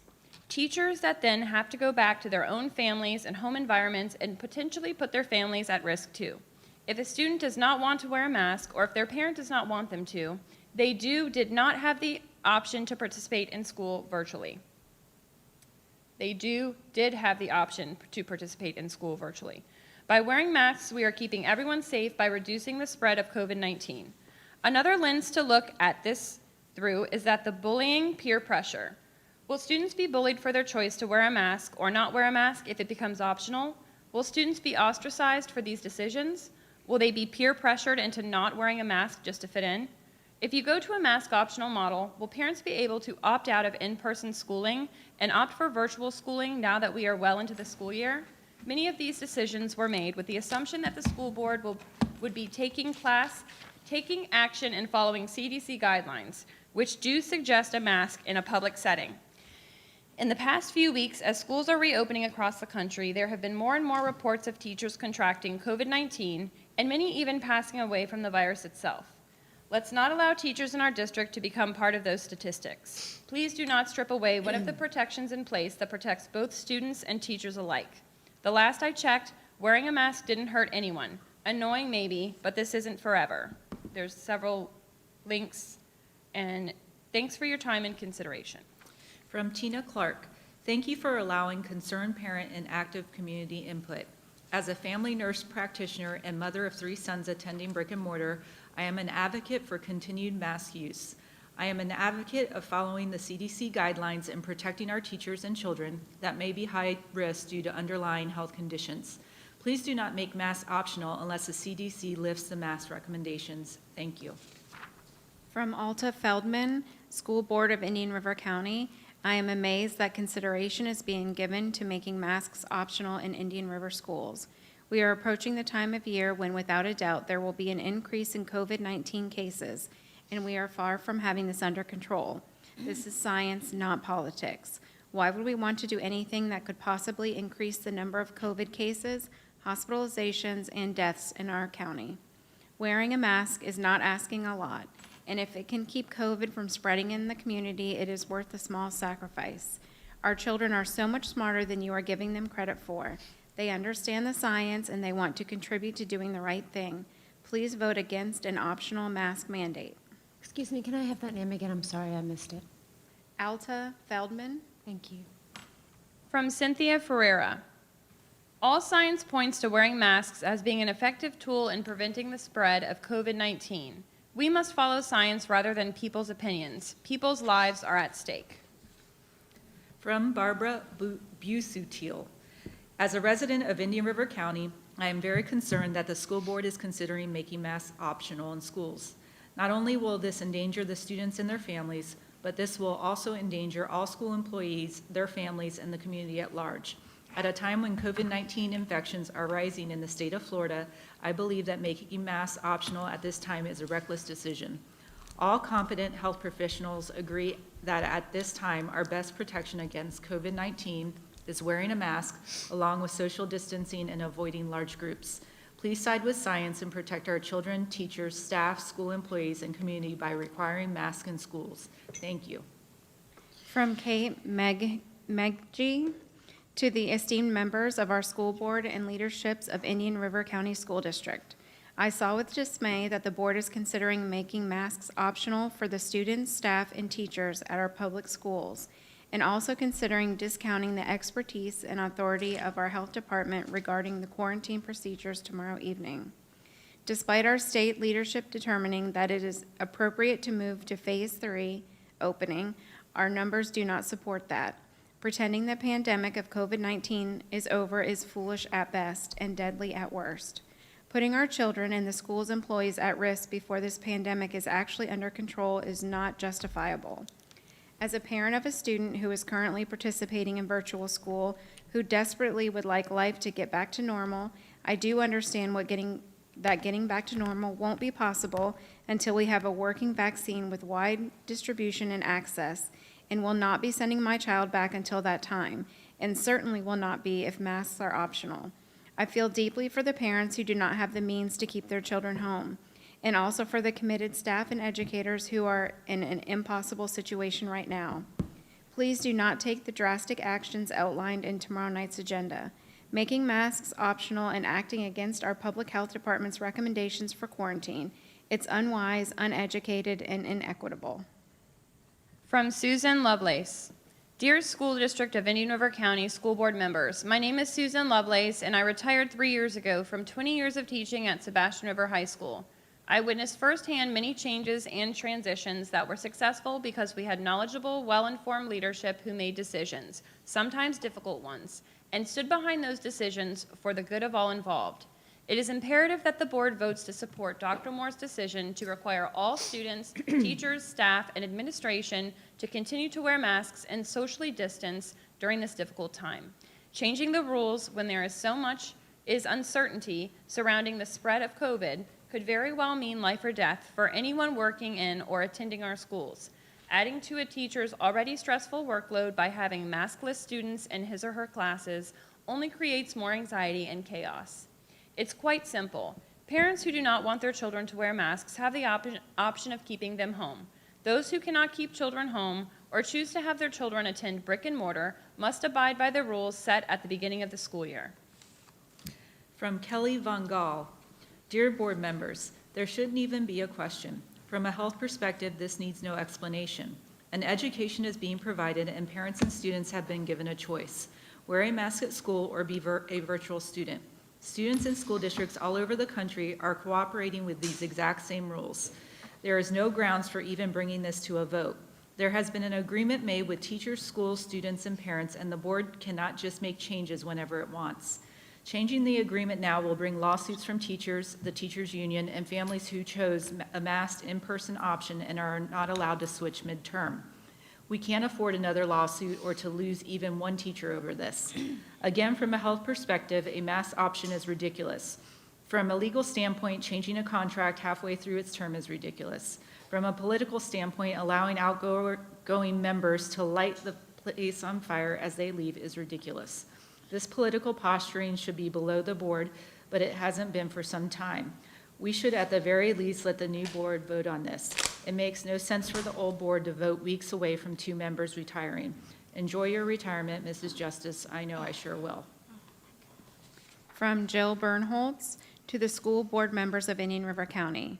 We are writing as concerned parents, a community leader, and an educator in the district. The mandatory mask wearing when social distancing is not possible has been a great success. It is evident in the limited number of coronavirus cases in the school district and the small scale of virus spread in our school community. Now, the district is getting ready to have the numbers in classrooms increase with transitional students returning. This is going to make safe social distancing, based on CDC guidelines, even more difficult in an already difficult situation. There is simply not the space or infrastructure in place to allow for needed social distancing without masks in our classrooms at the current numbers, and it will be even more difficult in the coming weeks. Along with these concerns, we are also seeing people in our own community get very sick and hospitalized. The virus is still out there and a hazard that must be faced. The question that comes to our minds is, why are we going to make a change to the mask mandate and rules when the risk of spread still present and with the risk of spread still present and nothing in our community, state, or country has changed in regards to the transmission or treatment of this virus? There is no vaccine or cure. This virus has killed 215,000 Americans and sickened hundreds of thousands more. Even if some of the transmission is with asymptomatic carriers, this still leads to numerous lost days and hours of work and school. Saving one life, having one less case, caring for the most vulnerable is what we do as citizens. The data and science shows how the simple act of wearing a mask is how we accomplish this.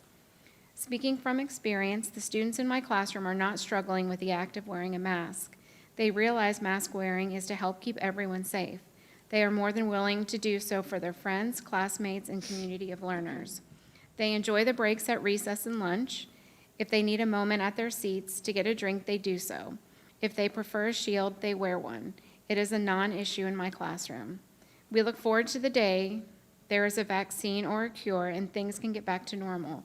But for now, our new normal with social distancing and mask wearing is allowing us to learn in an environment that allows us to discuss, work to solve problems together, complete engineering design challenges in a collaborative manner, and to have in-person interactions. This is not just a school district issue. The school population is the heart of a much larger community.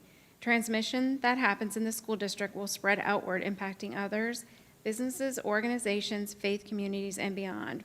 We all have to support and protect each other. We are all able to serve our customers and parishioners as long as we stay free of the virus.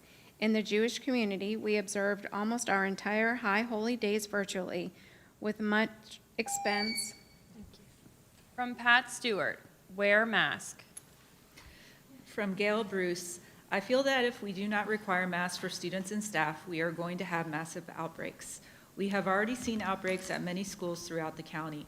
So if you allow people to stop wearing masks in school, we are not protecting each other and it will spread rapidly. We do not have social distancing in most classrooms, particularly at the upper grades.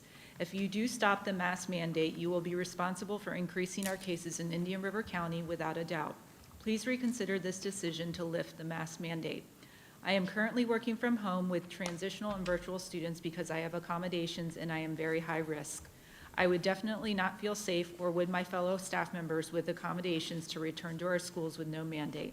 Thank you for your consideration in this matter. From Yulia Betty. Hello, I am a nurse and mother of a 4-year-old pre-K student at Pelican Island Elementary. I am very concerned about my child wearing a mask all day at school. Human airways are not designed to be covered with a barrier for long periods of time and could cause permanent harm to little kids' brains, deprived of oxygen. Please make masks optional. Parents should decide what is best for their kids, wear or not to wear masks. From Ann Katchik. My name is Ann Katchik. I am in favor of keeping the current approved Safe at School 2020 reopening plan in place, including the wearing of face coverings. I am in favor of standing behind the health department. It is not overreaching authority. It is protecting our schools and community. Spending money to pay the board attorney to work with Dr. Moore is a waste of time and money. It is just an attempt by a school board member to look for loopholes and does nothing to protect our children. Dr. Moore has already done his due diligence in his reopening plan and has been transparent in his information. I believe masks should be required, as they are now, not optional. Masks are one of the greatest defenses we have against the spreading of COVID. I believe the health department needs to continue releasing information about COVID cases by school. As parents, it tells us to pay closer attention if a child feels ill and where a child should or should not be socializing. Students who test negative for COVID-19 and wear masks in classrooms must continue to be quarantined if exposed by a COVID-positive person. We have learned that one negative test is not conclusive. A negative test today can be a positive test tomorrow. We have learned that even though those who have contracted the virus can get it again, we must continue to protect those around us. Healthy students exposed to the virus should continue to be quarantined. It is not a violation of the students' rights. It's a protection for the school community.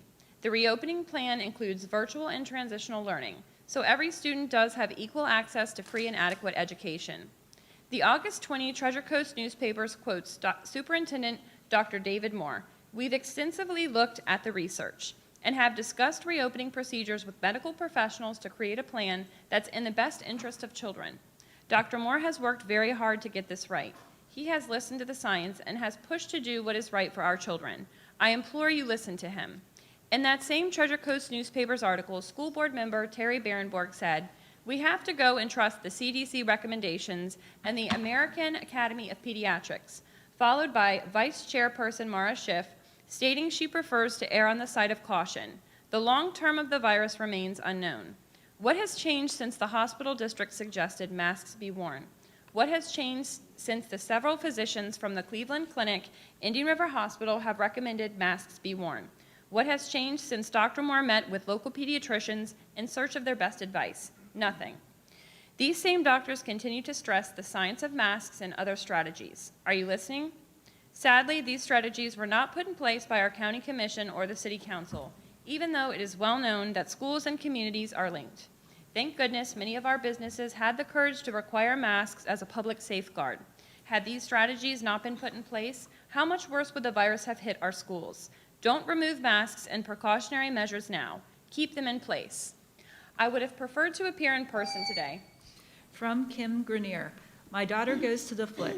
2 weeks ago, I was called to pick her up for a headache, which she often comes home with. The nurse gave me a paper saying she can't come back to school for 10 days without a doctor's note clearing her. After calling the school, she went back 2 days later.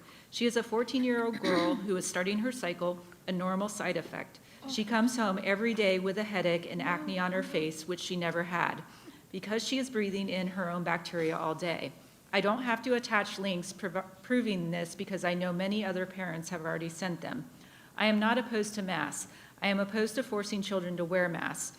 For the parents that want to force mask wearing, they have other options. If they're that scared, they can keep their kids home. When I dropped her off this morning, I watched a boy get out of his parents' car, pull down his mask, sneeze in his hand, and then pull his mask back over his face. What are we doing at this point? Are they really making that much of a difference? Refer back to the articles you've already been sent showing the effectiveness of masks. Thank you. From Brittany Pittman.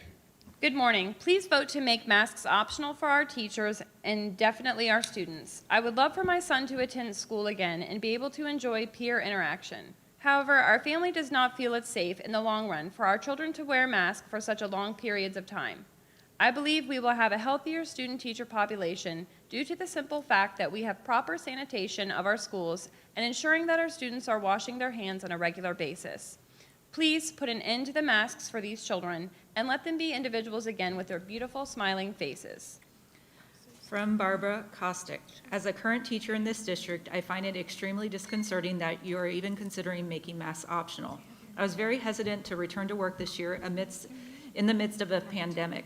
After listening to Dr. Moore on several occasions and speaking with our administration, I felt we were taking this seriously and had a sound plan to protect all of us at school.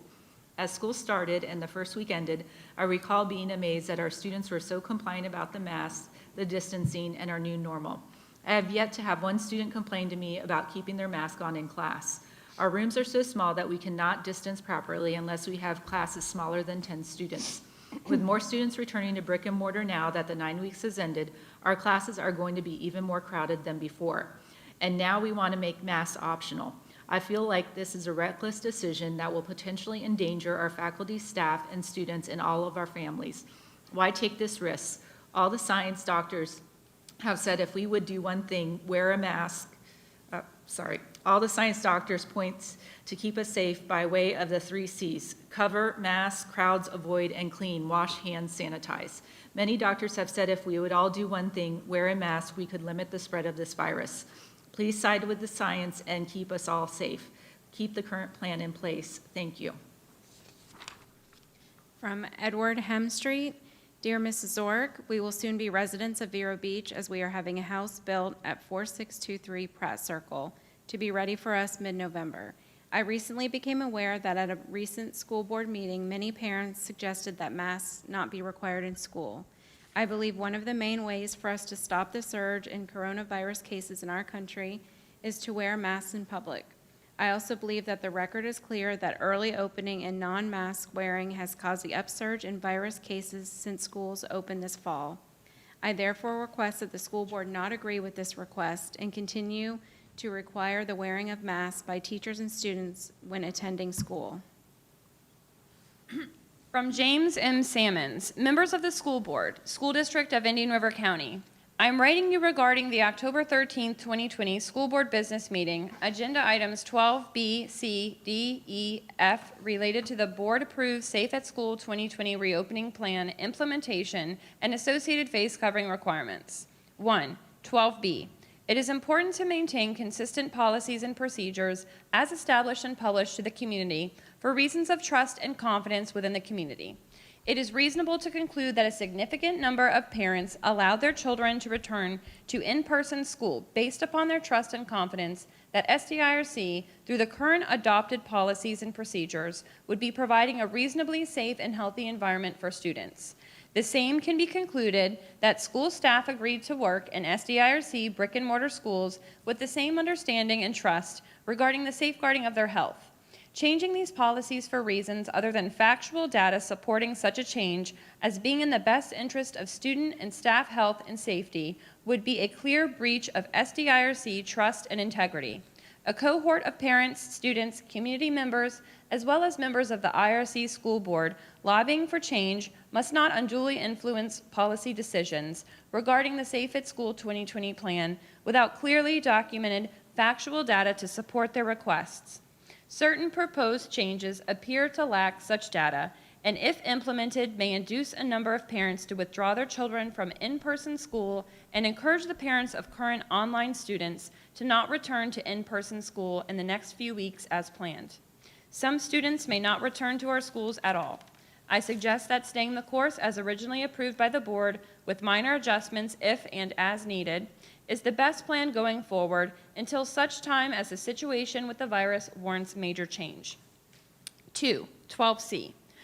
STIRC is within its authority to consider and question policies of the IRC Health Department when evidence and data indicates the IRC Health Department has exceeded its authority and thus interfering detrimentally with school district operations. In absence of such data and evidence documenting clear examples threatening the health of students and staff by overreach of the IRC Health Department, spending staff time, including that of the IRC school board attorney, would be an inefficient use of staff time and an unnecessary expenditure of funds for board attorney services. In a time of serious budget shortfall, every possible dollar available should go towards the operations of the schools and to the academic benefit of the students. SDIRC history shows that excess spending on legal fees has been a detriment to our schools. Unless there is indisputable data showing that the IRC Health Department is putting the health and safety of IRCSC students and staff at current or imminent risk, I would recommend that the board.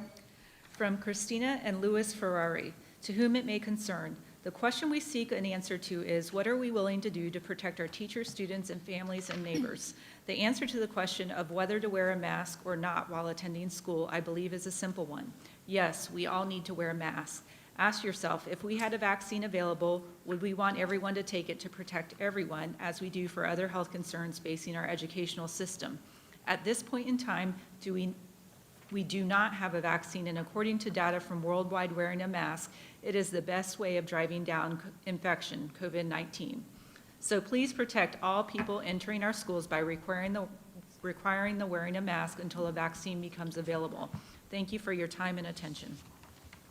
My name is Alexander Ortiz Velez, and I am from Sebastian. When doing research for this letter, I went to Google Scholar, ReefSeek, Virtual LRC, JSTOR, The Lancet, and through my university's scholarly search engine that provides peer-reviewed, credible resources for a wide variety of topics. Searched masks, don't work COVID, and nothing in opposition to masks came up. Thus, I was unfortunately only able to use non-credible sources when trying to understand why masks don't work, and as those are the only ones that showed any oppositions to masks. There is one article in particular that provides sources to credible articles in opposition of face masks, but are outdated, and most are from before 2016, and only describe masks as being inefficient for protection from infectious disease. However, the World Health Organization defines infectious disease as diseases caused by pathogenic microorganisms such as bacteria, viruses, parasites, or fungi, which is an extremely general term that many diseases fall under. This article was published by a man who was fired from his position as a professor for grade inflation and academic squatting. Additionally, this article and others that attempt to debunk the usage of masks are in fact sometimes published by doctors and/or scientists who often are not infectious disease experts. Just because someone has their doctorate or is a scientist does not necessarily mean that they are an expert on infectious diseases. They may have basic background knowledge of these topics, but are not credible sources to take advice from on a topic relating to infectious disease control. There are numerous knowledgeable, specialized scientists who devote their lives to studying the control and prevention of diseases that we are more confidently able to take advice from. Furthermore, the word of the year has been unprecedented because the circumstances, events, and most importantly, the disease of this year have all been new to everybody. Because of this, the previously mentioned specialized scientists have been doing tireless research on this new disease and sharing what they find with the intention of keeping people as safe as possible. 10 months later, the CDC still has on their website that masks are the best preventative measure for reducing transmission when social distancing is not possible. And in schools that carry hundreds to thousands of people, it isn't possible to properly social distance. With this said, I urge you to vote against making masks optional in schools. And if they do become optional, I ask that the school board provides the sources and research used to come to that conclusion on the school district website so that each person in this school district can see the sources their leaders are using to make decisions as important as this. From Linda Rooting, please continue having the students wear a mask for now. From Brooke Sullivan, good evening. I'm a parent of 3 previous SDRC students and 1 current student. I vote yes on optional masking for students. From Missy Wise, dear School Board of Indian River County, as an elected school board member, your obligation is to represent your constituents in a manner and fashion that best serves the students, staff, and community. Your political viewpoints and personal agendas are to be set aside, and you're expected to listen with an unbiased ear and act with a discerning stance. Your constituents, the staff, and the parents have spoken. As with any vote, a majority of those polled have requested that the current health and safety measures remain in place, specifically the wearing of masks when social distancing is not possible. During a time where our nation and county are so divided, your school community is looking to each of you to be better. My kindergartner was learning what it means to be a good citizen. If you ask him, he will say it's someone that respects others' viewpoints, cares for the people around them, and wants the best for others. I ask each of you to be good citizens, to listen to each other and your constituents, and to hear them. I ask you to care about each other and all members of your community, realizing that your citizens are composed of people of all ages with varying underlying health concerns.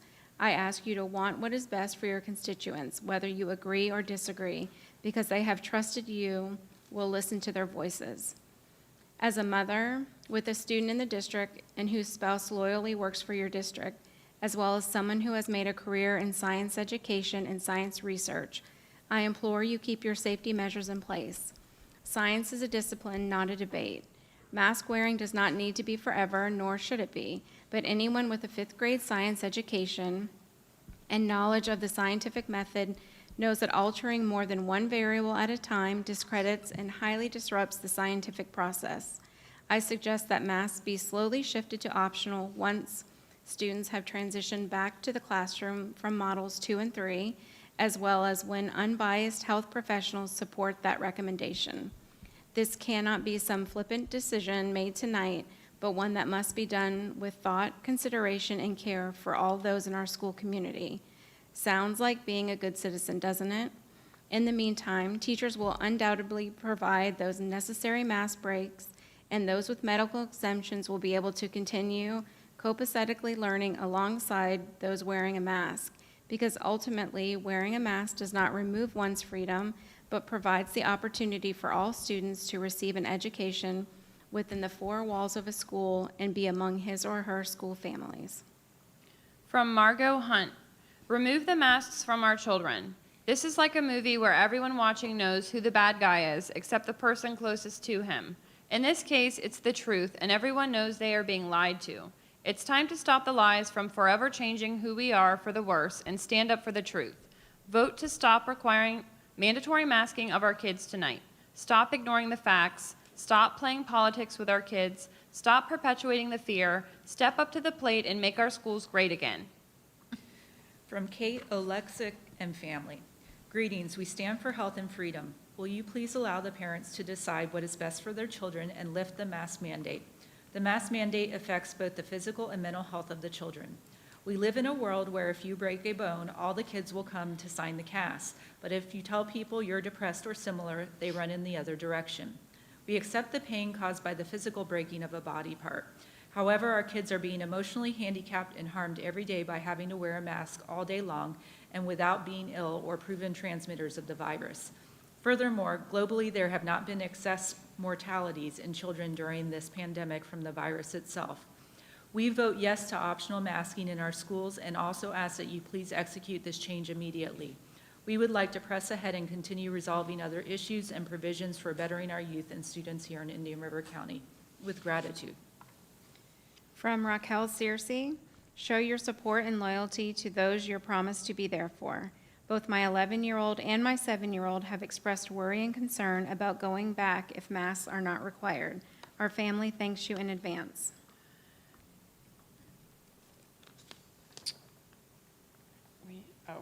Sorry. This is from Annie R.C. My name is Annie R.C. and I am a counselor. In response to masks, I believe wholeheartedly that masks should continue to be worn in the classrooms. In response to last week's meeting, I was appalled of the way people were speaking to each other and how the superintendent was under attack.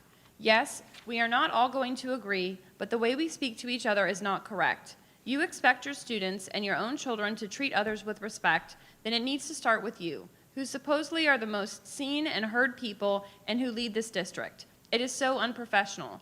Your attack on your own members was shameful to watch. You are not the experts nor scientists, so don't put down the experts and scientists who have the knowledge and expertise of this virus. They are the ones that provide the information to help us make right decisions. The issue of the mask shouldn't even be an issue. Fact, numbers are down because of the masks and all the precautions that have been made and put in place. There are no studies from the accredited medical reports that does not include Facebook or Google that shows that masks are dangerous to your health. If you do get sick by wearing a mask, it's because there are other factors, like touching your eyes or mouth before you wash your hands. People without a mask can spread the virus by sneezing, coughing, laughing, or talking. If you look at the numbers in Indian River County, it's low, and it's because the people who have followed the guidelines. They are also protecting their parents or grandparents and their loved ones. This argument is not taking away the Florida rights of a parent. It is a safety issue, and that needs to be addressed. Classrooms will begin to fill up, and there will be no social distancing in the class. As much as we want to say there is, if you were to go to a classroom right now, you will see that there is no social distancing. Masks are a must. Without a police officer who will protect, without a fireman who will put out the fire, without a doctor who will heal, and without a teacher who will teach, everyone must just be patient and use caution. We will one day be back to some kind of normalcy. For now, keep teachers and staff and students safe with masks. I beg of you, Ms. Schiff, Ms. Rosario, Ms. Berenborg, who have great plans for the future, please keep masks mandated and protect your employees, students, and your families. From Megan Knowles, I support optional masking for our students. From Jake, Rachel, and MJ Zerby. Dear Dr. Moore and members of the IRCSD board, I am writing to you along with my husband and 6th grade daughter to oppose the school board agenda items regarding COVID-19 mitigation being altered in our schools. The very idea that masking in our schools would become optional during this pandemic is ludicrous and shameful on its face. Masks, social distancing, and quarantine procedures are working fairly well currently and should continue in order to protect our students, faculty, and community. It is a mystery why Tiffany Justice has chosen to use her last several meetings to endanger others' health in order to oppose public health measures that will save lives. Her tenure has been a blight on our board, with her legal costs paid by taxpayers, constant drama and embarrassing personal behavior distracting and diverting financial resources away from the board's duty to our educators and kids. She has already done terrible damage to the credibility of our school board. There is no doubt that masks are our best tool in reducing transmission of COVID-19 while we wait for a vaccine to bring us some normalcy again. Our household is very upset and angry after all these months of stress to now have to fight board members to simply follow CDC guidelines that protect all of us from disease. If everyone wore masks while also social distancing and we all continue to quarantine after exposure, we might hold this pandemic in check, keeping our entire community safer. Many of us cannot afford to be in the hospital ill with this virus. Some of us do not have health insurance, have pre-existing conditions, and we are doing everything possible not catch COVID-19 or spread it to our loved ones and neighbors. Please vote no on any measures put forth by Ms. Justice regarding mitigation and current quarantine policy changes. She simply does not have our best interests at heart, but we sincerely hope the rest of you do care enough to do what's right. Our school, our children, school staff, teachers, and administrators deserve our support and protection, allowing them to focus on academics without added fear of catching a potentially deadly disease. Thank you in advance for your vote against these unscientific, dangerous, politically motivated motions. From Abby Hook. Dear school board members, I am contacting you today to urge you to keep the mask mandate in place. Our country has recently had the greatest number of new cases in one day since mid-August, proving the virus is nowhere near gone. According to the Center for Disease Control and Prevention, wearing a mask is the greatest preventative measure we can possibly take to reduce transmission risk. Repealing this mandate would do nothing but substantially increase the risk of possible infections among students, faculty, staff, and families of those in the school district. This information is backed by educated people who have devoted their lives to providing the public with scientific truth, and we must adhere to their guidance. This event is unprecedented, but they are the best ones to respond to the issue at hand. This pandemic is not over, and you are not the scientists studying this disease. Please listen to those who devote their lives to ensuring public health and safety. From Susan Cannon, I vote yes. From Sandra Brown, Indian River County School Board. I think we can all agree it would be nice to go back to pre-COVID procedures. However, on Sunday, October 11, 2020, there were 178 COVID deaths in the state of Florida. You say you want more students to return to brick and mortar schooling and are considering the issue of optional mask wearing. What do you do when the desks are not 6 feet apart and social distancing cannot be accomplished? Some advocates of optional mask wearing seem to think that the teachers are supposed to risk their health, but they are not healthcare workers. They chose a profession to teach our children. It doesn't come with a requirement to abandon their safety. What will you do when teachers get sick or decide to give up on their careers? Will you have adequate or qualified teachers or substitutes to provide instruction to the students? You can no longer split up classes and shuffle them to other teachers. Oh, we can go backwards and shut the schools down again. It appears in your own survey results you provided at the October 6th meeting, 71% of teachers were not comfortable with optional mask wearing when social distancing could not be achieved. Have you thought about multi-generational families living together and the risk it poses to them bringing this virus home to grandparents or someone with a compromised immune system? What about teachers and students with underlying health risks? Let's follow Dr. Bree's advice. She repeated today, we have to social distance, wear face coverings, and wash our hands often. We can work together and get through this. Please vote no to optional masks in school. From Amy Brennick. Dear Board and Superintendent Moore, my son attends 6th grade at Gifford Middle School. I chose to send him back to brick and mortar school because of the excellent plan developed by Dr. Moore that is currently in use. Masks, as well as quarantines and contact tracing conducted by the Department of Health. This has been an extremely effective method of keeping cases low in our schools, and thus protecting our students and staff as well as our community. When something is working to save lives, you don't stop it, not even when a few very loud voices complain. My son spent 6 years at Osceola Magnet, a math and science magnet. I was proud that this county offered such a great education, and I still am. But how do I explain to him that his school board is going against everything he ever learned about the scientific method, about facts, about science in general? If you choose to reverse the decisions you've made, thank you. From Eileen Berry, I vote yes to optional masking in our schools. Thank you. Heart us. From David Durney, if county offices require masks, if county offices require temperature checks, if Cleveland Clinic require masks for caregivers, patients, and visitors, if Cleveland Clinic requires temperature checks for anyone entering the hospital, if Cleveland Clinic requires employees to submit daily confirmations that they do not have any symptoms, if the Center for Disease Control of the United States of America, the most technologically advanced country on the planet Earth, all highly recommends wearing masks, how can 5 members of a school board ever consider contradicting those recommendations of such prestigious organization? School board members are in fact considerably less educated in science and healthcare. It is not their place to make such decisions. I have every right as a county citizen and taxpayer to strongly warn against changing the current standard precautions. I fear the legal ramifications of a student, faculty, or staff member that contracts COVID at a school facility will be able to sue the school if the mask mandate is modified. The legal and settlement costs will bankrupt the school district and county, taxes will skyrocket, and the economy will collapse.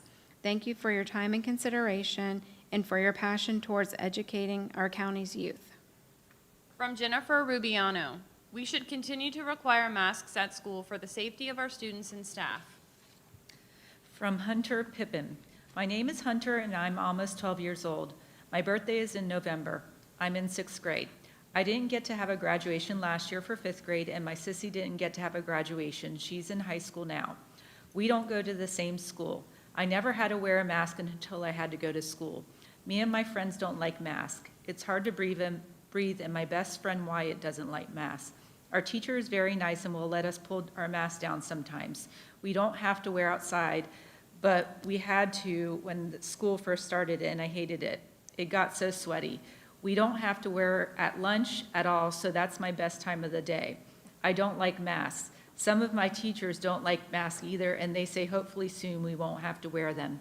And I hate seeing wear your mask everywhere, and if we pull it down, some teachers get mad. Why is the school the only place I have to wear a mask? I love school and I love my friends, and I don't want to do virtual school because I won't see my friends like this summer. I didn't see any of my friends. I saw my best friend one time, but I don't like masks. My favorite restaurant, Saigon Sushi, I don't have to wear a mask, so I like to go there. I got all A's and B's this quarter, so we got to go there this weekend, and I didn't have to wear a mask. Please tell my mom when we don't have to wear a mask anymore. Thank you. From Sharon Reeve, members, the CDC just came out with the finding that people who always or often wear masks were much more likely to get infected with COVID. In fact, 85% were infected after wearing masks. Masks harm the wearer and lower the immune system.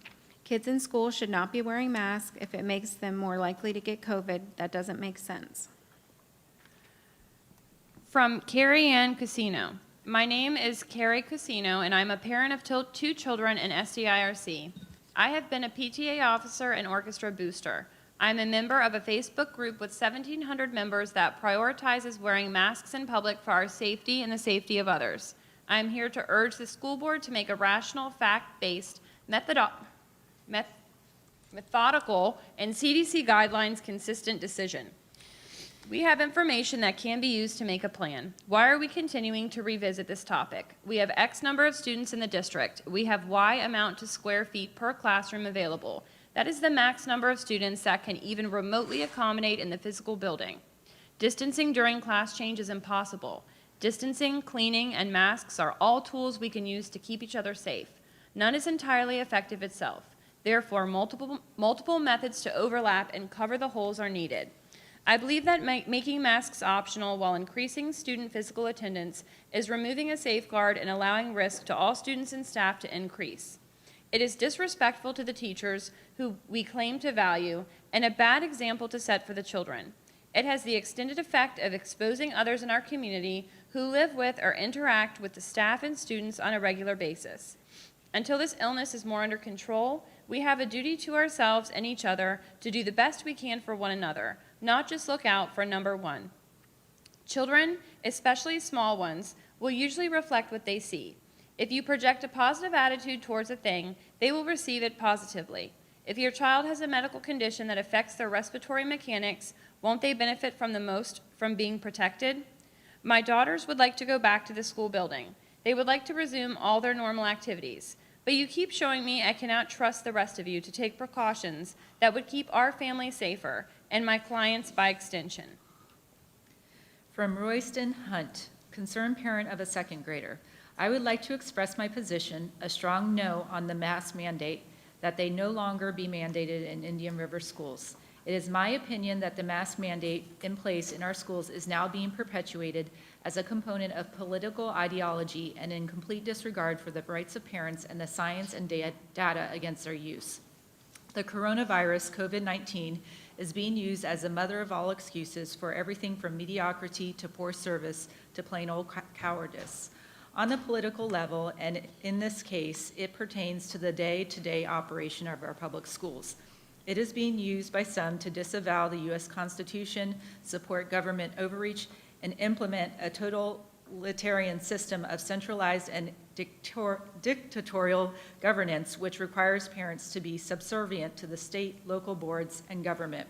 The time has come to lift and rescind the mask mandate. Thank you. From Sean and Sharon Sexton, dear members of the Indian River County School Board, I am alarmed by the current resolution that proposes to change many of the rules for COVID protocol implementation in the schoolrooms of the county and protest these changes without further review. You must remember the conditions sent forth in the original directives are those first agreed upon by both teachers, students, and their parents in order to return to the classrooms to an acceptable level of safety. You cannot simply change these carefully negotiated tenets that determine the work environment of our teachers and students. Releasing the mask mandate is ludicrous and should be struck first and foremost from the document. Do you not understand the severity and reach of this pathogen and the risk it poses to all concerned? Not only at school, but back at home in thousands of households throughout the county. There is a potential spreader event taking place every moment of every school day in every classroom. It only requires one careless, unprotected cough or sneeze. We are more likely to maintain the freedom of keeping school in session by implementation of protocol than by allowing ourselves the irresponsible and selfish freedom of ignoring what health professionals tell us we must do to keep safe. There is something terribly political about the seeming risk imposed on our children and families, and you should be ashamed of yourselves for considering the removal of protocol measures at school that keep us all safer in our lives. If we lose one person as a result of this decision, you may hold yourselves accountable. It is enough that we have risked having them return to all. Do the right thing. From Rin Robb, teacher at Vero Beach High School. Hello, school board members. The overwhelming body of evidence confirms that wearing a face covering will help to slow the spread of coronavirus. Medical and health experts overwhelmingly state with conviction that wearing a face covering significantly reduces the risk that you and those around you will contract this deadly disease. Recent events at the White House confirm that they are correct. We've had 59 positive cases and 418 quarantined already in the school district. Watch what happens when we drop the mask mandate. As a teacher, it doesn't matter that I'm wearing a face covering if I have 20 to 30 students in my class who are not. I will be at even greater risk than I already am, and so will they. Political beliefs should have no role in health and safety protocol, yet it seems that they are currently front and center. Or maybe you believe that by voting to drop our mask mandate, you're doing something positive for children. You are not, and such a belief flies in the face of wisdom that has already become conventional. Or maybe you know something about epidemiology that our health experts don't. I'm convinced that we are all looking forward to a day when we don't have to worry about contracting or spreading a disease that could kill us or those we care about. But that day has not yet arrived. Terry Berenborg and Jackie Rosario are quoted in today's Press Journal as saying that they would like to see a gradual phase out of mandatory mask wearing. I support their position as long as the evidence suggests that such a plan would keep our children and employees safe. But until we come up with a feasible plan for doing that, let's keep masks mandatory. Thank you for your time. From Abby Armenta, I vote yes to optional masking in our schools.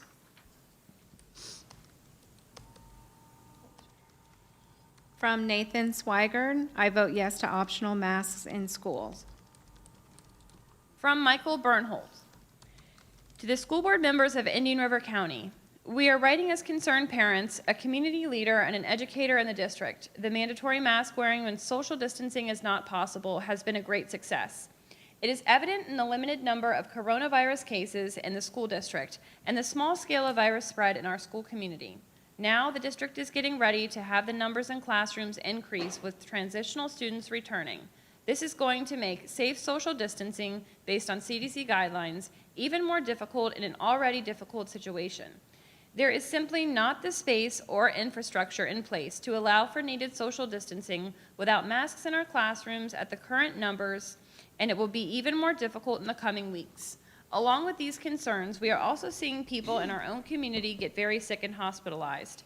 The virus is still out there and a hazard that must be faced. The question that comes to our minds is, why are we going to make a change to the mask mandate and rules when the risk of spread is still present and nothing in our community, state, or country has changed in regards to the transmission or treatment of the virus? There is no vaccine or cure. This virus has killed 215,000 Americans and sickened hundreds of thousands more. Even if some of the transmission is with asymptomatic carriers, this still leads to numerous lost days and hours of work in school. Saving one life, having one less case, caring for the most vulnerable is what we do as citizens. The data and science shows how the simple act of wearing a mask is how we accomplish this.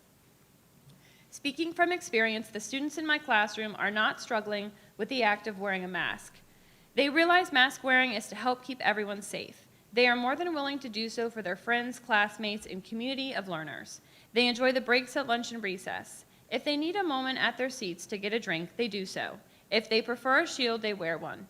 It is a non-issue in my classroom. We look forward to the day there is a vaccine or a cure and things can get back to normal. But for now, our new normal with social distancing and mask wearing is allowing us to learn in an environment that allows us to discuss, work to solve problems together, complete engineering design challenges in a collaborative manner, and to have in-person interactions.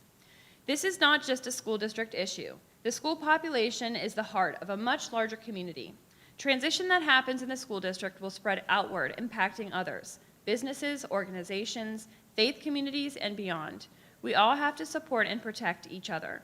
We are all able to serve our customers and parishioners as long as we stay free of the virus.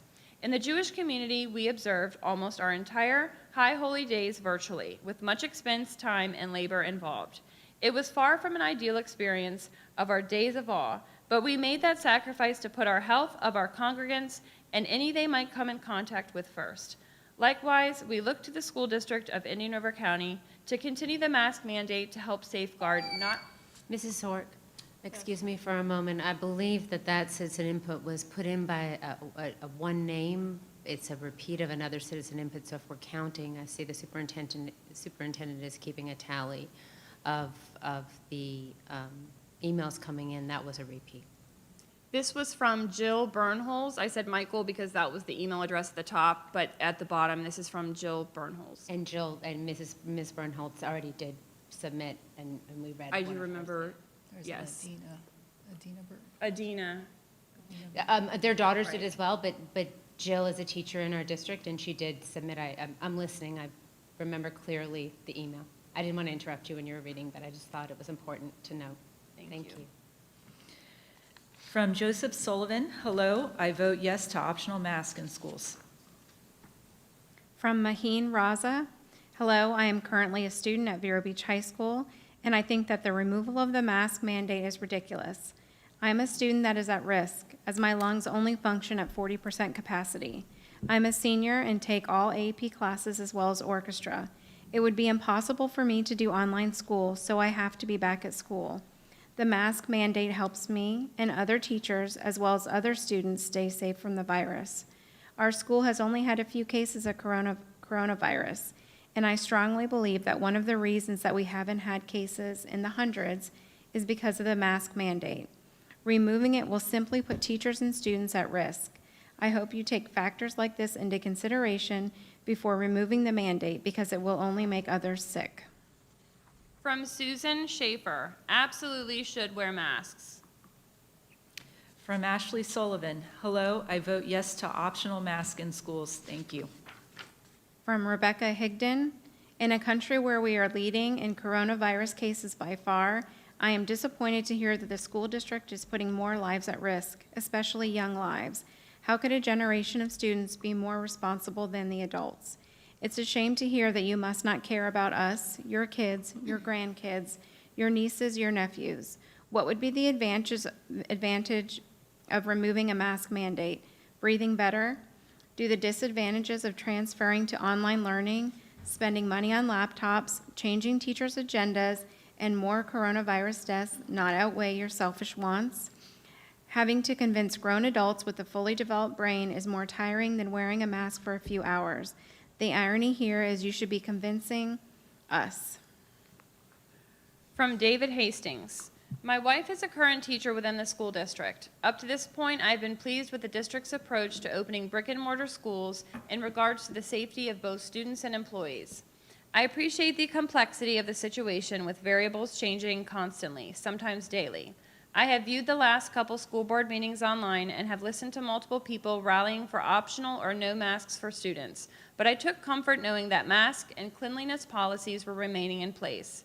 However, when I learned that making masks optional was coming up for a vote, I could not stay quiet anymore. I appreciate the questions that keep getting brought up about students' rights, but that is not the only issue at play. I ask you, what about the rights of the teachers and staff? They also have a right to a clean and safe working environment. Most teachers do not have a choice. They either return to brick and mortar to teach or find a new job. Students and parents do have an option to go virtual for a multitude of reasons, one of which is if they do not feel comfortable in brick and mortar. At what point do the rights of teachers get overruled by the rights of the students? Yes, while most young children do not exhibit many symptoms of COVID if they become infected, they can spread the virus to many other students and teachers. Most teachers see over 100 different students each day. How comfortable would you feel if there was a revolving door in your home with over 100 different people coming in and conversing with you all during the day, and none of them were wearing masks? Yes, it is true that masks do not prevent you from contracting COVID, but they are effective in preventing someone from spreading the virus to others. The safety of all staff should be equal to the safety of the students. Up to this point, the district's reopening policies have done a good job at keeping infections at bay. Why are you considering changing this policy now, especially as more kids are transitioning back to brick and mortar? There is a saying, if it ain't broke, don't fix it. The policies work, including wearing a mask. For all the spouses and families, for all the school employees, please keep mask wearing in place and keep the policies that have been working. From Matt Knowles, I would like masking to become optional for our kids in school. They should have the freedom to decide for themselves if they want to wear a mask or not, respectfully. My name is Tanya McDonald. I'm an employee of the district for the Transportation Department. The reason I'm addressing the issue of wearing of the mask is because first and foremost, the coronavirus is real. The wearing of masks protects me as well as the people around me, like my family and other students that I do diligently transport to and from these schools. My question is, why would the district want to even change mind on a plan that they implemented in place for the employees and students of IR County safety? Where is the safety measure that you, the county, agreed on now? How can you all stand by so foolishly and consider allowing students and their parents to have an option of not wear a mask during this great pandemic age we're living in? The CDC has stated that in order to prevent more cases and possible deaths, we all should practice social distances as much as possible and to wear face coverings to prevent the spread of this virus any further. Cold and flu season hasn't even started yet, so why expose your workers and other students to this dangerous virus? The reason why our cases are limited within the IR school district is because we have been following protocol issued by the CDC by wearing our masks, by washing our hands, sanitizing properly, and social distancing from each other. Now you are trying to go outside of what the CDC says by relaxing safety measures and giving the students an option. This makes absolutely no sense at all to me. It appears to me that you are attempting to commit mass murder on us by allowing students to board buses and sit in classrooms unprotected, exposing themselves and others to a deadly silent killer. We are not experimental lab rats. We deserve better than this. This is my vote. No mask, no ride. From Laura Walsh. I was made aware that there is an IRC-SD board meeting tonight to discuss the possibility to overturn the mask mandate in schools. As a parent of a Vero Beach High School student, I firmly oppose this idea. Anyone that believes this is a good idea is delusional to think this is an acceptable solution to keeping our children, teachers, and staff safe from this deadly virus. This virus has killed over 218,000 people nationwide, and you are considering taking away the one thing that may help to protect my child while she is away from my care during the day and is supposed to be kept in a safe environment, in the hands of a district that repeatedly stressed how basic CDC safety guidelines would be followed. Should I choose to send her back with option one? I chose option one, brick and mortar, because I was given assurance that social distancing would be enforced, masks would be mandated, and many other guidelines would be practiced to the best of the district's ability. Well, let me tell you, social distancing is not enforced the way I had hoped, but I also realize that this task has become virtually impossible with the limited staff and resources the district has. I do, however, feel that the one mandate that can be followed and enforced to the fullest is the mask mandate. That is the simplest mandate to enforce and causes very little to no extra resources by the district. Another huge factor in my decision to want to keep the mask mandate is the effect this will have on the families of your students. Statistics show that younger people are generally asymptomatic and can spread this virus without knowing they have it. This county is made up of many families that live in multi-generational households. By removing the mandate, it could leave a child more vulnerable to bringing this virus home to an elderly relative, one that is especially susceptible to serious effects of it. This will never allow the spread of the virus to end. With the Indian River County Board of County Commissioners publishing online that this county has an 8.86% positivity rate of COVID-19 as of yesterday, October 12, 2020, I don't think that warrants taking this mandate away when that's barely under the recommended 10% guideline. If the mandate is reversed, we will surely see a surge in cases. I realize there have been no conclusive results as of yet that can determine the full effectiveness of mask wearing in fighting the spread of COVID-19. But when some of the nation's most respected healthcare professionals are recommending to continue to wear masks to combat this virus, I believe we owe it to ourselves to listen. We have to continue to protect our community and our families to the best of our ability. And if that means we all have to sacrifice a little comfort until there is an end, then I think we can all sleep better at night, knowing we didn't have to sacrifice our family's health in the process. From Kelly Carroll, good evening. I vote yes to optional masks in schools. I have 3 daughters in 3 different schools. They have each been so patient with the rules that have been set in place, but they are ready for some relief. My middle school daughter came home recently and made the statement, "I've just gotten used to being lightheaded all day." This broke my heart. They don't enjoy PE because they end up with a headache and dizziness after any activity. I just want them to have a choice. Please give us our choice back. I ask that you truly consider optional masks. Thank you, a concerned mom. From Amanda Craig, hello there. While I may have graduated, I have a younger brother who is immunocompromised, who attends VBHS, and repealing the mask mandate could have detrimental implications for him and my elderly parents, nearly 70 years old. The science says that wearing masks strongly prevents spread, so instead of repealing the mandate, I think you need to enforce it. Our county is definitely not the worst with enforcing, but I still fear cases will most certainly rise if you repeal this. Given the demographic of Indian River County in terms of age, I think it would be in everyone's best interest if you kept the mandate. I appreciate you hearing me out on this. Thank you for your time. From Jane Martin. Good evening, board members. I am asking that you vote to continue the current mask policy for our students and SDIRC staff. This is a vote for the health and safety of students, teachers, and SDIRC staff. I am tired of hearing our children, teachers, and staff compared to other essential workers, such as Publix and Walmart employees. First, so thankful to these individuals who showed up and did their jobs every day to support our community needs when so much was unknown. Second, we demanded as a community that these employees be masked, then plexiglass was put up. Then hand sanitizers were added to stores and shopping cart cleaners, then only allowing a certain amount of people to shop at a time. Meanwhile, our County Board of Commissioners voted down a county-city mask mandate. Businesses took matters into their own hands and required masks to be worn to enter. The cashiers and staff that work with the public have less than 15-minute interaction with each customer. They wouldn't even be alerted through the contact tracing protocol. Teachers are with students 7 to 8 hours a day. If Publix and Walmart can do right by their employees and customers, I feel confident that the board can vote to protect our students and SDIRC staff like Publix and Walmart are doing. Please vote today to keep the mask-wearing policy as it stands. Thank you for all you have this far to keep our kids and staff healthy and safe. From Abigail Johnson. Hello, my name is Abigail Johnson, and I am contacting you in opposition of making masks optional in our public schools. I firmly believe making masks optional will put the health and safety of our students and staff at an immense risk.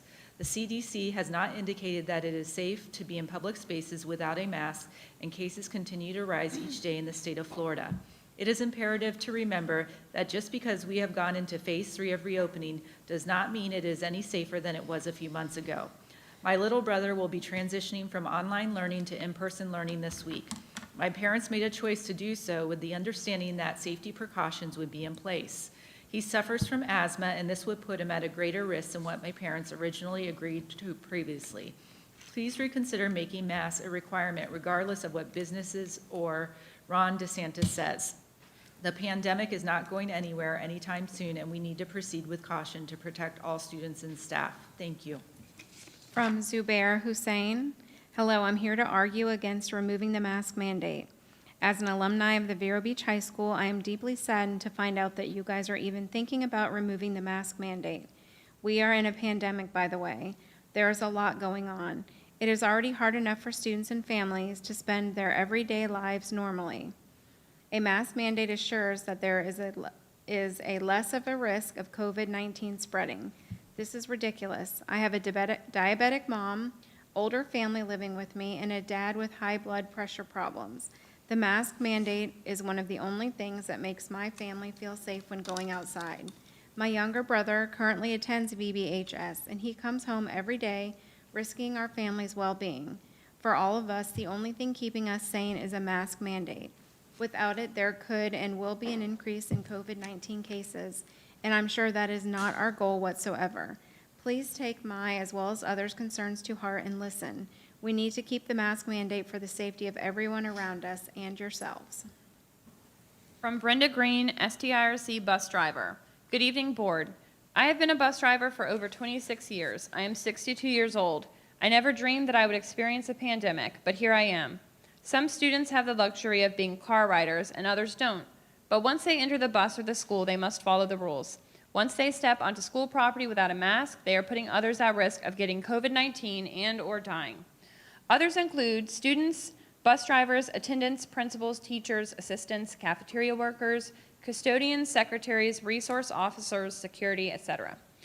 There is one big myth out there about the safety of wearing a mask, that it causes you to breathe in dangerous amounts of carbon dioxide.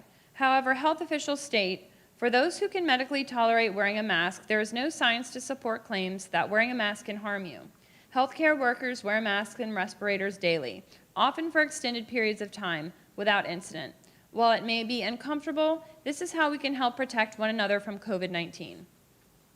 While wearing a mask may not keep you from getting COVID-19, it can help lower the odds. If you're sick, a mask can help keep your germs from infecting others. If you're healthy, a mask can help keep respiratory droplets from someone who is sick from landing in your nose and mouth. We do know that wearing a mask offers some protection, while not wearing one offers none. In short, we are all at the lowest risk when everyone wears a mask. Just remember, we are all in this together. Wearing a mask helps protect you and everyone around you, especially those who are at the highest risk, me. From Debbie Padnock.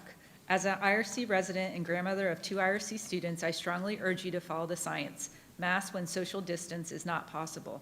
Our kids are resilient and will learn to act for the good of all, particularly the vulnerable. Thank you. From Shane Stanzel, dear members of the school board, I write to you this evening because although I am not a school district employee, student, or parent, I am a tax-paying, concerned citizen and I vote. What you decide tonight may very well impact how I vote in the next school board election, so I urge you all to please take what I have to say into careful consideration. I have been monitoring COVID-19 since March 1st, and here are the facts when it comes to schools under your jurisdiction.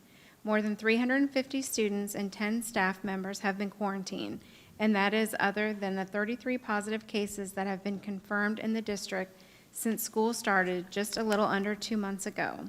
At least one high school football game has been canceled or postponed because of the virus, and number of quarantines too.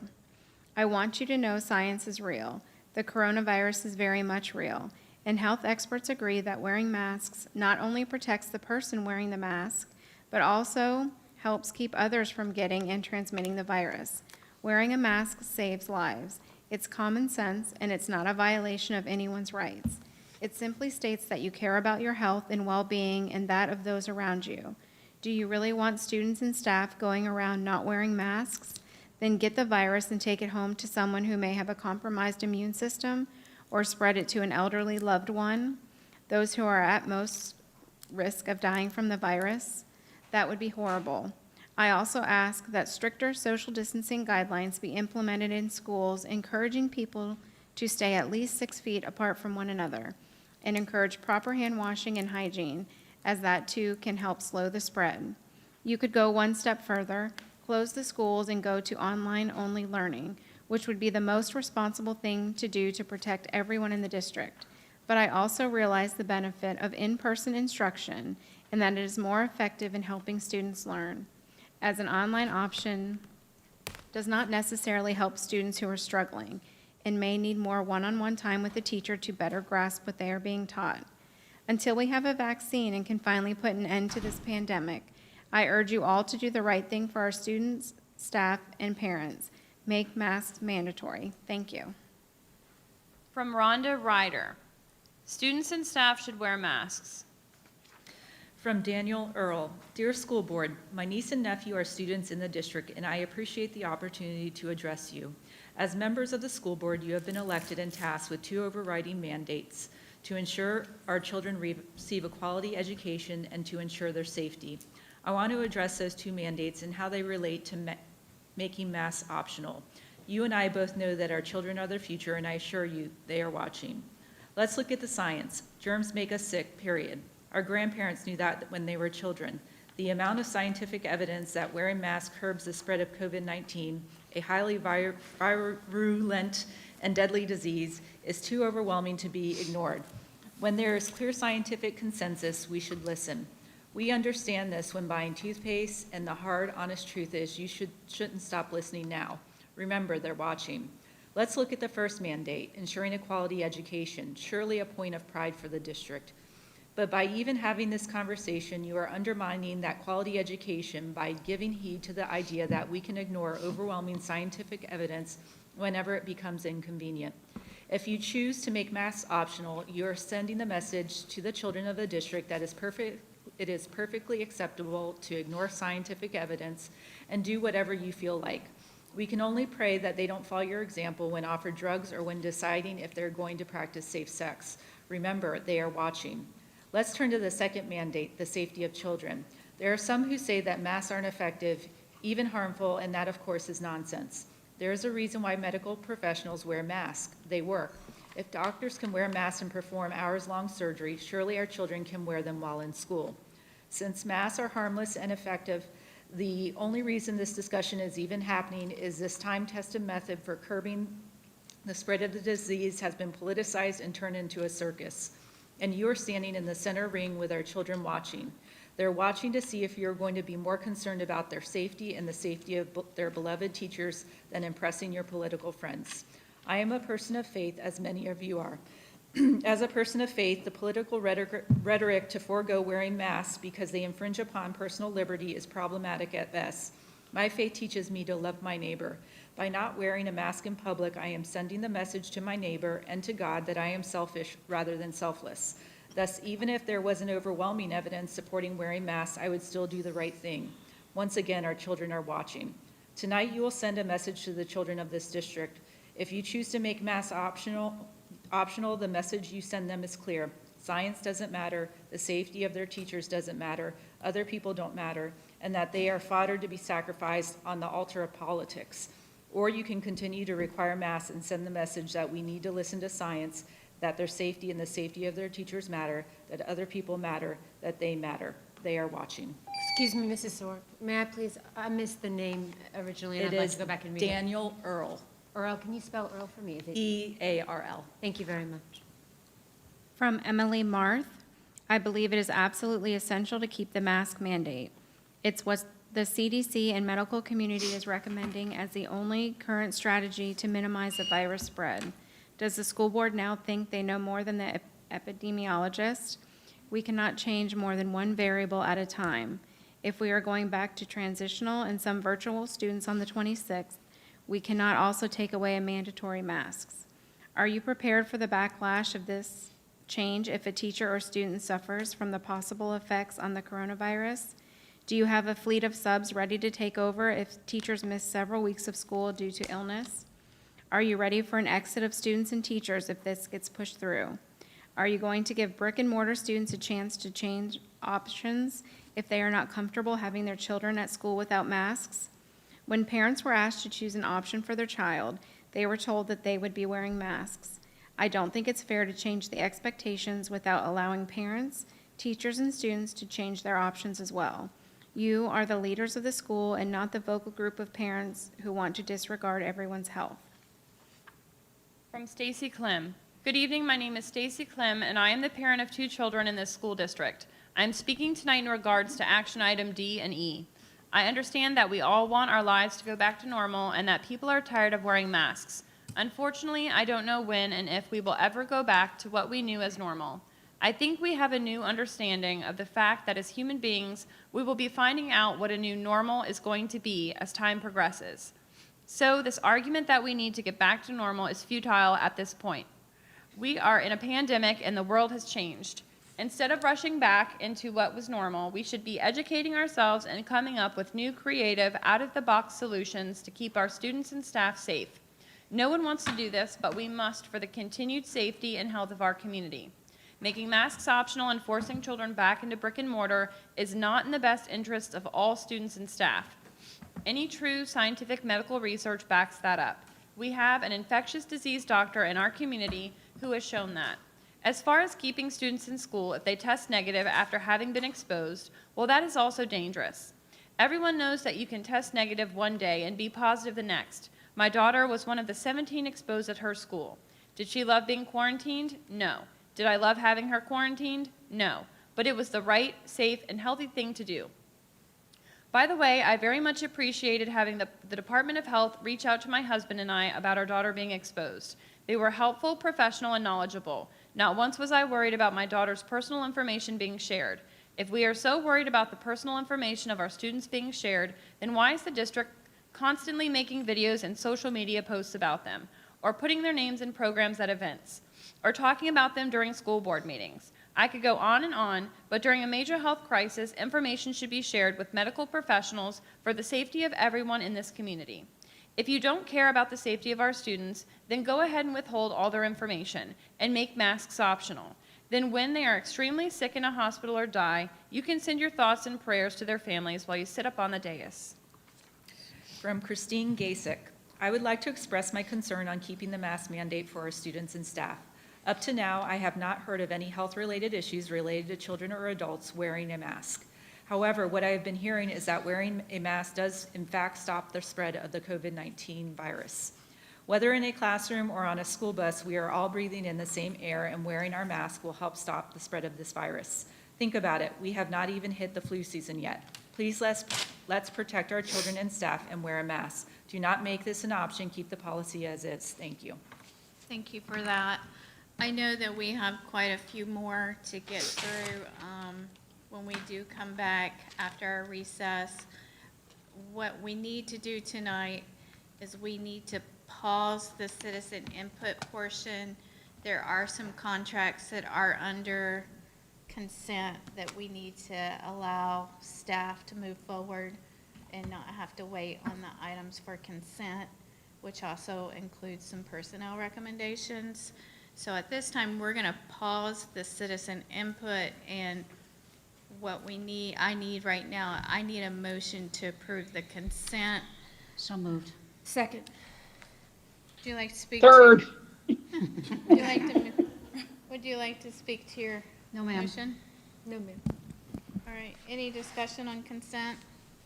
No. All right, all in favor? Aye. Aye. Any opposed? Okay. Carries 5-0. Mrs. Esplin, I think that went quicker than I had anticipated, so I wanted to save 5 minutes to make sure that we got through that. It appears that we have 2 hours of recording that when we come back on Thursday morning at 8 a.m. And then how many? Probably around 30. 30. Not all 3 minutes, some are very short. Okay. So I'm sure I won't get any objection to this, but what I'd like to do is I'd like to go ahead and recess the meeting right now at 11:55, and then we will reconvene it back on Thursday at 8 a.m. to continue our citizen input and go so that we can try to go into our discussion of action items. So at 11:55, Thank you, Mrs. Hart. recess.